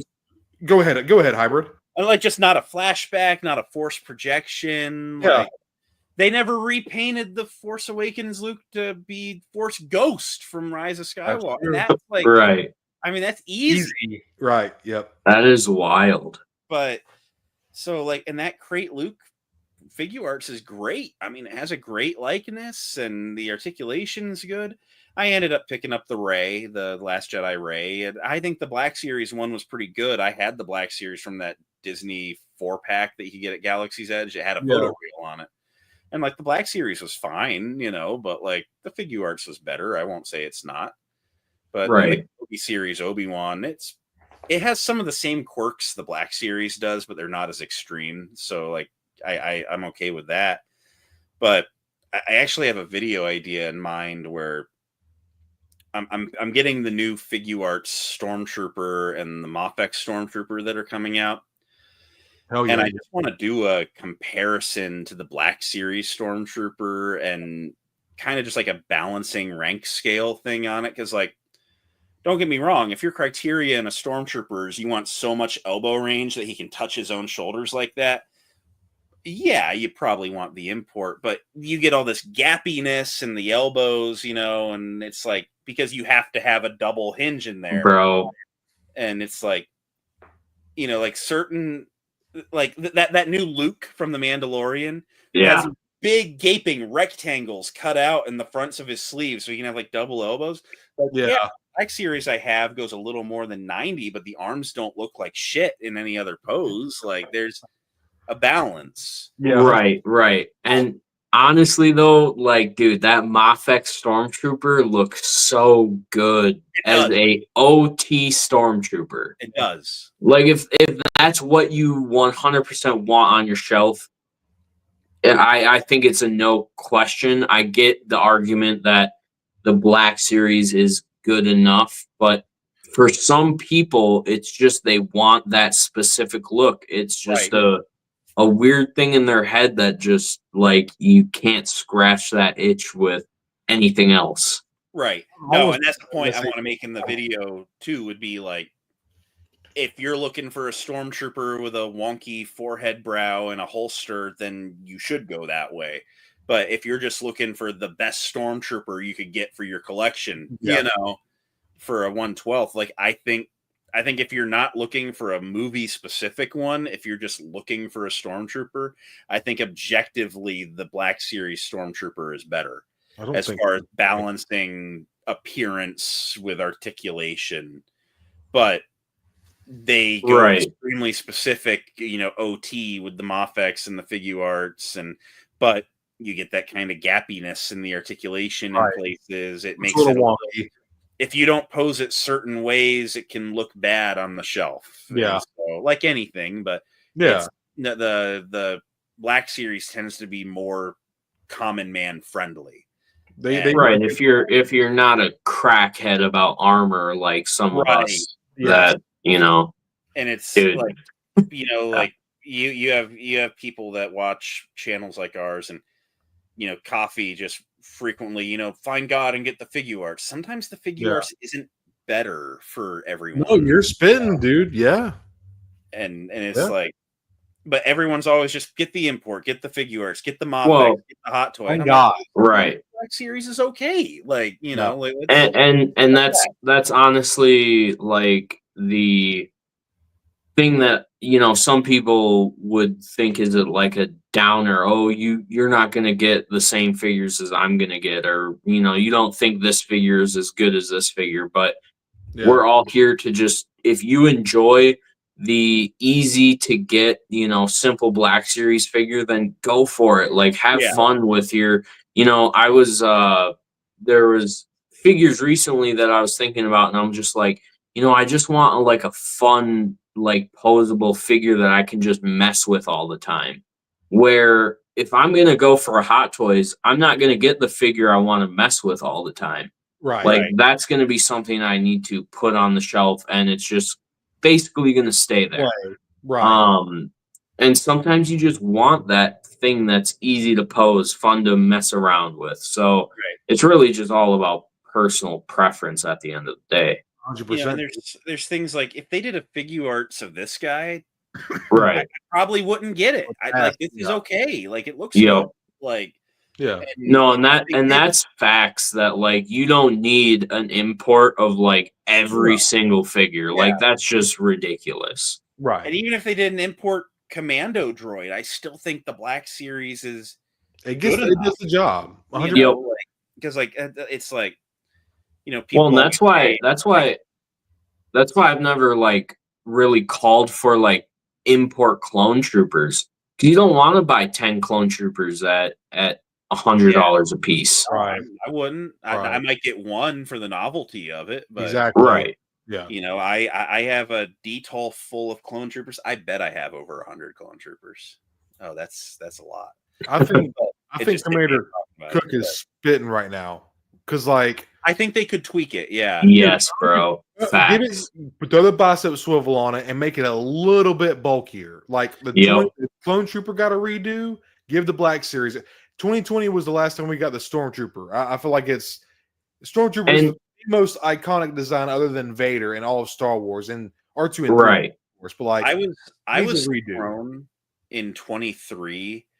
And I didn't think that we were going to get a whole new one. I figured it would still be the Rogue One Trooper at the core. But when they retro carded the 20 Stormtrooper on the Return of the Jedi card, I I was sure they were gonna put a new belt on him with the holster. Right. Right. So cool, Like, dude. I thought it was gonna be a Rogue One trooper with a holster. I wasn't expecting anything different than that. Right. And I was honestly kind of shocked they didn't. And I love that. Yeah. I have 5 of them. I have 4 loose on the shelf, and I have 1 on card. Like it's one of my favorite figures in the Black series. Like, it is a fun figure. It moves well. It feels good in the hand, the quality of the plastic. Like, it's a fun figure. Don't get it twisted. But I have been eyeing the SHF, and it just, man, like, it looks good, man. It looks really good. I just trying to hold back, man. I don't know. It's just like $70-$80. I could do one. But like, that's something like Justin buying 3 or 2. And I know he's gotten them for a decent price and whatnot, but like, I just can't do that personally. And like, the Black series really does. Yeah. It's a good stand-in. It really is, man. It's a good fucking figure. And I'd say if you're going for that one like special one, go for the new Mafex. Like, that one comes with 2 different helmet sculpts that are OT accurate, and I just think it looks absolutely incredible. For Mama Mando here, there is a new Leia that you probably, if you went to Target, you'd probably see on the shelf right now. It's hitting. It's a New Hope. It's her white dress. It's the classic one. Yeah, I think I showed you this one, Mom. It's perfect. Like, it is really, really good. And I see Troy said, and I agree, there's a new Han Solo coming. We've seen pieces of it. And it looks really good. It looks like it's going to be a head-to-toe new sculpt. Because we've only seen pieces from the factory, it's probably like a year out. Yeah. Personally, I would wait that year. The Hans that are out there now are like, okay. But I think a lot of them are sculpts that are 5 years old or older. Yep. And I think this new one has potential to outdo them all by far. If it's half as good as modern standards. I think that Return of the Jedi is the best. And then you go down to the Power of the Force with the Power of the Force version. It's got that weird 2-tone neck color, like where the face is. It's different skin tones, but not a bad looking figure. But the Return of the Jedi one just really takes the cake. That's a good looking Han. Yeah, and honestly, buy the Return of the Jedi one. Take the trench coat off. It's a passable A New Hope. You know, the wrong on the pants, but whatever. Yeah, like, I mean, if you wanted one right now, that would be what I would get. But I would probably hold off for the new one. Kid Troy. I don't like the look of the new Figuarts one. I don't. There's something with Figuarts where sometimes Figuarts nails a likeness, and sometimes it looks like a cosplayer. Facts. Chewie. They just did a wave of like reissues where there's like an Anakin that looks like a Giga Chad. He's got a big square. Yeah, dude, I've seen that animated. Yeah, and it looks weird. You know, he has the red and the blue sabers. Yeah, and then there's a Han Solo, which again looks like a Harrison Ford cosplayer. Yeah, and it's like this new like set of like 4 Figuarts that just got revealed. I think the older ones look better. Yeah, I have the older Anakin, and it's here. Let me grab this Han Solo. Yeah, grab it, bro. Yeah. This is the original Han Solo, and this thing looks incredible. I think that looks better than the new one, in my opinion. Yeah, this new one's rough. The new one looks a little weird. Yeah. And this is an example. Like, Han's a good. Well, and this is like a 10-year-old figure too. Yeah, like that's the crazy part. Yeah, bro. There in 2010 or 2015. It might have been 2015. Yeah. Damn. Yeah, that's crazy, dude. Yeah, Figuarts from like 2015 to like 2016, unmatched, bro. It's kind of insane. Well, you have that Han out. Well, you still have the Han down. Just something like I was talking on some of the articulation schemes, like on that video I want to do. Like, there's nothing wrong with it, but you look at the front of that elbow and you just see that big bulging ball for the disc joint. That's why the And it's Chewbacca like- threw me off. I was like, Right. what the fuck? And I'm like, at least Hasbro doesn't do that. Like, yeah, you'll get You're less wrong. range, but Yeah. it looks better while getting less range. And it still does 90 or better. See, I don't know what it is, but something about that like style of articulation I just like. I don't know what it is. I know that it breaks up the sculpt, but Yeah. it's weird. It's a weird thing. I don't know. And I don't hate it, and I'm not saying it's bad. Right. I'm just saying the Hasbro sculpt just looks better because it's not broken up. But I Right. acknowledge that while you have that disc joint, Han can touch his own shoulder with his hand. Like, there's Right. it has to look bad because it's more mechanical than organic. Exactly. Right. That's one thing that the Black Series does good with is like the way that they have the articulation and the joints. It's especially with obviously it's a lot easier with like armored characters and such, but Yeah. joint articulation is really good in the Black Series, man. The way that they Right. had it within the sculpt and make it work and move like it's supposed to. It takes a lot of talent for them to sculpt that shit in to make it move that way and make it move the way it's supposed to, So Right. much goes into this shit that people don't give credit for, man. No, it's and again, I mean, you have all these people, find God and get the figure arts, and it's like, yeah, the figure arts is a good figure, but let's not say the Black Series isn't good. Like, Right. Check Right. out Ami Ami, bro. Ami Ami is a good website. Yeah. What you guys know want to spit out any other ones? Ami Ami is really the main one I know of. Ami Ami's the one that I've used. Yeah. Hobby Genki is another one. Amazon Yeah. Japan. Amazon Japan. Yeah. Things. Yep. The Try thing that with next Big time. Bad is they order it and then they mark it up once it's here. Yeah. So, Oh yeah, they do. I'm not gonna People lie. look I paid a little bit extra for my 3PO, but that's because I had my pile of loot and I had a couple figures in it already, and I kind of didn't want to fuck with making an Ami Ami account. I was like, you know what, fuck it. I'll spend the extra $20-$25 and just Yeah. go ahead the and big thing is it worth $20 to you to get it in a week instead of 6 weeks Right. or a Yeah. month or whatever it is? Right, exactly, dude. Sometimes Yeah. it is. Yep. But like Big Bad doesn't get it for any kind of markdown. They I think they order from Ami Ami probably, and then Right. I wouldn't doubt. they Yeah. get it. Yeah, I wouldn't doubt. I wouldn't be surprised if they did, man. Honestly. But but Big Bad is trusted. But no, Ami Ami, Amazon Japan, Dude, Genki. I used to work for Big Bad, bro. Oh, Yeah, really? there's wicked I used to pack boxes, bro. They're a local. The warehouse is a local thing to me. That's awesome, man. That's cool. Yeah. But that was a pretty neat experience, just getting to pack up toys all day. That's Bro, kinda like what I did at so my fun. job. Dude, it was one of the coolest things I did through high school. $13 an hour, like just simple warehouse work. So Yep. yeah, Yep. I loved it, dude. I got to see so many cool things. I mean, they had a whole back full of comic books and statue. Like, dude, wild. Hell yeah, man. Go in there I and would just be off. sitting there packing boxes going, and this is why my paycheck's staying here. This one to the side. Dude, facts. I wish they had a storefront, just like, and it wouldn't have to be a big thing, but just because they're such a known brand. Dude, that'd be crazy.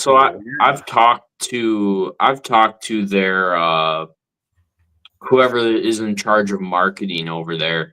I wanted to do like a video in the warehouse, maybe, or like a tour of like a day in the life of a worker at Big Bad Toy Store or something like that. And they didn't really want someone filming inside their warehouse per se. Because it is a typical, as I've worked there, it's a typical warehouse. I mean, there's nothing special or glamorous about it, really.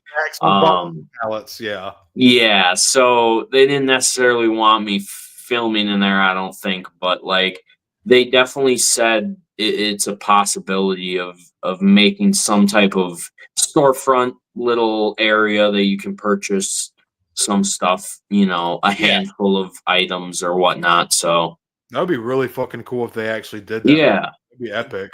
There's a store I really like. It's CMD store. Yep. They are in Niagara Falls, Canada. Yep. And For whatever reason, Canada unpacks their shipping containers faster than the United States does. Yeah. Because CMD Store will get the new wave of Black Series 3 to 4 weeks before they pop up wherever they're going to pop up first in the States, whether you find it at Target or Amazon gets it first or whoever.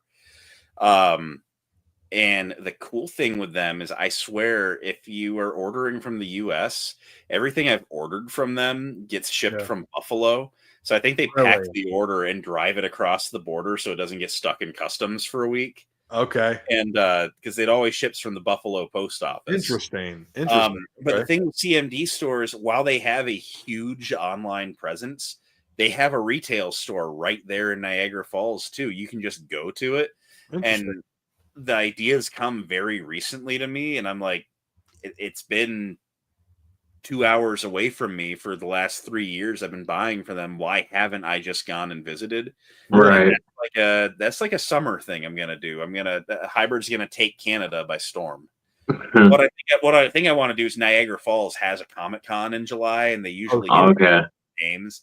And that's I'm like, perfect for you then. Yeah. I'm like, I mean, that's my excuse. I'll cross the border, probably legally, and stay a night, get a room for a night and go to Comic-Con and get some scribbles on some stuff and check out the CMD store. They still have Toys R Us up there. It never went out of business. It's not that bullshit Twin Cities Mall where it was FYE pretending to it was so bad.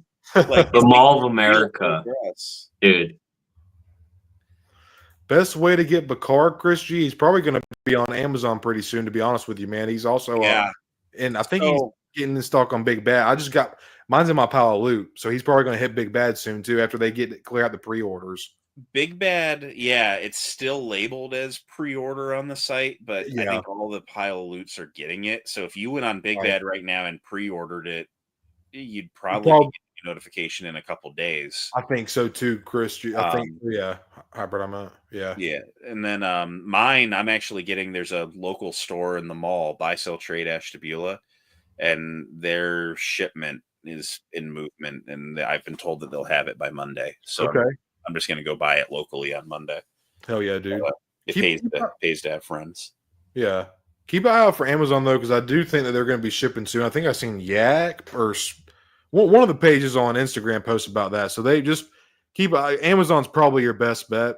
There's all sorts of Amazon stuff getting ready to ship. The Commando and Training Battle Droid went from like July to Monday. Yeah. Like it wasn't because usually it like jumps a couple weeks at a time for like a week. It just straight up says Monday for me now. Like, damn, so that's cool. That's a damn right. That's a hell of a jump though. Yeah. Shit. I don't mind. I like those Commandos, but then I've been wanting that Battle Droid repaint forever. I mean, it's a cool set. I know it was received and kind of mocked a little bit, but I'm just like, I love everything in that box. Battlefront 2 is my jam. Hell yeah, dude. So the one thing about the Commando Droid I meant to say earlier was like the lack of paint on the Vibra sword kind of bummed me out. Yeah. Like, that's something that's so easy to do. Just put a quick little wash on it. Like, I shouldn't have to do that. Yeah, I know. But like, it's going to take you like a couple cents of paint and like 5 minutes, if that. And that gets you involved more. Like that gets you messing with your figure a little bit more than you would have if you just slapped it on the shelf. And that's choice. The thing is, and like I talked about the Vibro sword in my review, that is my one and only gripe with the figure, and it sucks. And I wish that they had painted it, but the rest of the figure is so good that I don't even think about the Vibro sword. And honestly, they don't use them that much in the show. No, not really. And you put it on the back, it looks cool. Yeah. Like we see him once or twice use it. It's kind of more of a Battlefront thing, really. Yeah. Right. I'm going to have probably like 2 of mine with him, and I'm just going to take him down to the basement to my painting station and just hit him with Rust-Oleum silver. Hell yeah, dude. I'll mask off the blades, and I'm just going to hit the handles with dark gray, and I'm going to hit them with some clear coat. Yeah. And they'll be okay. Like it'll be an afternoon project. I'm going to wait till I have all 12 of them, but I'm just going to make a day of it, Oh yeah, R2 Drew2 says his Amazon Bakar just shipped during the stream, right? Nice. That's wicked. So so you potentially might have that tomorrow if Prime's on their game. Yeah. Chris G, keep a close eye on Amazon, man. I feel like that's probably going to be the move to cop. Honestly, if you can get on there and pre-order it, still might be worth doing. Right yeah, now. you can hit a pre-order for sure. Because you can cancel Amazon pre-orders real easy if Big Bad pops in stock. I've been checking every day, just waiting to make that announcement. I seen they put the Commando droid up to it's like $27 or $28, $27.99 or something like that, or $26.99, something like that. Which I was still, honestly, dude, I'm just so happy to get that CIS representation. I'll pay it, and I don't mind, man. It was well overdue for fucking sure. No, I have no gripes. I'm incredibly amped just with everything we've been getting lately, and it's not just because I'm a Hasbro shill. I mean, it's just been everything we've gotten lately. Even the repaints have just felt good. And I agree. Something that I've said a lot is every year, these last couple of years feels like when I'm working on that year end, my top 10 Black Series of the Year video, it's always a struggle. And I used to do my 10 favorite Black Series and my 5 least favorite Black Series of the year, like in the same video. Yeah. And the last couple of years, I haven't been able to come up with 5. I had to whittle it down to 3. And then this last year, I had to just whittle it down to 1. There was just one thing I didn't like. And I'm like, that's a good sign. Like, that's a really good.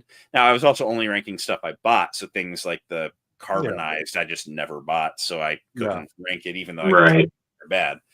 But, it's like every year that I do that list, it's a hard list. And it gets worse every year, which is a good problem. Yes, the top 10 is going to be really hard. We've got some bangers already. That new Leia's probably on it. Sebulba probably on it. I am so fucking hyped. I want Watto. If we're getting Sebulba, we get Watto is coming, dude. Watto is fucking Watto. I thought I saw on a list. I want him so bad. I thought I saw on a pretty good leak list that not the leak list that Luke Ness Monster has been pretending is real, but on a real leakers list. Yeah. Do we want to talk about that for a second? The Luke Ness thing? Go for it, bro. I got to take, right? And it's not. We can yap a few more minutes. Yeah. It's nothing on Luke Ness, right? Because I love Luke Ness. He's a great kid. But he has this insider that was telling him stuff, and he posted a video, and there's these 25 figures that are coming, and you know what? It sounded damn convincing, and some of them are things that have been rumored for a minute already, so it was a pretty good list. And then a couple weeks later, there's another list of 25 figures. And it's like, okay, we're starting to get to have an awful lot of leaks. Maybe. Yeah, and none of them sounded unplausible, And then we got a third list with 25 more leaks. And I'm like, this is 4 years of figures. They're not planning to figure out this thoroughly. Now, maybe this guy sat at a table where everyone was like, what if we make this guy? What if we make this guy? And he's writing down everything. And they're further than the table. Yeah. It's and then there's the video of, well, here's 10 Acolyte figures that got canceled. And that would never have made it out. Also, if they were anywhere in production, they would have already been to some degree made. We would have had leaked parts. Yeah. And it's every time that one of these leak videos comes out, I trust them all a little less. Yeah. And they were kind of wish listy a little bit. A little. And the first one was solid. And then everyone after was just more of a reach. And I just he said now I don't know that I like any of them. He said something about Embo specifically, and that was the one that kind of clicked for me, because then shortly before or after that, we found out that Embo was going to be the main villain of the Mando and Grogu movie. Well, yeah, because what had happened was, I guess the guy had contacted him and said, hey, Embo's going to be in it, and we're making an Embo figure. Yeah. And then he didn't want to run with it because he didn't trust the source, and then the rumor leaked, and then he's like, oh, shit. But now I'm like, is it the same guy? Did the guy just find a more gullible YouTuber? Is Embo even going to be in the movie? Right. Yeah. And I know he said in the video, take these with a grain of salt. I don't watch and nothing against Luteness. He seems like a great kid, obviously. I don't watch a lot of, yeah. I just don't watch a lot of his content, and it's nothing against him at all. It's just I just have other people that I'm kind of like watching, like it's already enough trying to catch up on the people that I'm like already into, man. But like I think what he's doing on his channel is, I think his channel is great though. I think he constantly pumping out content. I don't see how he puts it out so fast. Like when something comes out and like 10 minutes later he's got a vid. Like, I mean, that's the way to do it with action figures news, man. You got to catch it when it's fresh and like new. So I totally get that. Yep. But I've seen where some people are kind of like, he's kind of, I don't want to say grifter, but he's kind of sliding over to like looking at it from like just for views and this and that. I mean, but like, I respect the hustle. You know, I can't. Yeah. He's doing his thing and he's doing it. He's not being disrespectful. He's not calling anybody out. Right. Rude. You're not doing those three things. I have no problem with it at all. But he has found the way the algorithm works best for the Star Wars toy collecting community. Yeah. Can't knock him on that. There were times we were talking amongst ourselves before where sometimes it feels like he's not super original, and there were times where a topic would get brought up for like the 1313 podcast, and it would be what they would talk about that week, and then Luke Ness would have a topical video the next week, or it would coincidentally get asked on Ask Luke Ness, or and it was like, it's just like, are we just all on the same wavelength? Like, I had a video pop off where I 3D printed a Black Series scale ATST, and then like a month later, he bought a 3D printer and printed a Black Series scale ATST. And I'm not saying that I own the copyright to owning a Black Series scale 3D printed ATST, but I'm like, you did it 3 weeks after I did it. Like, and I'm not, and maybe it could have just been a coincidence. It's a popular If he watched my video, open it out with, hey, Hybrid printed it and I thought it was cool, I wanted one for myself, and then never say my name again, like that'd be fine, Yeah. Like there's been times where he's picked a topic for a video and I've been like, that's a cool topic, I'm gonna do it on a topical Tuesday, and then I let it sit for a couple months. Because I don't want to like upload the same thing the same week. But then I'll say, Luke Ness talked about this a few months ago and I thought it was cool. Here's my thoughts. I did the Monday Night Figure Ball and Out of the Basement did the same thing. They kind of had this thing like, these are what it was when Brandon was doing that thing, and he was trying to get input for Hasbro and whatnot. And they were doing theirs like, these are the things that could be better. They made it very community based. And I was like, in my video that I did like a week later, I was like, hey, Out of the Basement was doing this, Monday Night Figure Ball did this. Like, this is kind of like my version of it. I kind of like give them the little quick call out. Like you said, it's not like, I can't remember that video. You see my fucking channel name. Like, it's not like that. Of course not. But like, it's just, just kind of like little homage paid. It's just something simple, like 2 seconds, and you feel inspired by this person. Tell other people this is who inspired you. Exactly, man. I mean, I think that's common courtesy. 100%. I'm totally blanking. I'll pull up on Instagram now, but it's like I was talking about how I want to do some hair overlay swaps on the Luke Skywalker heads to make the best option of a New Hope Luke head for that new figure. I got the idea from a guy on Instagram. I'm blanking on his username. I'm scrolling through now. Yeah, go ahead, bro. You're good. But we were talking the other day about it, and it was just like, like that would be a cool thing to do. Like that would make for a fun video. Was it CT Fulcrum? No, I don't think it was CT Fulcrum. But I've heard people talking about Luke Ness, and I say this loosely, I am not saying this, stealing content. And sometimes it can be coincidental, and sometimes it's like weird timing. Like, we're all making Star Wars action figure content. There's only so many bases you can run to, when we're getting 6 figures every 3 months, we're gonna step on each other's toes. It's exactly, dude. It was Achieving Balance on Instagram, by the way. But like, when I do that video, I'm gonna say, hey, I talked to Achieving Balance, and man, he threw out some fun combos. Let's do this. But I'm constantly doing that on my channel, man. Like, I'll be in the video, and like my buddy Connor in chat, he got me into fucking dinosaurs again, man. And it hit me hard, bro. And I was like, anytime I do a dinosaur review, I'm like, hey, shout out to my buddy Connor. He made me realize how much I remember how much I love. Just what you especially if someone ever helps me get something, So You If I empty get my a- wallet, if I get a motherfucker, I won't present- blame you. if I get a present, if the local comic shop calls me and says, we have this thing here we think you'll like, they get the shout out, you know, like Yeah. I bought this at Buy Sell Trade Ashtabula. That's I love great, that man. store. Fuck Like, yeah, dude. So You here's my little 2 cents into this little ordeal about Lukeness. You know, I've met the kid. He's a good kid. I personally, like you, Cody, don't watch his content. Obviously, I collect Hot Toys. I don't watch any Black Series content anymore. It's just not what I collect. Yeah. So, but back in the day when I did collect Black Series, he had reached out to me. We had talked a bit back and forth. He had reached out to me about some questions he was wanting for a video with the Hasbro designer. I forget which one it was. Hybrid, if you remember. Video of Eric. Yeah, with Eric. So he was talking to actual Hasbro people. And he had reached out to me about questions. I gave him a few questions.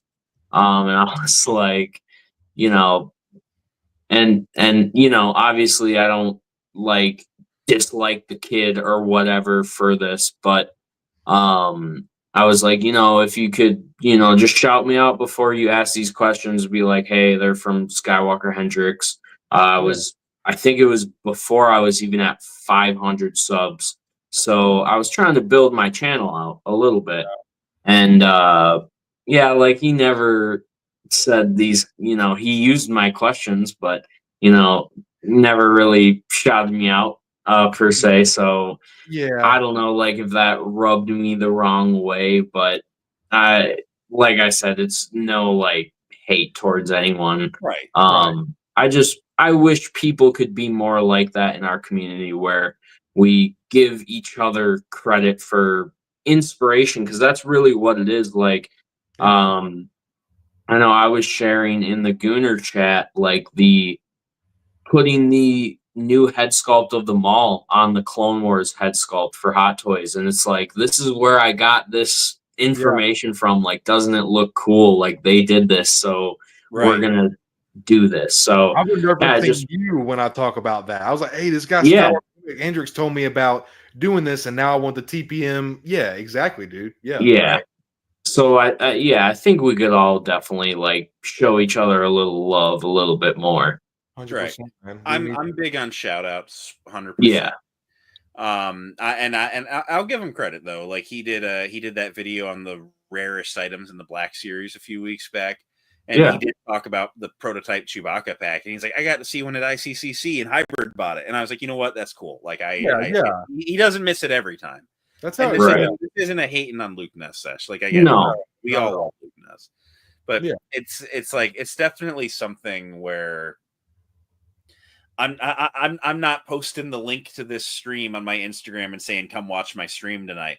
I'm making sure to tag Stone Mando in it. I'm making sure to tag Hendrix so everyone's audiences can see it, and you know it's like it's plugging and it's spreading and it's just spreading the good word. And Vincent's gone to bed, but Carbonites, man, I'm not just saying let me review my wood block figures. It's let me talk about the brand a little bit. Let me shout them out. Right. Like, whenever, whatever viewership we have, I don't know how many views we're at on this live stream yet. I know there's some current people currently watching, but whatever the total amount of people has been, like we're at 18. We got up to 30 at one point. Right. That's cool. Hell yeah, man. Like, yes, sir. Because we showed at least 30 people tonight how cool Carbonites were. That's cool. Exactly, dude. But we are in positions of small but still power. I want everyone to know about everyone. I don't want to keep secrets about anything. And I want everyone, after they watch a nice hybrid toy review, to go watch a Hendrix hot toy and a Stone Mando, topic video. And I just want everyone to see everyone. And there's not enough time in the day for that always. No, you gotta make time. Yeah. It's our and sometimes it's just you don't remember. Like you don't Yeah. you don't like remember to, oh, this is where I got this specific information from. So it's like, yeah, 100%. it's nothing like anyone hates each other or whatnot. Yep. Right. No, it's never. I've never taken any of it personal ever. Right. And that's But why I yeah. wanted to have you guys on, just to like 9 times out of 10, they're watching me. They've probably seen or heard of y'all, but like if I can do anything to like give y'all a little bit more outreach for people that may not know you guys, like that's cool, man. I want people to know who you guys are because y'all kind of like, I enjoy y'all stuff. I watch y'all stuff. So I feel like that my audience would enjoy it as well. You know what I'm saying? So like, Right. and if you enjoy my content, I enjoy these guys. So you'll probably like their stuff too. You know what I mean? Like, Right. like it just keeps going down the line. You know what I mean? And the Well, and support that's grows and it grows, you know? yeah, and that's something that I've always tried to do with my YouTube is I make videos that I would want to watch on the internet. Yes. So videos that I like watching are probably similar to videos that I make. So it makes sense to kind of share that, enjoyment around. And that's what we're here to do, is share our enjoyment over the hobby in general. Right. Yep. I Right guess about here's. that.